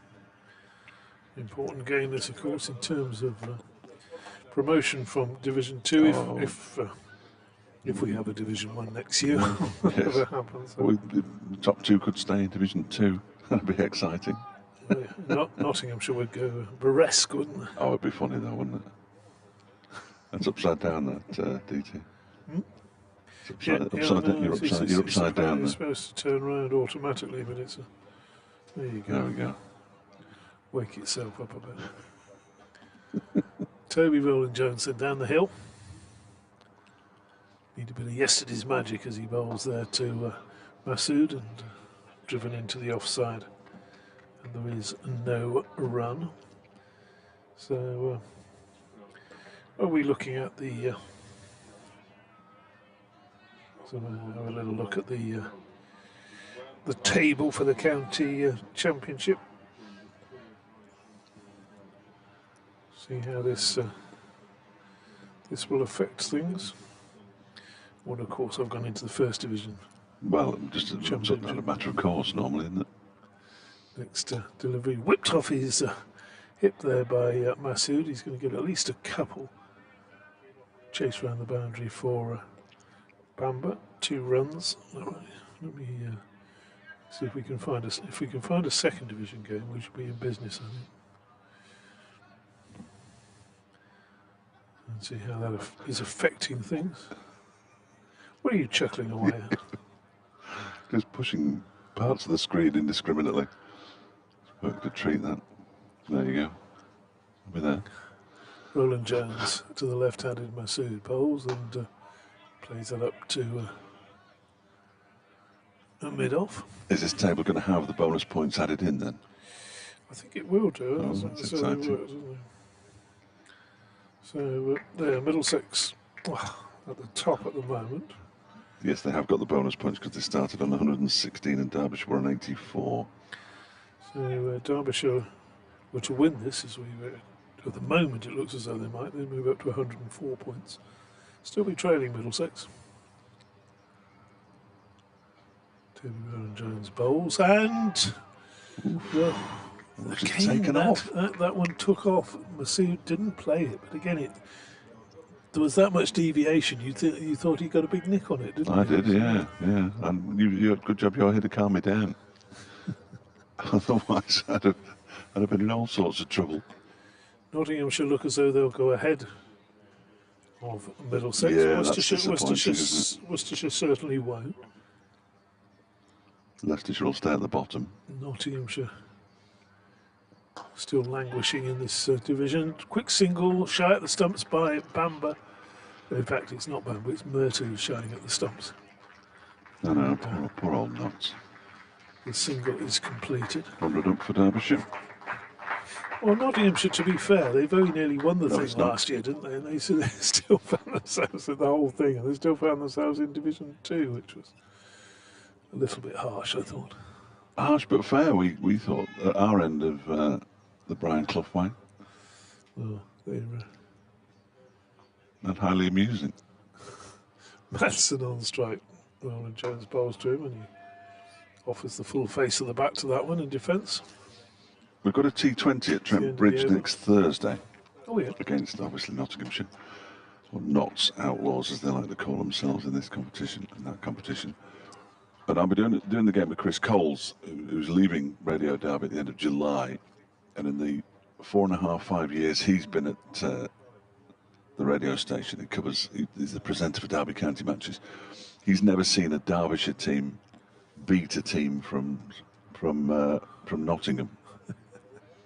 And I've never seen Derbyshire beat Nottinghamshire in a T20 match either, so we're hoping for a glorious victory. I'm going to have to go, I'm afraid. Holman then bowls as that's crashed. A bit of width on that, and Masood said thank you very much. Touches bat, punches gloves. Then they're going to do a variation on that, where one bat touches one glove and the other bat touches the other glove. Well, they could almost turn it into a TikTok routine. That brings the 100 up. 100 and 3 now for 2. That was probably the worst ball that Luke Holman's bowled in this very good spell so far. He's got a slip and a short leg. He thought he had Masood before tea. But Masood's still there, and he eases this one down to long on for a single. He moves on to 68, 104 now for 2. So Middlesex and Notts will still probably be leading the table at the end of this, but not in the order that they were. And the two of them face each other at Trent Bridge in 10 days' time or so. 10, 12 days' time. Holman concedes a single there to Madsen. Brings Masood back on strike. Bowls, and again he just eases that one away effortlessly. Past mid-off for 4. He's not bowling badly, Luke. Well, he bowled, the first one was a bit wide and a bit long, inviting that shot. That ball wasn't a bad ball. It's just stroked away, Butch. You must have enjoyed that. Certainly did. That was a glorious shot. Just eased onto the front foot. No great swing of the bat, just perfect timing, and pushed it mid-off. Never had a chance of getting it wrong. What a lovely shot. Holman around the wicket, leg spinner bowls, and gives that one some air, and he didn't get a hand on that. It's down to very straight, long on for a single. Maybe he just did get a touch, taking a little bit of something off it. As a noisy car rips past. Past halfway now of this chase. Further 109 runs required. Holman bowls to Madsen, and Madsen forward defensively pushes into the offside. 110 for 2. It remains the end of that Holman over. If you could have a spin bowler to extract that you've played with or played against, that you could have bowling on this pitch, Butch, for you now to bowl perhaps 6 or 8 overs and turn the game, who would it be? You'd have to be more Lutheran. I don't think you'd need that many overs either. You think there's enough in the pitch for him? He would find it. He would find it. So, Matthias Muralitharan, the Middlesex players are now not happy with the shape of the ball. they want that one back that they had yesterday, I think.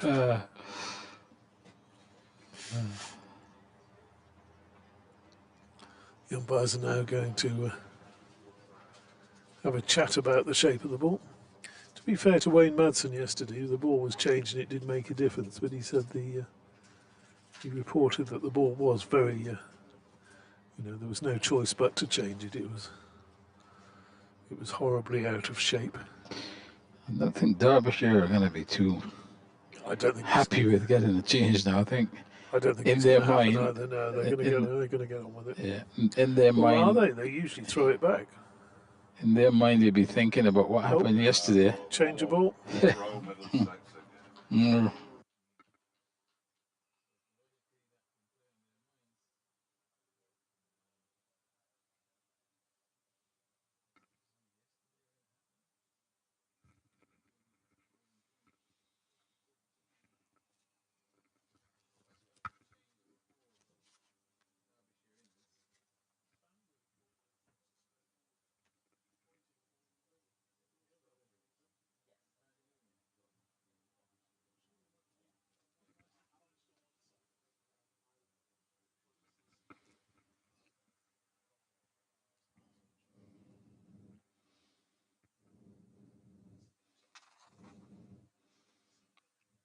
Yeah, going well here, Sally, it has to be said. Shan Massoud on 73, Wayne Madsen on 23. Between them, they've added 61 runs from 102 balls. That after Derbyshire was set 219 as their target for victory. Billy Godleman run out for 2. Brooke Guest dismissed for 10. But we have just had the ball changed, so I would just sound a note of caution. They have changed the ball because the other ball has gone either soft or out of shape. And yesterday, when Middlesex managed to persuade the umpires to change the ball, they picked up 7 wickets for just 21 runs. Wayne Madsen was one of those wickets. He's still out there. Shan Massoud had already gone by then. Derbyshire on course for victory here. Whisper it quietly. They need another 109 runs to win there. 110 for 2. We'll do something. He's got it changed, so he obviously wasn't happy with the other one. So. Let's see what he can do with this one. See whether Massoud will knock this one out of shape. Toby Rowland-Jones bowls, and that's eased away down to third man for 1. They're going to come back for the second. Luke Holman sends his throw in, and good running by Massoud. Comfortably back for 2.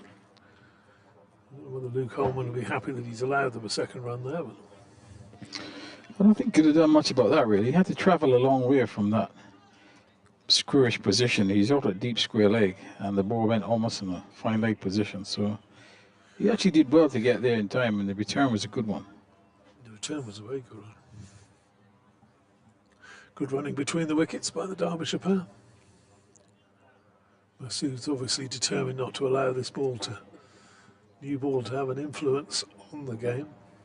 Bowls again, and it's pushed back to him by Rowland-Jones.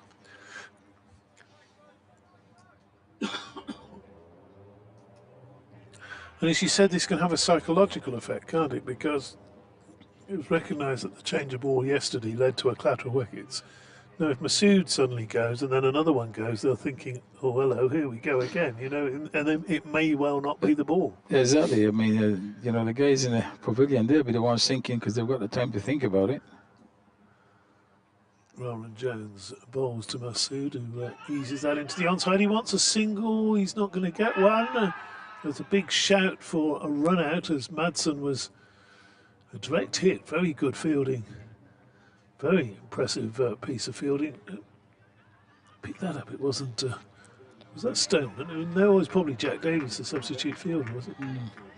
Madsen did really well there because he got into first gear for the run, got a quick call from Massoud, and he turned the run very sharp indeed. And had he not done so, direct hit, wasn't it? He'd been on his way. Yeah, so good cricket.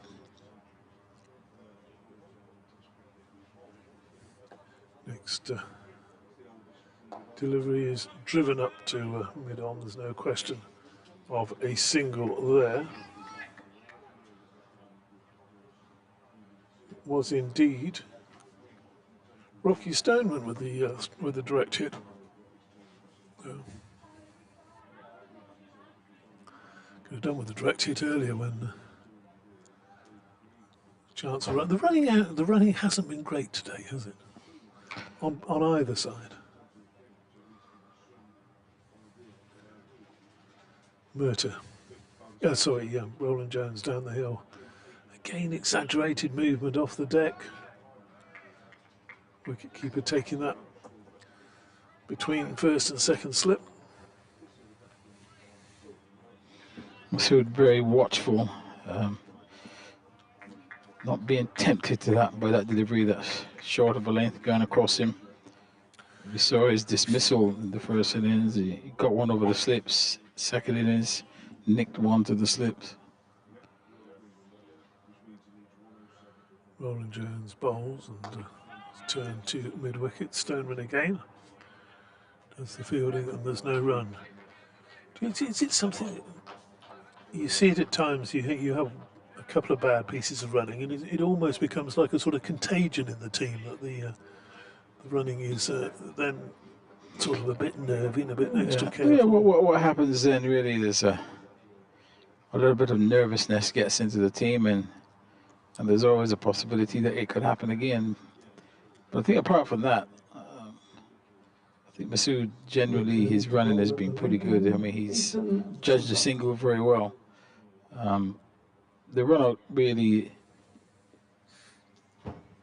of Godwin really was his fault, really. Basically, he really was the one that was insistent on the single and kept going. Yes, I mean it just wasn't a run there. It was as simple as that. So, field getting ready now, so we've got a seamer on at the immediately on Bamba on at the lake end, just to see if there is anything in this different ball. That ball bounces and Madsen gets on top of it, top of the bounce, eases it away for a single. 1-1-3 for 2. Shan Masood 75, Madsen 24. Key partnership this. Of course, Deploy can play as well. He's a fine batsman, we know that. And a couple of all-rounders afterwards, but this is the key partnership. You feel that Middlesex can get through this partnership and get another wicket this side of, say, 140. And they still fancy their chances. Delivery is from Bamba is crashed square of the wicket, just backward of square in fact. Out to Lala. We two out there on the backward point boundary.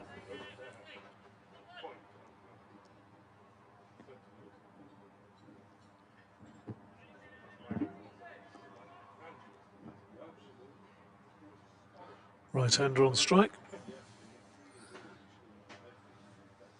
Bamba making his way up the hill bowls, and that's a wide delivery, got what it deserved. Smacked away to extra cover for 4. 118 now for 2, so just 101 needed, and once the target comes down to under 100, then psychologically that's easier for the chasing team. Yeah, wide delivery, and Marsden just threw his arms at that one. Once he beat the infield, certainly no chance of the fielder catching that one. Next ball is on the stumps and defended up to mid-off. Middlesex will be ruining some of those dismissals this morning.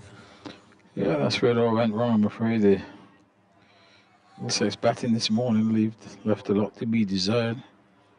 And that collapse certainly is going to cost them, could easily cost them the game. Bamba bowls, and that's eased into the offside.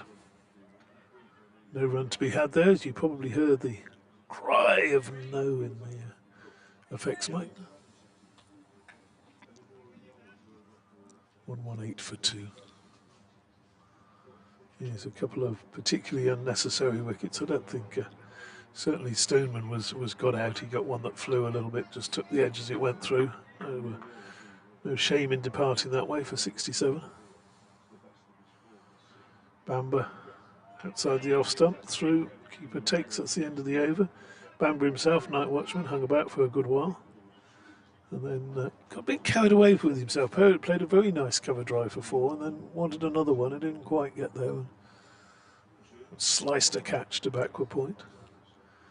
But it was the next 2 wickets really that really were the ones that should have ended up in a magistrate's court, I think. But John Simpson and Max Holden managing to combine to run out John Simpson, and then Max Holden just played very nicely for his 45, but had a bit of a yahoo just before lunch.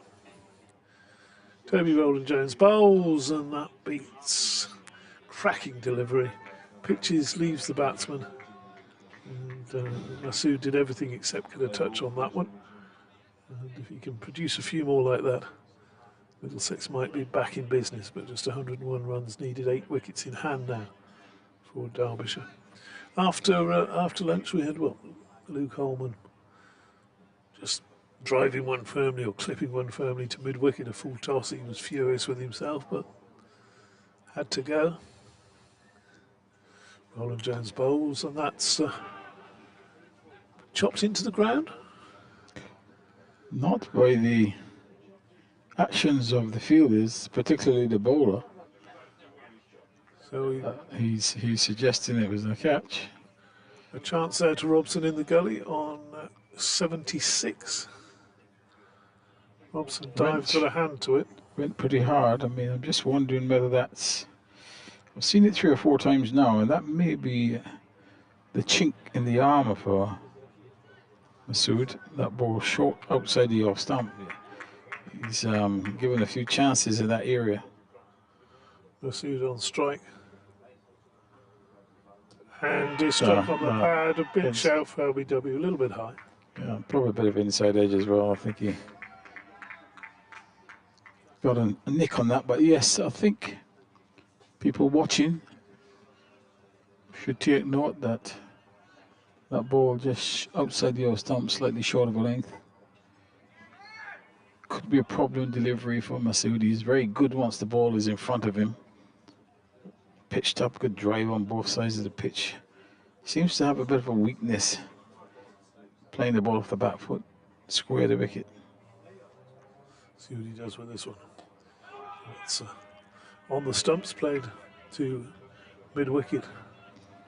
No run, 120, so the target is just 99 now. Not that you can get every ball right short side the off stump, because he's shown that he can cut, and he will cut you away. But I think if you can find a way to keep him quiet and then just tease him with that one outside the off stump, I think that's your best bet of getting him out.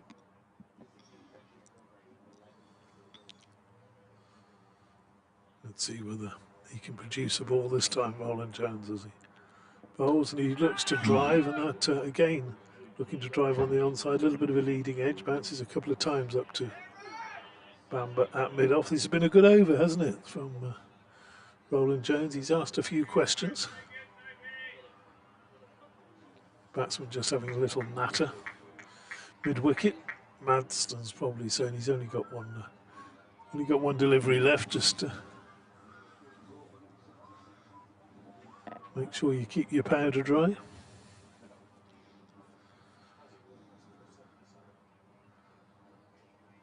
Rowland-Jones to Masood, another shout for LBW, but again, that probably pitched outside leg. It was certainly going over top, and there might have been some bat on it. A good over that, and getting applause from the Middlesex staff in front of us.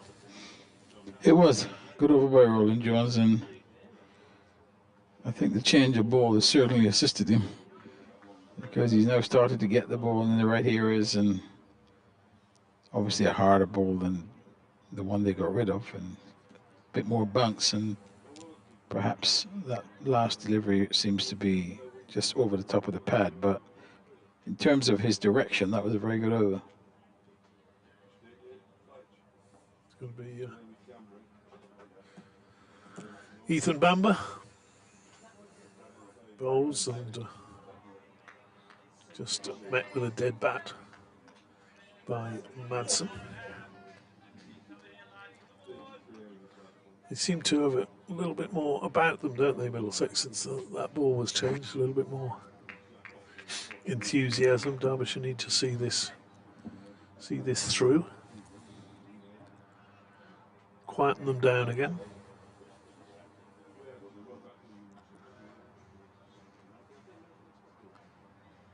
Bamber bowls. Playing a miss outside the off stump, as you can hear the groans from the groan from Mr. Butcher next to me. And the Middlesex supporters are here to our left, obviously thinking there was an edge there. But he drew the full shot, that's the important thing. And I must say, David, that this time of the afternoon, this is the best time of the day. At least we've got white clouds, blue sky, sunshine. It's lovely. Bamber bowls and again finds that bit of movement outside the off stump. There's definitely more movement with this ball, but as yet the batsmen haven't obliged with a little tickle.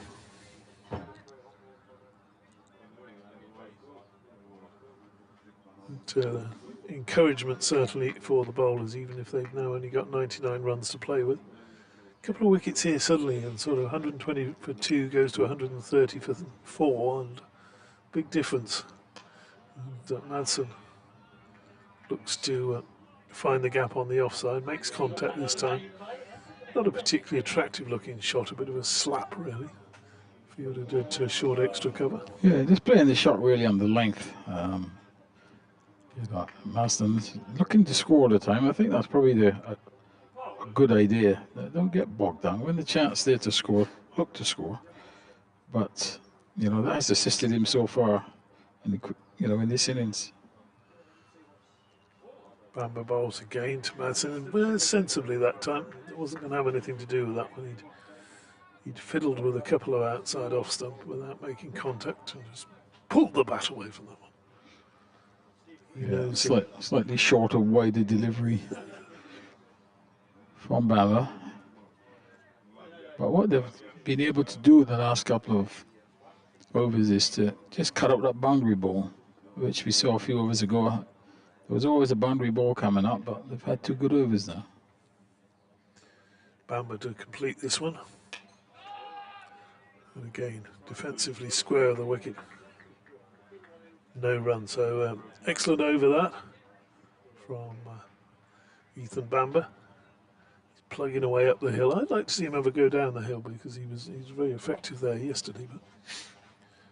But I don't think he's going to get the ball away from Roland Jones, who had his success yesterday from this end. He's not going to move from here unless he doesn't get any reward. 120 for 2. 78 to Masood, which perhaps shows you just how valuable his wicket would be. Middlesex have just got the one slip in now. They are trying to stem the flow of runs. Slip in a gully. Short extra mid-on. Mid-off rather. That's turned on the onside for a single. They're thinking a second. Yes, no, wait. Very sensible. As Stoneman went back and did the fielding, just the single. Field will change round now for the right-handed Madsen. Yeah, very good decision not to go for a second run. Stoneman moved very quickly and got the ball away back to the keeper just as quick. Lots of field changes. Looks as though Holman's coming into gully, so 2 slips in the gully. Extra cover. Get back to Nobody out on the offside as Roland Jones bowls to Madsen, and he fiddles, and the ball goes through to the keeper. Something's because that might happen every ball at the moment, but Yeah, certainly a lot more happening. Just like yesterday with a change of ball, suddenly given the Middlesex bowlers a little bit more heart. There's a little bit more purpose in what they're doing, and the scoring rate has dropped significantly. let's see what happens this ball is. Roland Jones bowls to Madsen, and again it's almost as though he's trying to get an edge to that. Obviously he wasn't, but you know what I mean. He's just sort of feeling for it a little bit outside the off stump, isn't he? Roland Jones getting into a bit of a rhythm now. This could spell bad news for Derbyshire next 15, 20 minutes will be vital. I mean, from a Derby point of view, all they've got to do is really just hang in there, try and get through this period, you know, and then things will get a bit easier. Roland Jones bowls, and he was able to. Madsen was able to lift the bat well out of the way that time. No problems at all. So, as you say, the scoring slowed right down. 98 still required. With Masood needing 21 for his century and Madsen needing 72 for his. So you can work it out in the opposite way. The other way round. Roland Jones to Madsen, and that one takes off outside the off stump. No danger to the batsman. My word, if he'd been able to bowl that in line, that would have had him sniffing the leather as it went through. Game went from a pretty good length and just short of a length. It would have been interesting to have seen how a real out-and-out fast bowler would have fared on this pitch. It would have been interesting to see. Madsen waits for Roland Jones. He bowls and neatly driven, but straight to mid-off, where the Middlesex skipper does the fielding. Throws the ball down to Stoneman, who will give it in turn to Ethan Bamber. Yeah, another good over by Jones. Really testing the batsman's patience, testing their techniques. So a good little period for Middlesex. They've got to maintain this for a few more overs. But from a Derbyshire point of view, you know, they've got to hang in there as well, get through this period. It will get easier. And then a couple of boundaries later on will suddenly get them flowing again. But it's a nice, tense period of play at the moment. And from a Middlesex point of view, if a wicket falls, or 2 wickets fall, the game will, if not be back in the balance, certainly they'll be back interested. That's a wide loose ball, and there's a boundary just slapped through the, strokes through the, as I'm kind to say slapped, strokes through the offside. 4 takes him into the 80s, takes Masood to 82. Yeah, probably one of the best shots he's played today, Masood. He's played some good ones, and a lot of them, but that was not that bad a delivery. He made it into a bad delivery. He waits now as Bamber comes up the hill, attempted and there's another boundary, attempted Yorker. He's dug it out past mid-on, and we were just talking. Get through the sticky period and a couple of boundaries, and it'll be flowing again. Yeah, this was a much easier one to get away. It was full. And really, the form that Masood is in, he's not going to miss out on that. The mid-on is quite wide, and he just placed it perfectly on the on side of the pitch, and the bowler was bowling around the wicket at the time, and he picks another boundary up, dealing in boundaries at the moment. Bamber tirelessly up the hill, bowls, and that's ease square the wicket for a single. So 9 runs off the first 3 balls, and the pressure you feel has been lifted a little bit. With Masood now on to 88. 130 for 2. So 89 runs required. Yeah, in this space of 3 deliveries, it certainly changed the feeling of the batting. Bamber beats. You say beats Madsen, or do you give Madsen the benefit of the doubt and say he was just playing inside that one? I think he was looking to play it. It kept a little bit low. At the end, he hung his bat out, obviously looking to maybe run it down to third man, but I think you give the bowler the credit there for getting a forward stroke out of the batsman. There is no third man, so it's an easy source of runs. Bowls again, and that's a driven, nice shot. Backward a square, that's racing away, that's 4 more runs. And the pressure really has come off in this over from Ethan Bamber. Yeah, the shackles off. Full delivery outside the off stump. A little bit too much width. We've seen Madsen, he's been prepared to go after anything wide. He's not going to miss out on that. It was a nice control shot, played it square to wicket. Once it beat the infield, really, there was no chance of the point fielder pulling that one back. Again is Bamber, who put a little bit more into that one, you felt. Goes down backward a point, Holden Fields. The Derbyshire 12th man comes sprinting on with something. In fact, it's the Middlesex 12th man who comes sprinting on. Not sure. Brought something out for Toby Roland Jones. I think that could probably be the end of Bamber for a while. Who do they turn to? Looks like an inhaler, actually. He's possibly suffering a little bit with the pollen that's around today. It's not bothering me too much, and you say you've not suffered from. No, surprisingly, thank God. Touch wood.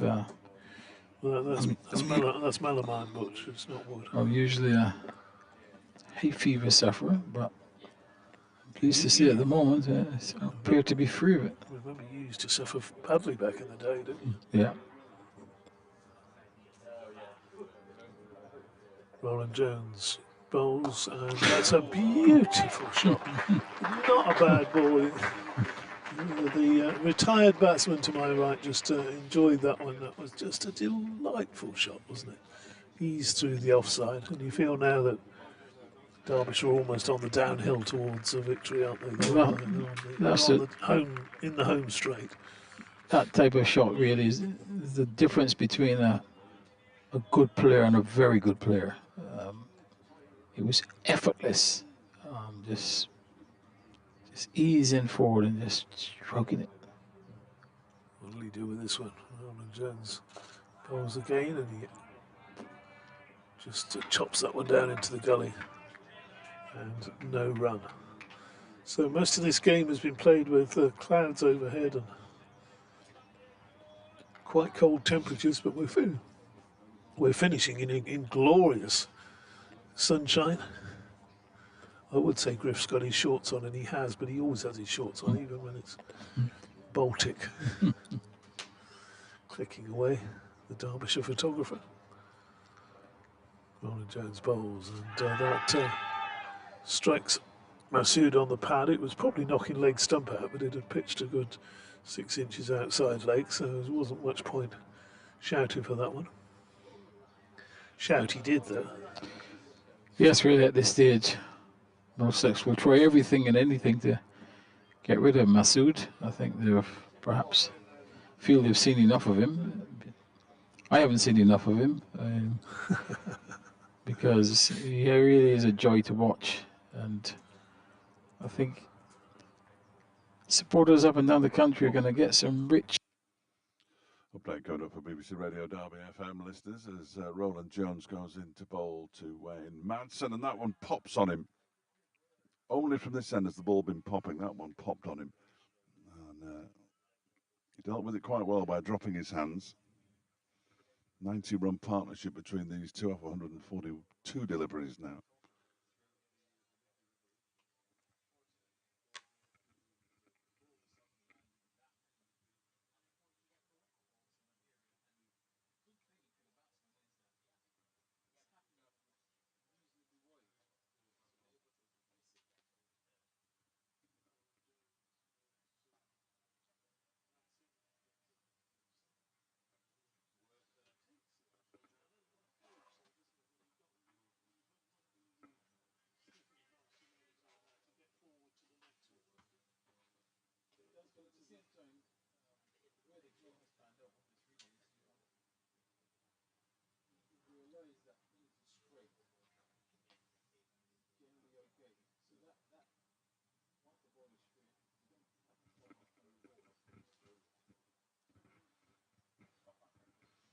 Roland Jones in again, balls to Manson, who defends out into the offside end of the over. 21 plus 8 left, so potential 29 overs left in the day, and 80 runs more required.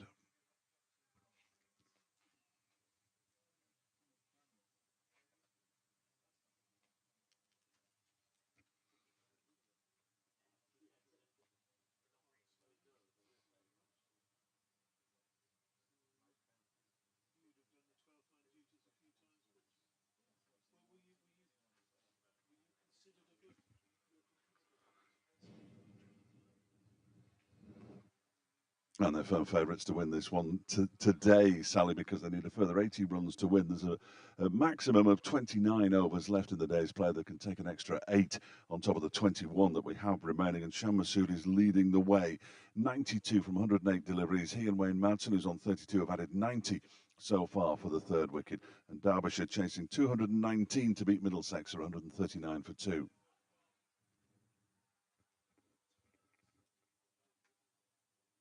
Last over, he wants another go, he's enthusiastic.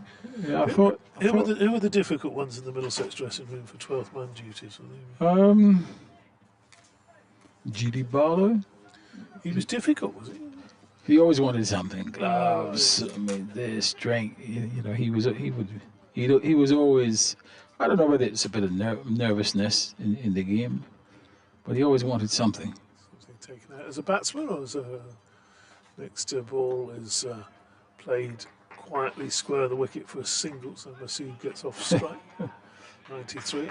In fact, he's very cheekily come back for a second. Yes, he really noticed that the fielder was trundling after that ball, and having picked it up, thinking he wouldn't come back for the second, Masood realised that he was being very slow and caught him by surprise and made that second run very easy indeed.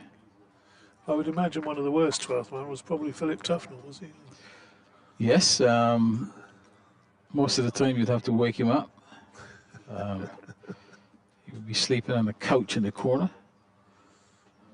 Bamber bowls and beats Masood outside the off stump, goes through to the keeper. I remember one time Gat sent him off to buy a pair of trousers.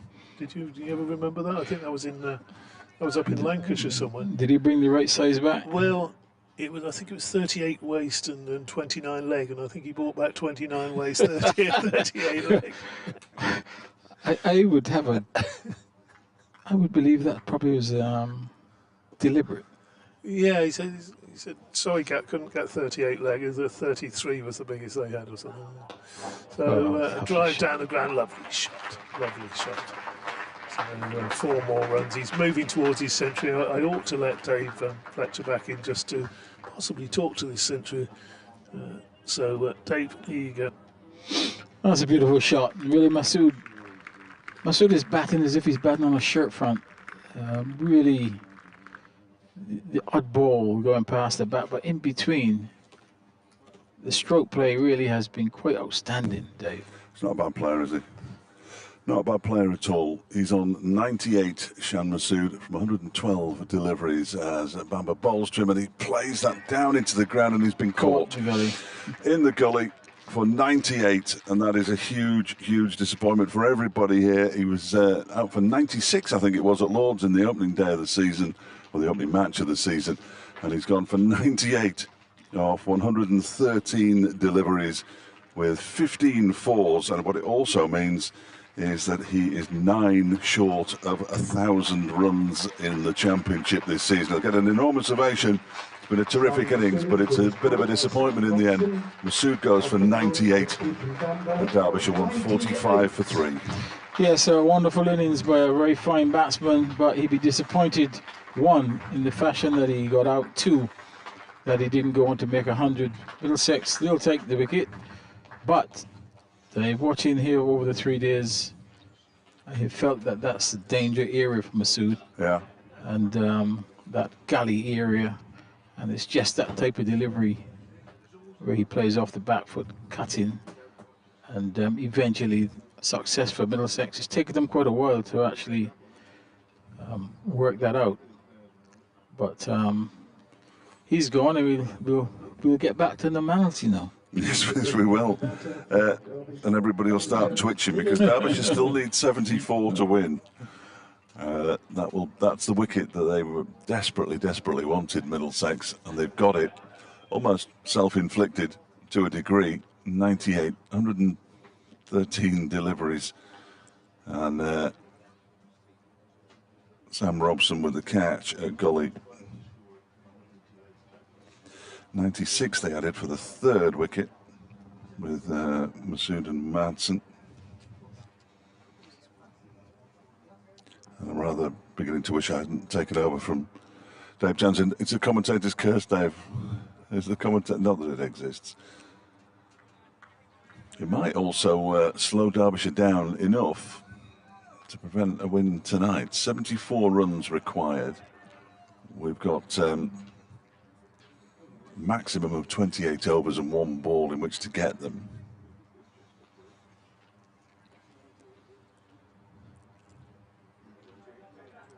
And 9 shy, so 991 runs in first class.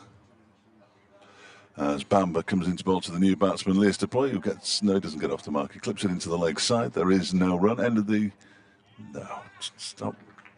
over. I thought it was 145 for 3. Deploy yet to get off the mark, and Wayne Madsen has 32. You thought perhaps Bamber might have been off at the end of the last over. Captain entrusted him with another over, and he's come up with a big wicket. Of Masood, just too short of what would have been a great century in the context of this game. Low-scoring game.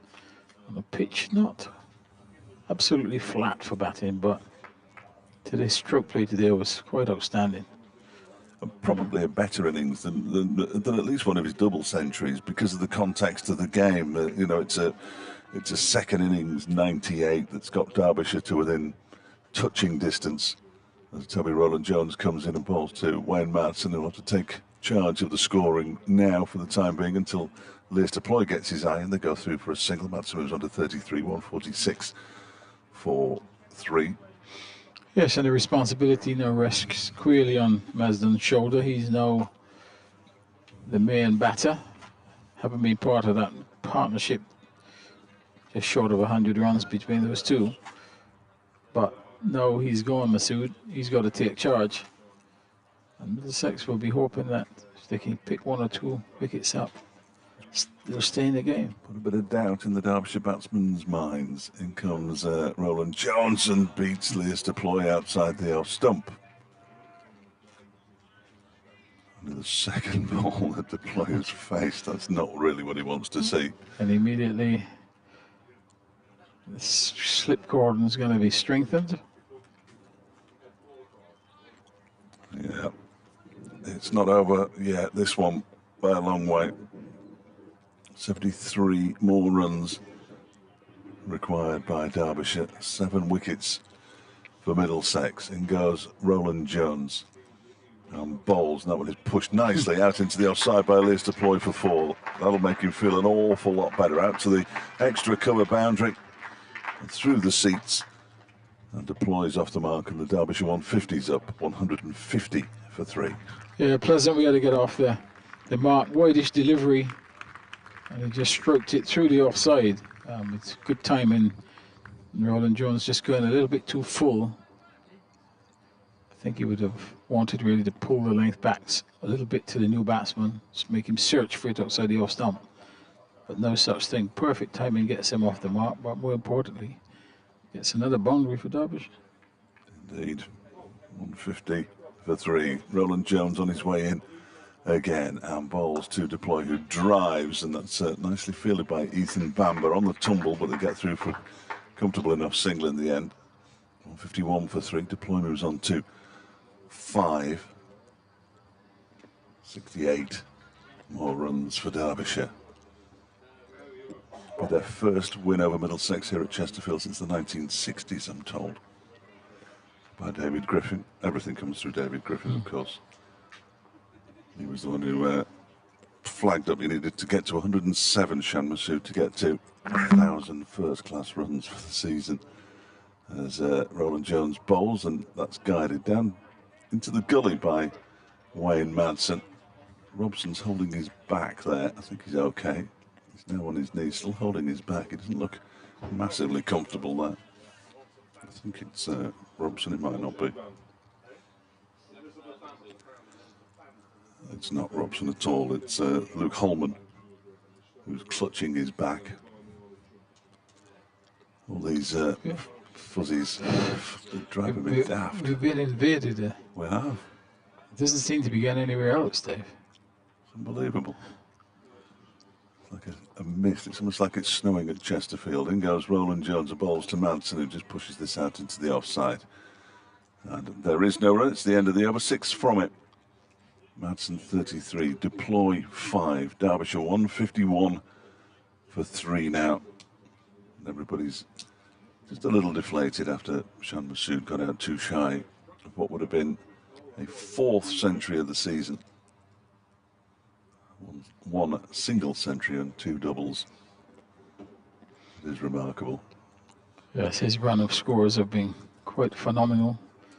But I hope the teams have been monitoring how he's been accumulating these runs and working out a strategy to get him out. I hope they don't put gullies in all the time. They almost certainly will. This deploys on strike now, and Ethan Bamber's going to continue from the lake end. He leaves this one alone outside the off stump to go through to keeper Simpson. England went gone berserk, haven't they? Yes, virtually over. Johnny Bairstow, the 2 guys who the pundits were suggesting should be dropped, have come good. First Ollie Pope, and now 281 for 5. They need another 18 runs and now Johnny Bairstow to win. Bairstow out 136. Ben Stokes has got a half century, and that's smashed down the ground by Lewis Deploy over the bowler's head and all the way for 6. Well. Decent bat, Lewis Deploy. He's moved into double figures very quickly. He's on 11. Derbyshire 157 for 3. Yeah, that really was a T20 shot. Down the pitch. Second delivery. It's fierce for Bamber. Down the pitch. Hit him straight back over his head. Very brave shot. But obviously, you've been telling me how good a player he is. He's a good player. And he's obviously not short of confidence. Yeah, averaging 43, 44 this season. The championship leaves this next delivery from Ethan Bamber alone. Only batted 10 times. He has had 3 not outs, which always helps. And he had a slow start to the red ball season. He'd been at home in South Africa over the winter. Played a bit of second division first class cricket out there and a couple of T20s.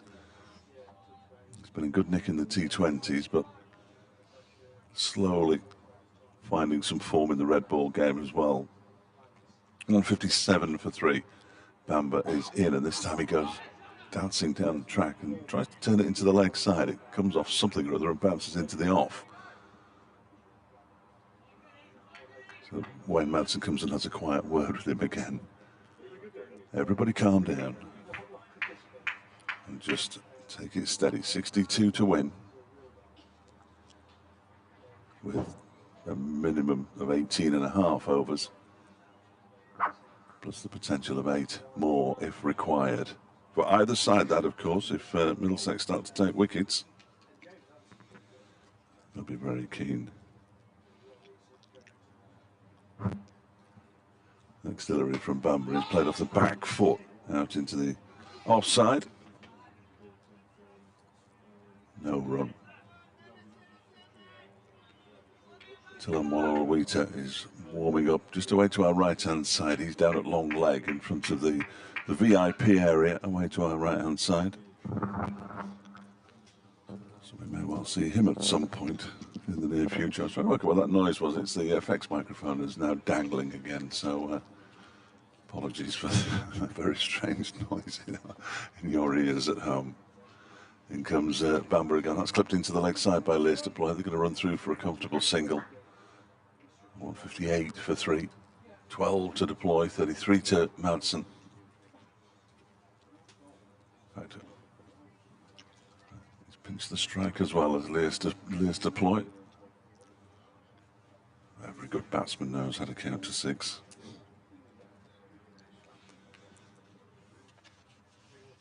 A report into Sports Unit 6 later on this evening. Obviously that programme focusing very firmly on Derby County's situation. The Chris Kirchner bid to buy the club having ended. You can phone Ed Dawes and Chris Coles between 6 and 7 have your say. Here, Derbyshire looking for their second county championship win of the season, and Leicester Ploy leaves the first ball of the Toby Rowland-Jones over alone outside the off stump to go through to the keeper. Yes, and for every chance of a finish to there, looking at the number of overs remaining. Brilliant sunshine. Well, certainly light's not going to be a problem, is it, tonight? And say 18 overs plus the additional 8, the extra half hour to get the runs required. Deploy waits and leaves alone outside the off stump. Ball goes through to the keeper once again. It's 61 required from 26 overs. You would expect them to get that. The current run rate is 3.9. It will drop now that Shan Masood is departed. I don't think there's any doubt about that. He is some batsman. And goes Rowland-Jones again. Leicester Ploy waits and gets struck on the pad and has no idea where the ball is and limps away. I've never seen a batsman get hit more, I say it on an almost match-by-match basis, than Leicester Ploy. He gets struck on his body every single time he goes out to bat, it seems to me. Just a short time watching him. Appears he gets a little too much offside of the ball and then have to play around his body. So he's almost coming from off the leg. He waits. As Rowland-Jones is in again and then leaves alone outside the off stump. The ball goes through to John Simpson once again. Be a good idea for Rowland-Jones was to switch and come around the wicket to him, just not to give him any room. But he's quite happy to continue over the wicket. The signals we keep getting from the 12th man who's behind the advertising boards.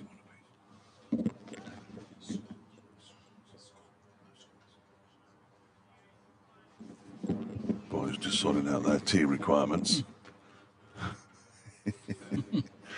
Rowland-Jones goes in and down the track comes Leicester Ploy and thrashes it away to the cover boundary, the backward point boundary as much as anything. For 4 more. Oh, 6. Good heavens above. Well, I was looking along the ground for the ball. So was I, but see it. But I couldn't see it. I couldn't see it. And the reason I couldn't see it on the floor was because it never touched the floor.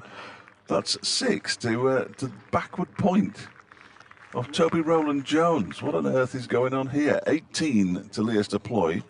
2 6s and 1 4. Just 15 deliveries. The target 219, which means they need 55 to win. Yeah, a very positive approach to his batting. I think that's been really the feature of Derbyshire's second innings. They realised that there's no point in hanging around waiting for something to happen. try and be aggressive, transfer the pressure back onto the bowlers, and they've done that exceptionally well. And Deploy's come in now, and he's hit 2 sixes, one straight down the ground, this one's over cover. It's a fair distance, isn't it, to carry from there. But no, it's going to put Middlesex on the back foot. They've got to take one of those guys out of the ring. He's gone now to a deep point on the boundary, so it gives him a chance now to rotate the strike, pick up the single. Well, he put everything into it, and it's the 2 sixes that he's hit. We'd certainly look forward to seeing them on Saturday against Yorkshire in the T20, as Roland Jones is in again and bowls to Deploy, who edges this one out into the offside for a single. Didn't look entirely in control of that. Once again, he counts to 6 with great accuracy. He moves to 19. Madsen remains on 33. Well, I don't think if he continues to strike the ball like that, I don't think Madsen's going to worry too much. No.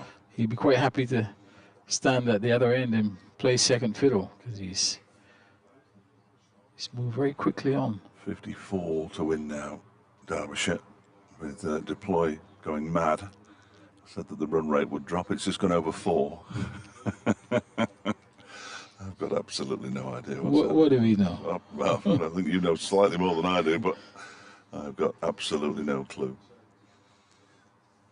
I thought that it would drop once Shan Masood disappeared. We're going to see Tilan Walla return from the lake end. There's a light shining off something at the far end of the ground, just to the right of the side screen. That's bright. Car in the background.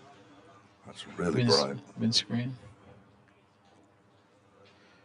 Got... Fortunately, it's only affecting us, yes, and not the players. It's directly in line with us. That is very bright. Walla just trying out his run-up. John Brown struggling with Walla. He's not the first and he won't be the last. So Leeds to play on 19. Madsen on 33. Derbyshire 165 for 3. Their target is 219 to win. This game will be over this evening, like I always thought it would.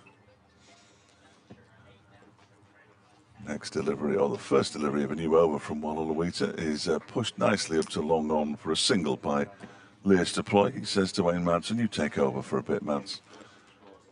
Deploy moves on to 20, 166 for 3. England have beaten New Zealand by 5 wickets in the Test match, 299 for 5. They reached, and all those people who got in for Nout have got their money's worth. And then some. And Trent Bridge will have sold a couple of pints of beer as well, I'm sure. Walla around the wicket bowls. Madsen goes back into the leg side and cuts the ball away out towards the cover boundary for another single. He'll move on to 34. Derbyshire to 167 for 3. 52 to win.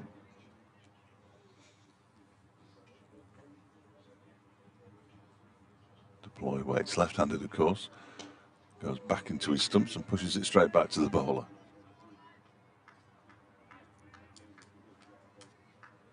Always looking to be aggressive, or has done in this innings, certainly. 20 from 18 deliveries.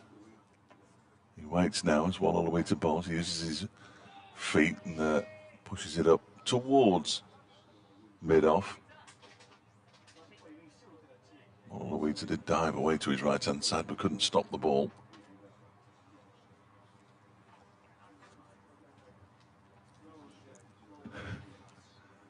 One 6-7 for 3. Walla balls again. This strikes the pad, but he's taken 3 or 4 strides down the pitch, so he's not going to give him out. And it was only the bowler who appealed. It's very much a stifled appeal.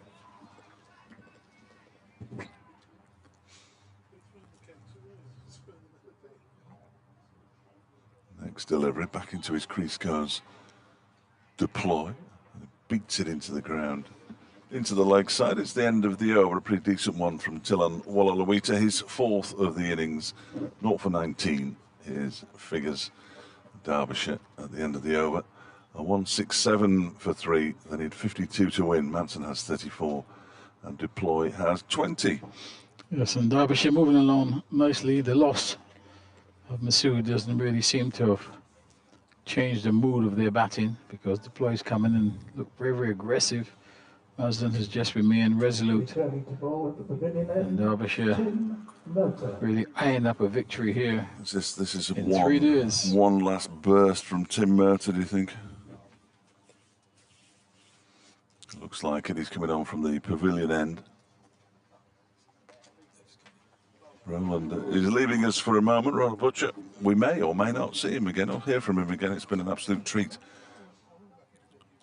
to have him with us over the course of the last 3 days. Dave Townsend comes in. I'll have to go in a minute. Tim Murtagh on his way in. Bowling to Wayne Madsen with a couple of slips in place, and Madsen cuts him away for 4 runs. Really nice shot from Wayne Madsen. He moves on to 38. Derbyshire to 171 for 3. And on their way, you would think, to a comfortable enough victory. Yeah, he said it'd be comfortable one way or the other day. Well, I could see it being a 7-wicket win, as I said. You did, indeed. But it might not be. It might be a 6 or 5-wicket win. But heck of a story at old Trent Bridge in that England man. I know it's a different game. Johnny Bairstow, 136 off 89 balls. Madness. They were a bowler down, weren't they, New Zealand? This one is pushed out into the offside. Just goes to show that County Championship is alive and well. It's providing these players for the Test team, which is exactly what it's supposed to do, and no change needs to be made. Because what happens in Test cricket is we beat New Zealand at home and we lose to Australia away, and we have done since time began. Well, almost, yeah. And yet we lose in Australia, and all of a sudden the world's about to end, and County Championship cricket's not fit for purpose. Yes. Nonsense. I mean, look at this. Why would you do away with a game like this? It's been a smashing game of cricket. Everyone's enjoyed it. But bowls to Madsen, who defends out into the offside. Absolutely. Absolutely. Makes no sense. And the problem is, if you keep saying it's rubbish, you're not building it up, are you? You're not. No. You're not doing it justice. It's very, very disappointing. And by the governing body. And what do they want to do? Change it somehow so they can make a bit more money. And as Blake points out, we need the 100 to save cricket. Absolutely, Blake. And Twiggy's listening again in the south of France. He's at La Rochelle. He won't be able to understand much because he's been to the cognac distillery today. That one hits the pad of Wayne Madsen and bounces out into the leg side. Was there any bat on that? Tim Robinson can't be bothered. No, bat on it. Madsen moves to 39, 172 for 3. And he's got a beer, he says. Well, that's a surprise. Well, you'd want a beer after a few cognacs, wouldn't you? What's known in Australia as a cleansing ale. Yeah. Yeah. So much about Twiggy that needs cleansing. 172 for 3. I've got to go back to his house tonight to collect my gear. I made the schoolboy error of not thinking it'd be over today. Oh dear. I'm going to go half an hour south before going north. Here is Murtagh again, and down the track again comes Lewis Deploy. He's determined to dance down the track to just about every bowler who's out there at the moment. And he just fiddles it into the offside, backward of square. And there's no run. Can I leave you with this while I do my 7:30, 5:30, whatever it is? What time is it? 17:30. Is it, or is it only just 5 o'clock? I don't know. Yeah, 17:31. Can't get on there, Fletch. Your audience are missing you. Tim Murtagh down the hill bowls and eased into the onside for a single. That's all Deploy really needs to do at this stage. There's 15 overs left tonight, possibly an extra 8 if they need the extra 8, and I don't think they will do. And of course all day tomorrow in theory, but the game should be over tonight. 1-7-3-4-3. Just had a feeling about this game somehow that, I don't know, you get feelings when for different matches, don't you? Watch them and you get a sense of how they go in the rhythms, and you felt that Derbyshire would either fall in a pile or they'd win quite comfortably. Didn't think it would be a nip and tuck, but it's certainly not proving nip and tuck. Plenty of time yet though. There's a new over is struck in the air there from out square the wicket for a couple of runs by Lewis Deploy from Wallala Wheater. Left arm spinner, of course. Dylan hasn't been the same threat that Mark Watt was for Derbyshire, but at the same time the Derbyshire batsmen haven't let him bowl at them, and example of it again there with Lewis Deploy down the track. Doesn't get this one past Stoneman at mid-wicket, but again, aggressive intent. As his next delivery, he's played square the wicket. He's got one. He might think of a second.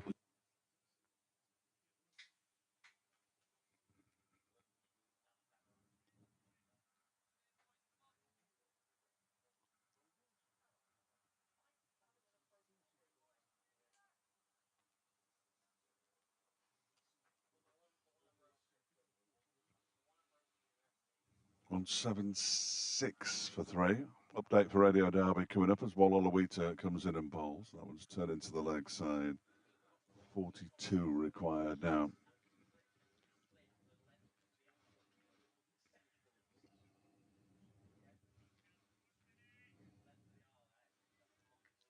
It is, and they're motoring towards victory so much that they only need 42 now to win. Wayne Madsen on 39, Lewis Deploy on 24. They've put on 31 off 34 balls. Deploy's come out with some real intent. He's hit 1 4 and 2 6s in his knock of 24 so far. They pick up another single there to knock the required rate or requirement down to 41. The only disappointment of the day was Shan Masood only getting to 98 before he was caught by Sam Robson in the gully off Ethan Bamber. He put on 96 for the third wicket with Wayne Madsen. And he's now on 991 first-class runs, so 9 short of 1,000 after just 11 innings for Derbyshire. It's been quite remarkable. He's got 3 centuries, and 2 of those were double centuries. But at the moment, Derbyshire in complete control here at Chesterfield. We've still got 14 overs left in the day's play, and they can take a further 8 if they need them. Derbyshire currently at 178 for 3. They need 41 more runs to win. It's been the talk of the press area, yes, but Johnny Bairstow going absolutely berserk. And I imagine that all those people who got into Trent Bridge for free have had probably the day of their life today. But they will have sold a few pints, so let's not feel too sorry for Nottinghamshire losing a day's money. They'll have more than made up with it over the bar.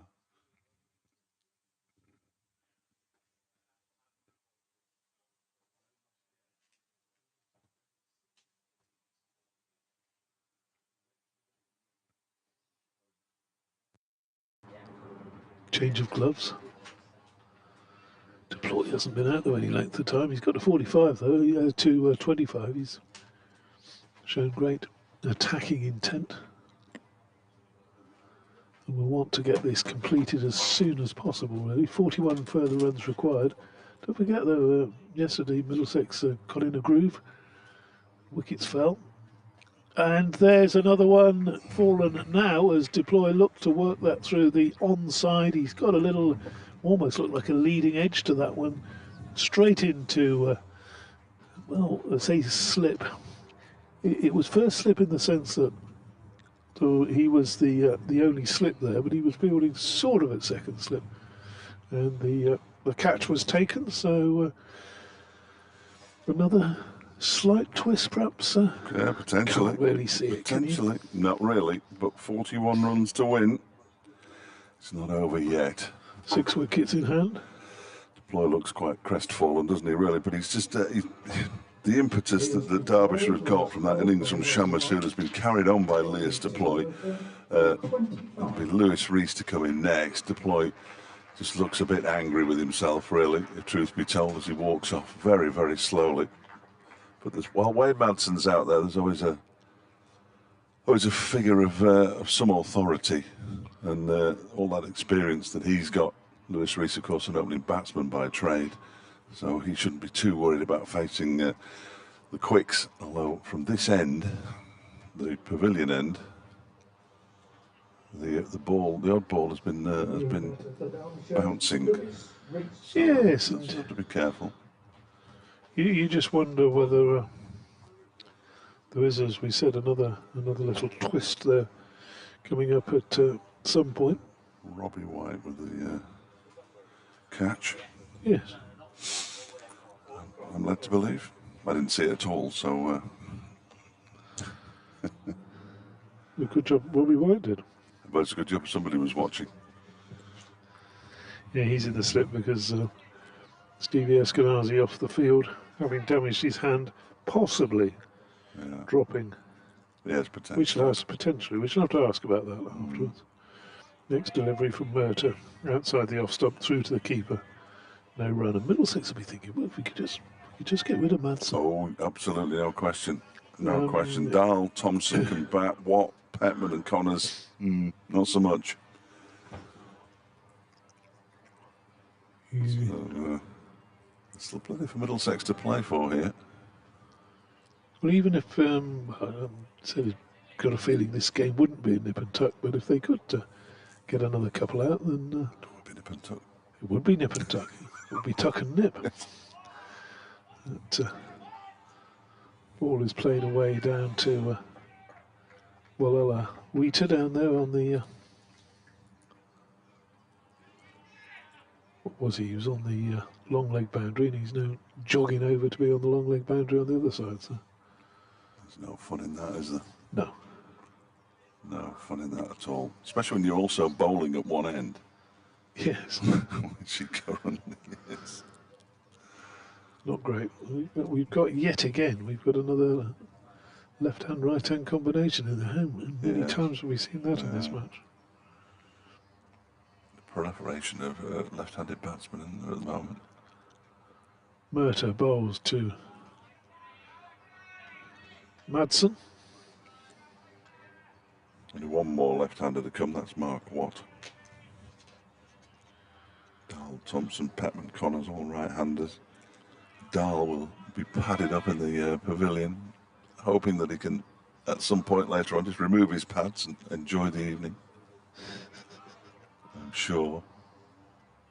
More than capable batsman, of course. Who was this? Anuj Dahl. Ah, okay. Be due in next, won't he? Yeah. Yeah. The ball is pushed into the offside and no run there. Shamasu's average for the season now after 11 innings is 90. Which isn't bad. Not bad at all for the lad. Anuj Dahl's averaging 64. He's been out every time then, presumably. Yes, he has. He hasn't got a single not out. Yeah. So to average 90 and not have a not out is not bad. No. Is some effort. 300s, 4 half centuries. Murta bowls to Madsen, who watchfully plays up with a short extra. Middlesex haven't given this up. No, should they? No, should they? 40 runs required. Mentioned those 3 centuries wickets in hand. 4 half centuries, and 2 of the half centuries against Middlesex, 92 and 98. Yes. His lowest score against Middlesex this season was his first innings 49 here. So he's doing all right against Middlesex. Silan Wallala will continue from the Lake End. Derbyshire 40 to win. I think he just needs to get a couple to turn and bite, doesn't he? And you're saying hasn't been the same threat as Mark Watt was for Derbyshire, although I think the Derbyshire batsmen have been far more positive against the Middlesex man. Takes a deep breath and sets off towards us. Bowls to Lewis Rees, who pushes that slightly aerial into the leg side, just to the right of the man, to a short leg. It was Sam Robson. I've been interested momentarily. But it might have been a long way to his right. Not in the ideal position to see a sweep shot go straight into Robson. Blimey. That's into his pad, I think, but it's still going to hurt. He hit that ferociously hard, Lewis Rees, who's checking that Sam Robson's okay.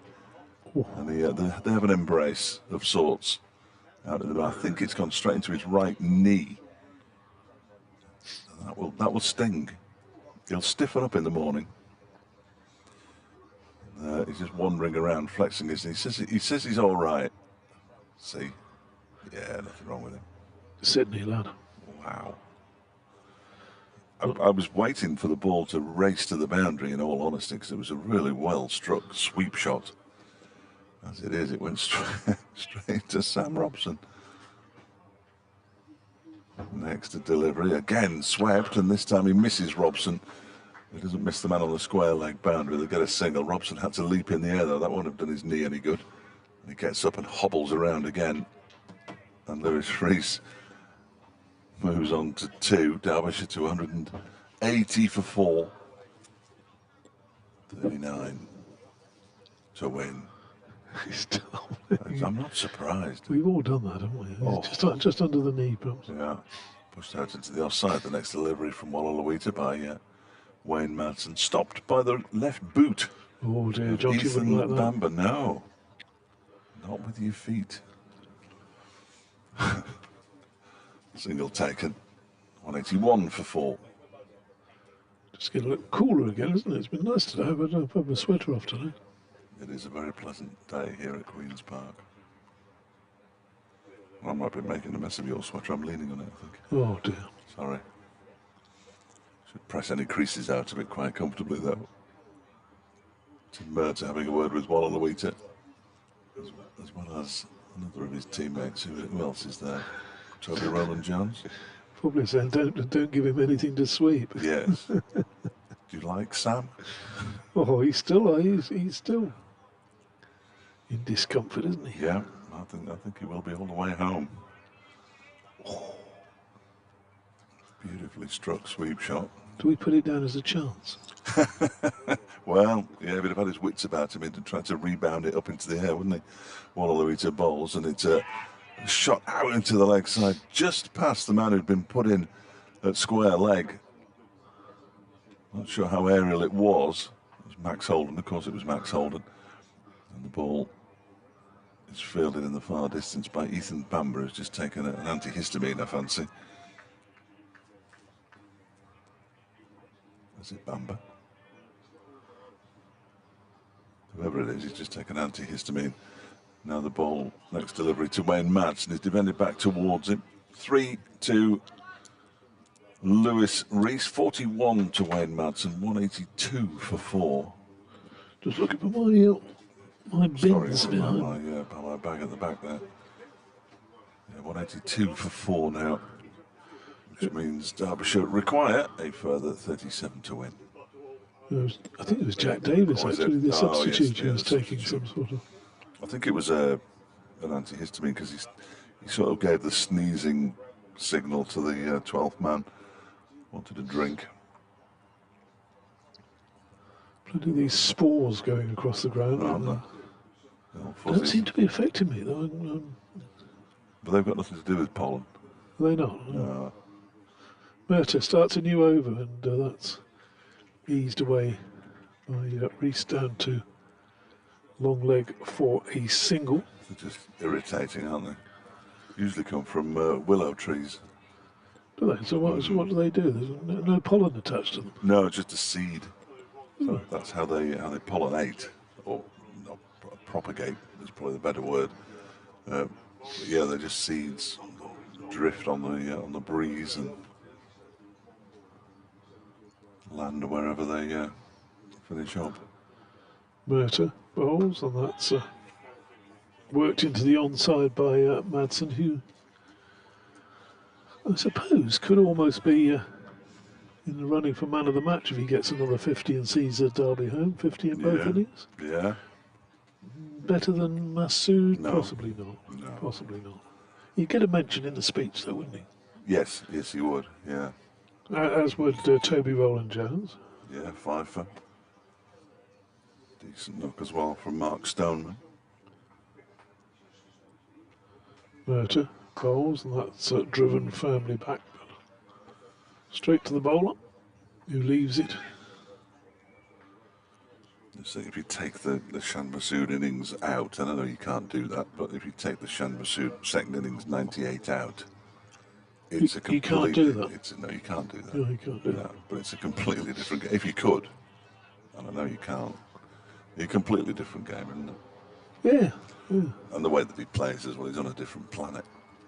But had he been caught early on, had that one carried to Eskenazi, or did he drop it?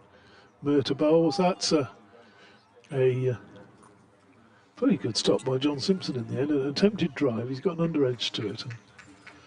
And it's flown very quickly towards leg slip, the old leg slip position. And Simpson, who was going the wrong way, obviously, has got back and got the glove on it, prevented a single.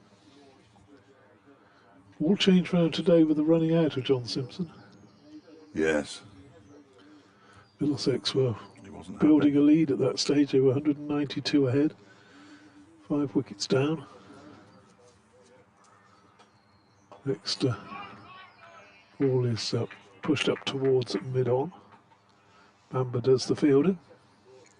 They added just 26 more, didn't they, after that? They did. Yeah. He wasn't happy. Max Holden almost ran himself out and then got himself out just before lunch. And not much in the way of production post-lunch either for Middlesex.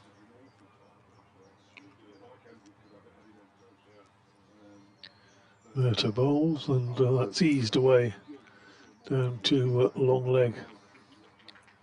Walala Wicket is down there and sends it in a good throw. Going through all our yesterdays next door in the tent, I've just heard the phrase Mike Hendrick had him on toast. That's it by David Griffin. Michael Henderson's there as well, so it's no wonder they're living in the past.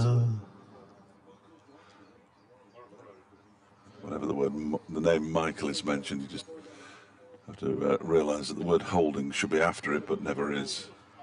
Well, it could also be Michael Hendrick, who was always liked to be known as Michael, and of course was always known as Mike, wasn't he? No, Hendrick's Hendo.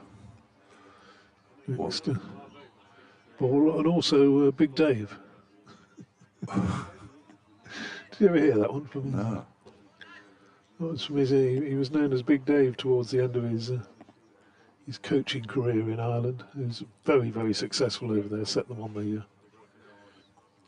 the path to where they got. And down the wicket comes Madsen, hits that straight into the boundary boards at the far end. 188 for 4.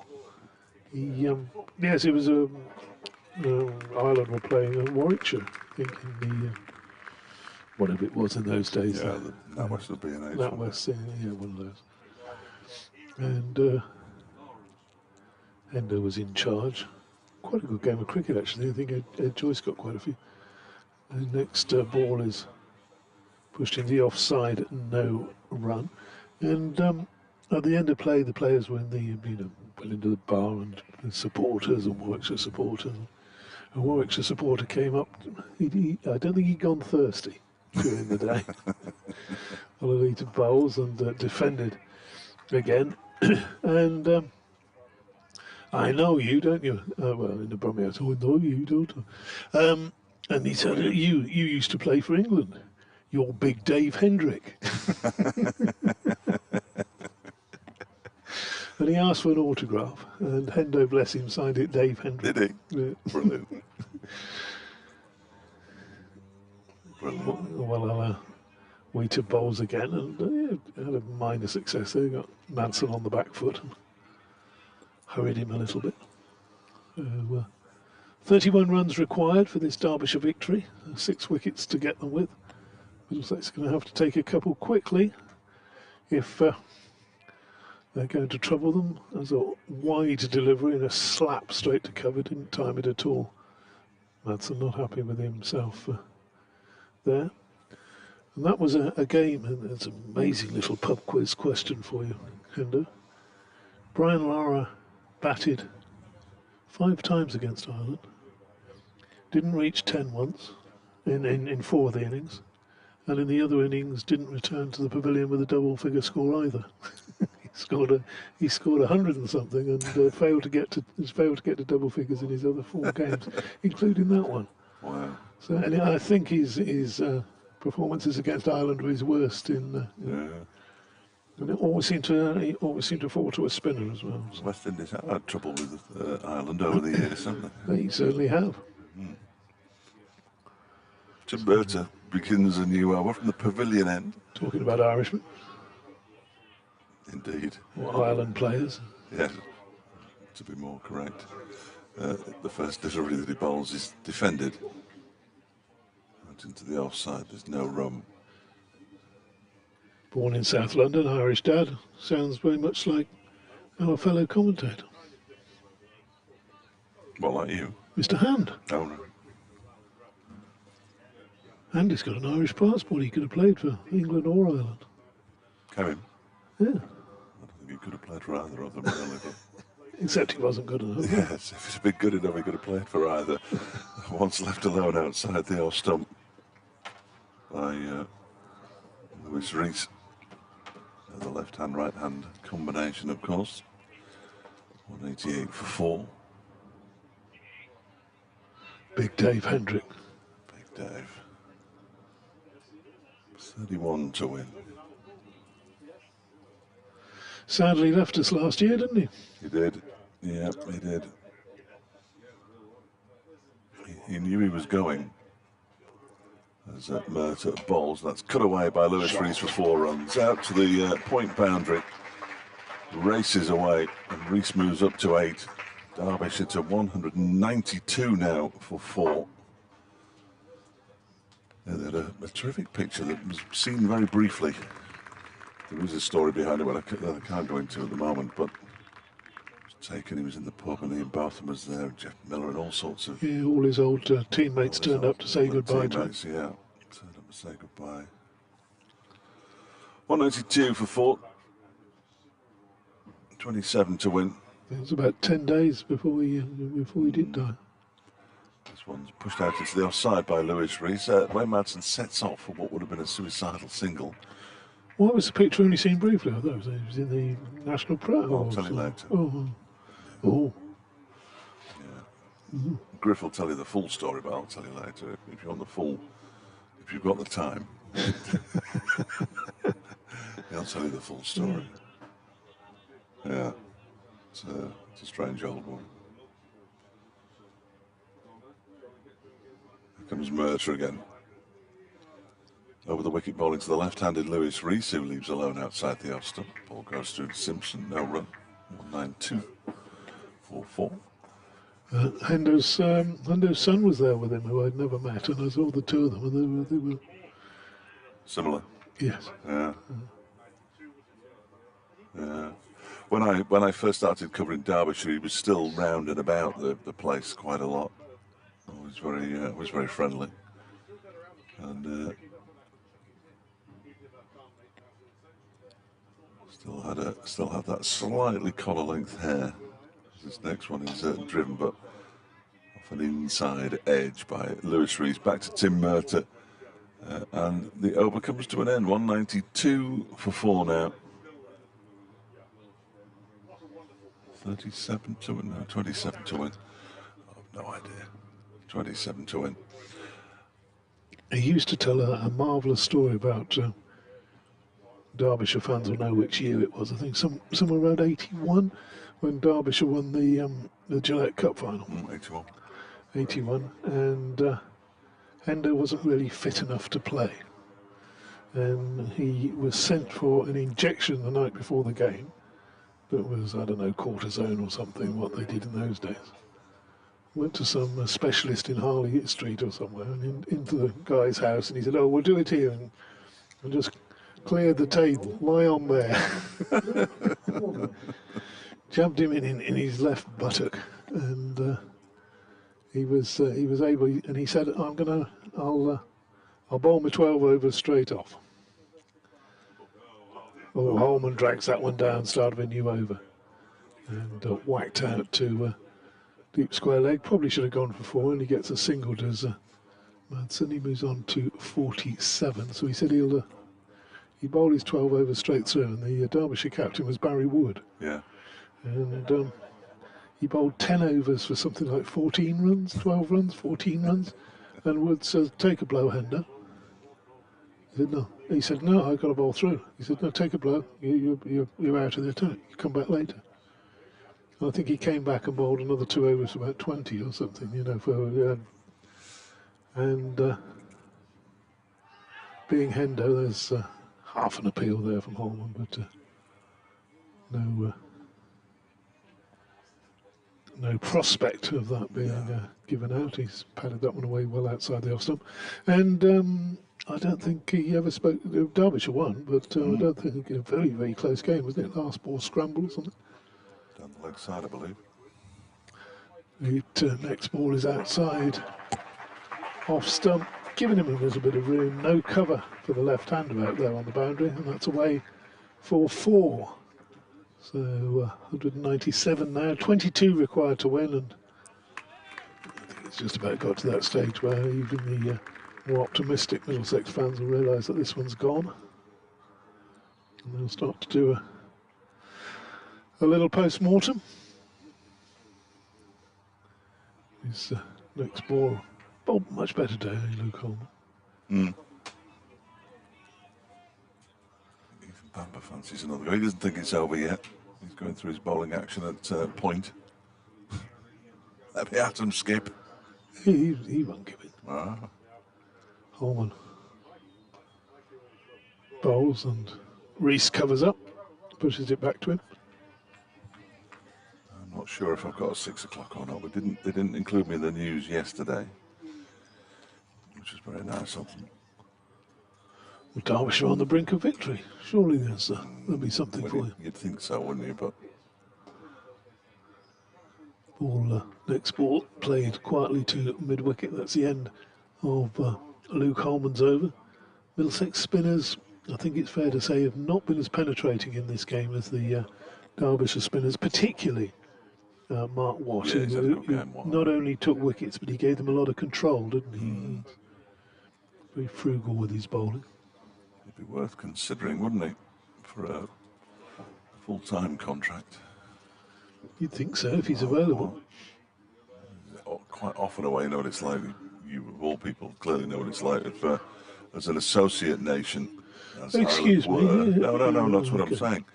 But how much cricket they play all over the world now in all these world leagues in 50 over and T20 and all the rest of it. So he'd be away quite a lot. You'd expect he should have been away now in Texas. But they said he should stay here, play in the Blast. Yeah, there's the US are getting more games now as well, aren't they? They're bringing them in. Ireland actually lost to them just before Christmas in I think it was a T20 match. Yes. There was a lot of disruption, wasn't there? There was a lot of yeah, COVID disruption and all the rest of it. A lot of 2 red lines appearing. Next, start of a new spell from Ethan Bamber, who's probably the one Middlesex player who still believes he can win this game. The enthusiasm of youth. 197 for 4. 22 runs required. A couple of wickets for him. You never know. I'm just going to be here just in case, unless somebody tells me that I'm not in the news. 197 for 4. Ball pushed up to mid-on, where it's fielded by Tim Burton. And there's no run.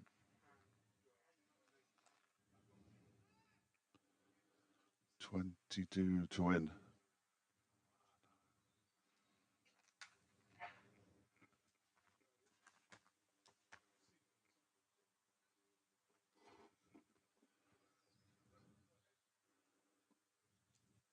There goes Bamber again in from the pavilion end, bowling to Wayne Madsen, who clips this away down to long leg.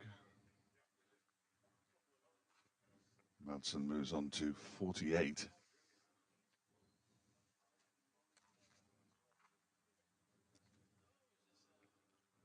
They won't need the extra 8 overs.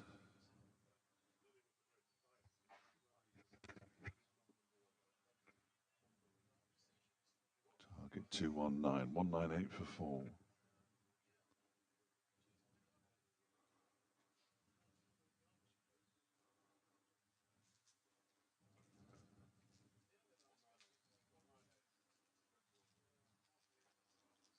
Bamber gets ready and sets off.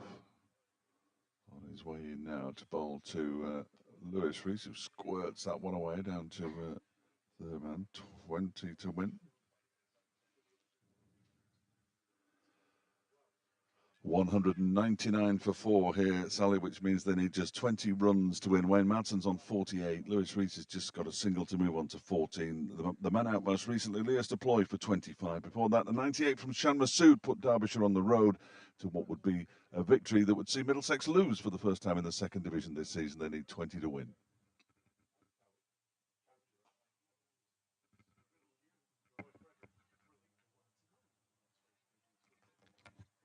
He would be, if it wasn't for Shan Masood, he would have been a contender for man of the match, I think. About to get his second 50. Only 4 50s in the game.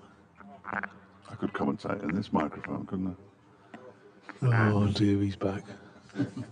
Yeah, go on, do that. He's sort of dangling down there, isn't it? You can join in. We can have 3 of us on here.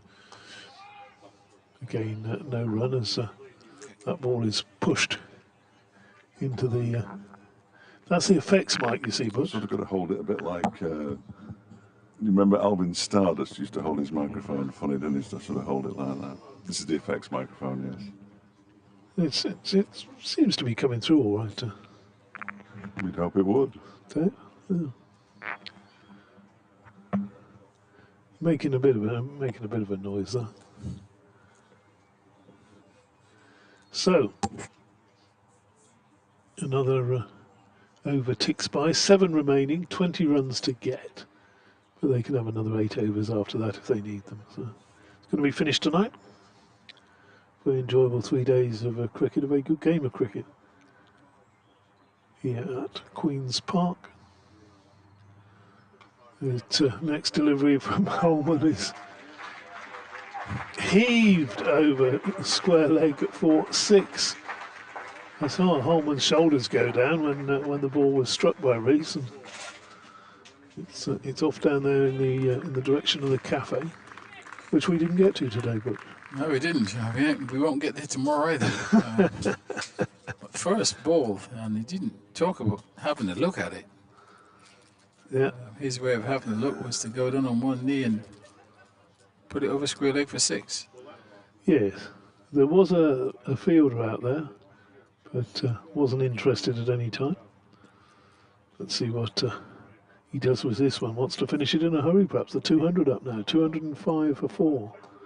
Drives that one back, and a bit of a tangle between bowler and non-striking batsman in Madsen. This will be Derbyshire's second victory of the season. Move them up close to the top of the table, obviously. That ball is struck into the offside, and Holman shies at the stumps. He's another keen youngster. They've got a bit of spirit about them, these Middlesex players, haven't they? But I think this game has shown up inexperience in 1 or 2 areas. They'll not be too happy.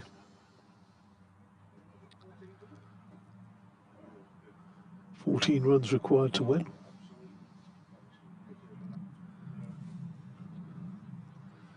Next ball from the leg spinner is played wide of mid-on, but fielder gets round to complete the fielding. Remarkable that the highest score in the game, no centuries in the game. It's been that sort of pitch though. The highest team score, 251 on that first day. Back across his stumps, Rees goes this time to defend.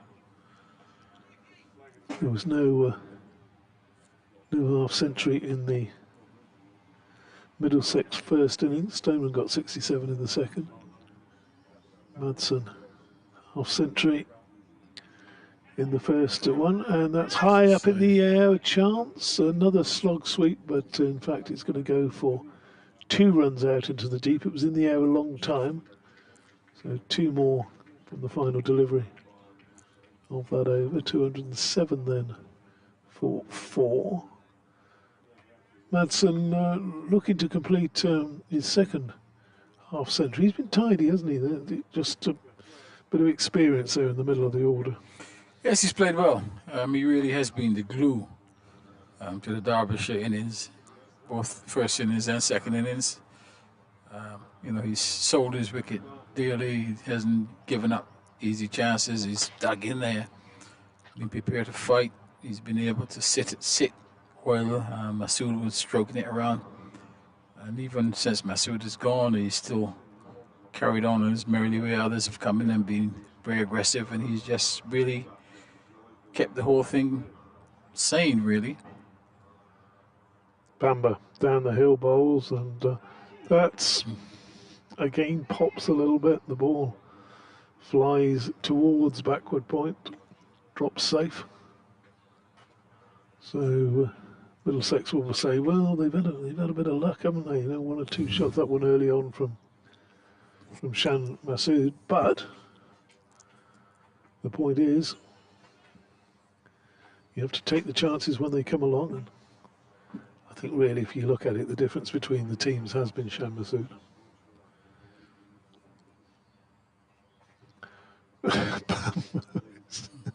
You gotta like his spirit. He's down there on bowler. He's not quick enough to bowl I just bouncers. wish he'd done that earlier. I think that's probably the first time in the game that I've seen anybody duck. Yeah. So good on him for trying it. Yeah. So the Middlesex players, Murtagh and Toby Rowland-Jones were saying he brings a lot of energy to the team. There's Bamber, very enthusiastic, and that's pushed into the offside. No run there for Madsen. They're making him work hard for this half century. Just 12 further runs required. I'll tell you what, if he doesn't get it this over, then Lewis Rees may well finish things off. A couple of lusty blows in the next over, and Madsen will be 48 not out. I'm sure he wouldn't worry about that.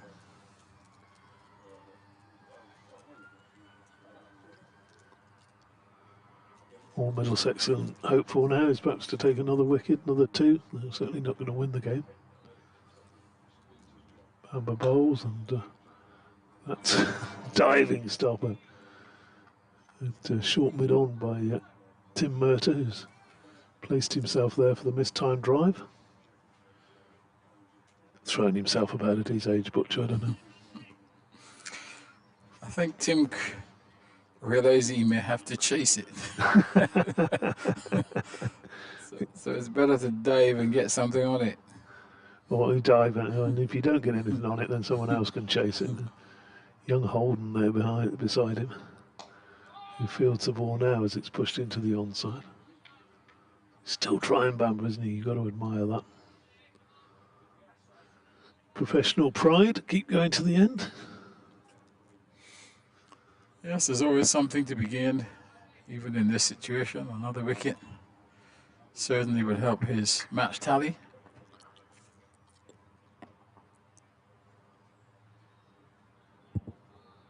Getting a little bit cooler now as the evening approaches. Next delivery push to Murtagh, again in that short mid-on position. 207 for 4, maiden over. Yeah, good over by Bamber, showing good commitment, good effort to the cause. The game is all but gone, but still prepared to run in hard and give it his all. So a lot of credit must be given to the young man for his effort. He certainly hasn't shirked his responsibility in this game when handed the ball.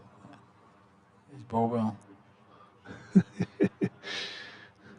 Sam Robson, a very relieved man. I think he's just taken the helmet off and thrown it onto the ground, because he's come out of that short leg position where he took a whack on the knee. He's moving better now. It's a painful blow. So Holman bowls, and that's clipped nicely. Beautiful shot off his legs by Lewis Rees for 4 to mid-wicket. So that reduces the arse to 8 runs. And Madsen may well not get that 50. Yeah, lovely shot. Ball coming. Leg spin around the wicket. Placed it perfectly. The strong onside feel, but the timing and placement was excellent. Holman bowls again. Pushes that into the offside, so that brings Madsen down on strike. Moves Rees on to 26. Still just needs those 2 runs. We can ask our Derbyshire man, do you think he might sort of skip down the pitch and loft one over the top? He might do, says Dave Fletcher. Holman bowls, pitches up, bats driven firmly, and they're going to scamper through for a single. So he looked for the drive through the offside, diving, tumbling stop. Prevented that happening by Rocky Stoneman. 213 for 4. Field changes round for the left-hander. Now, if they do dance down the trip, I'd quite like to... Oh, you want to go on then? Well, doesn't that very often. He's pulled up violently as Lewis Rees into the leg side, and it's gone for 4. Oh, I thought that was it. Thought your timing was perfect there, Dave. But you're right about poor old... I'll say poor old Wayne Madsen. He's not going to get his half century here because they're going to just push a little ball into the somewhere or other. We'll get a couple here. Well, there might be 2 1s. There's a chance there's two ones. Could be 2 1s. 1 2 2 2 1. They've lost the ball, which is why we're going to have a little bit of a delay here. Ball lost, obviously. Nothing ever runs smoothly.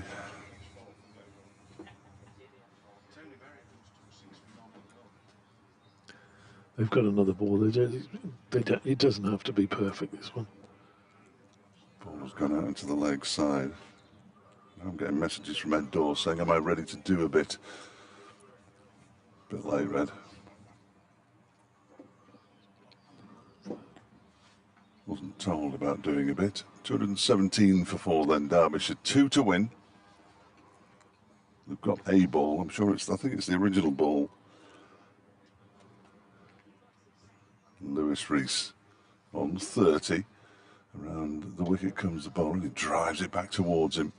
Goes down, grabs it with his left hand, but doesn't actually take control of the ball. But they don't run. Holman tosses himself a catch. Comes in and bowls to Lewis Rees, who drives it out into the offside for a single. And the scores are level. And it's the last ball of the over, which means that Wayne Madsen isn't going to get his half century because unless this is a maiden over. Which it won't be. No, it won't. Ethan Bamber won't enjoy having the winning run hit off him either, will he? Well, no, he'll still be thinking he can make inroads here. Bless him. Good chance, good time to take a wicket as well. 20 minutes ago would have been better. Yes. So here is Ethan Bamber. Then he's going to bowl around the wicket to Lewis Rees. Scores level at Queen's Park in Chesterfield, and Bamber comes in around the wicket, bowls to Lewis Rees, who clips it into the leg side, and there's no run. Just need a little bit to appear on the podcast on Thursday.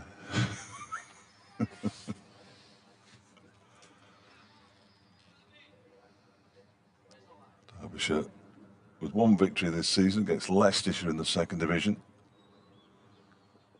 40-20 wins as well. It's been a much improved campaign. In comes Ethan Bamber then from the pavilion end, bowls to Lewis Rees, who pushes it out into the offside. And Max Holden does the fielding. Well, that's a third of a maiden. Third of a maiden. Nothing in this game. For 2 in a bed. Get the effects microphone to point out towards the crowd. It does squeak a bit though. Here's Bamber then, on his way in from the pavilion end at Queen's Park in Chesterfield. Bowls clipped into the leg side, no run. Half a maiden. Squeaky noises. I wonder where you were producing it from for a moment there, huh? Needs to be pointed out towards the popular side of the ground, where the beer tent is. Always popular out there. Towards the Brampton Brewery tent. Bamber on his way in then. Lewis Rees waits. Bamber bowls. He drives it out into the covers, and there it is.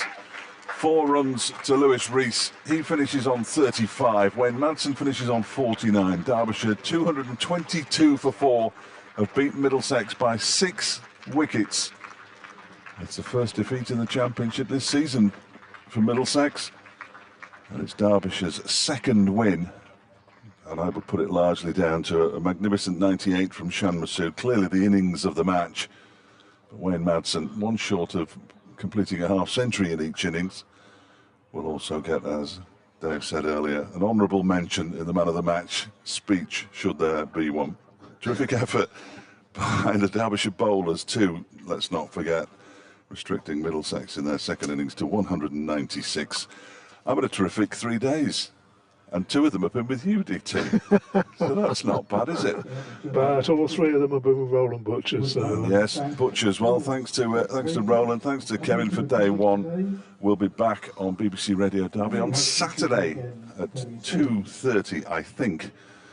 About that time anyway, for the T20 against Yorkshire. Back here at Chesterfield, you get reaction in breakfast tomorrow morning, and I'm going to try and speak to somebody on Sports Scene at 6. Thanks everyone for your company, and yeah, Middlesex going down by 6 wickets here, outplayed by Derbyshire and particularly by Shan Masood.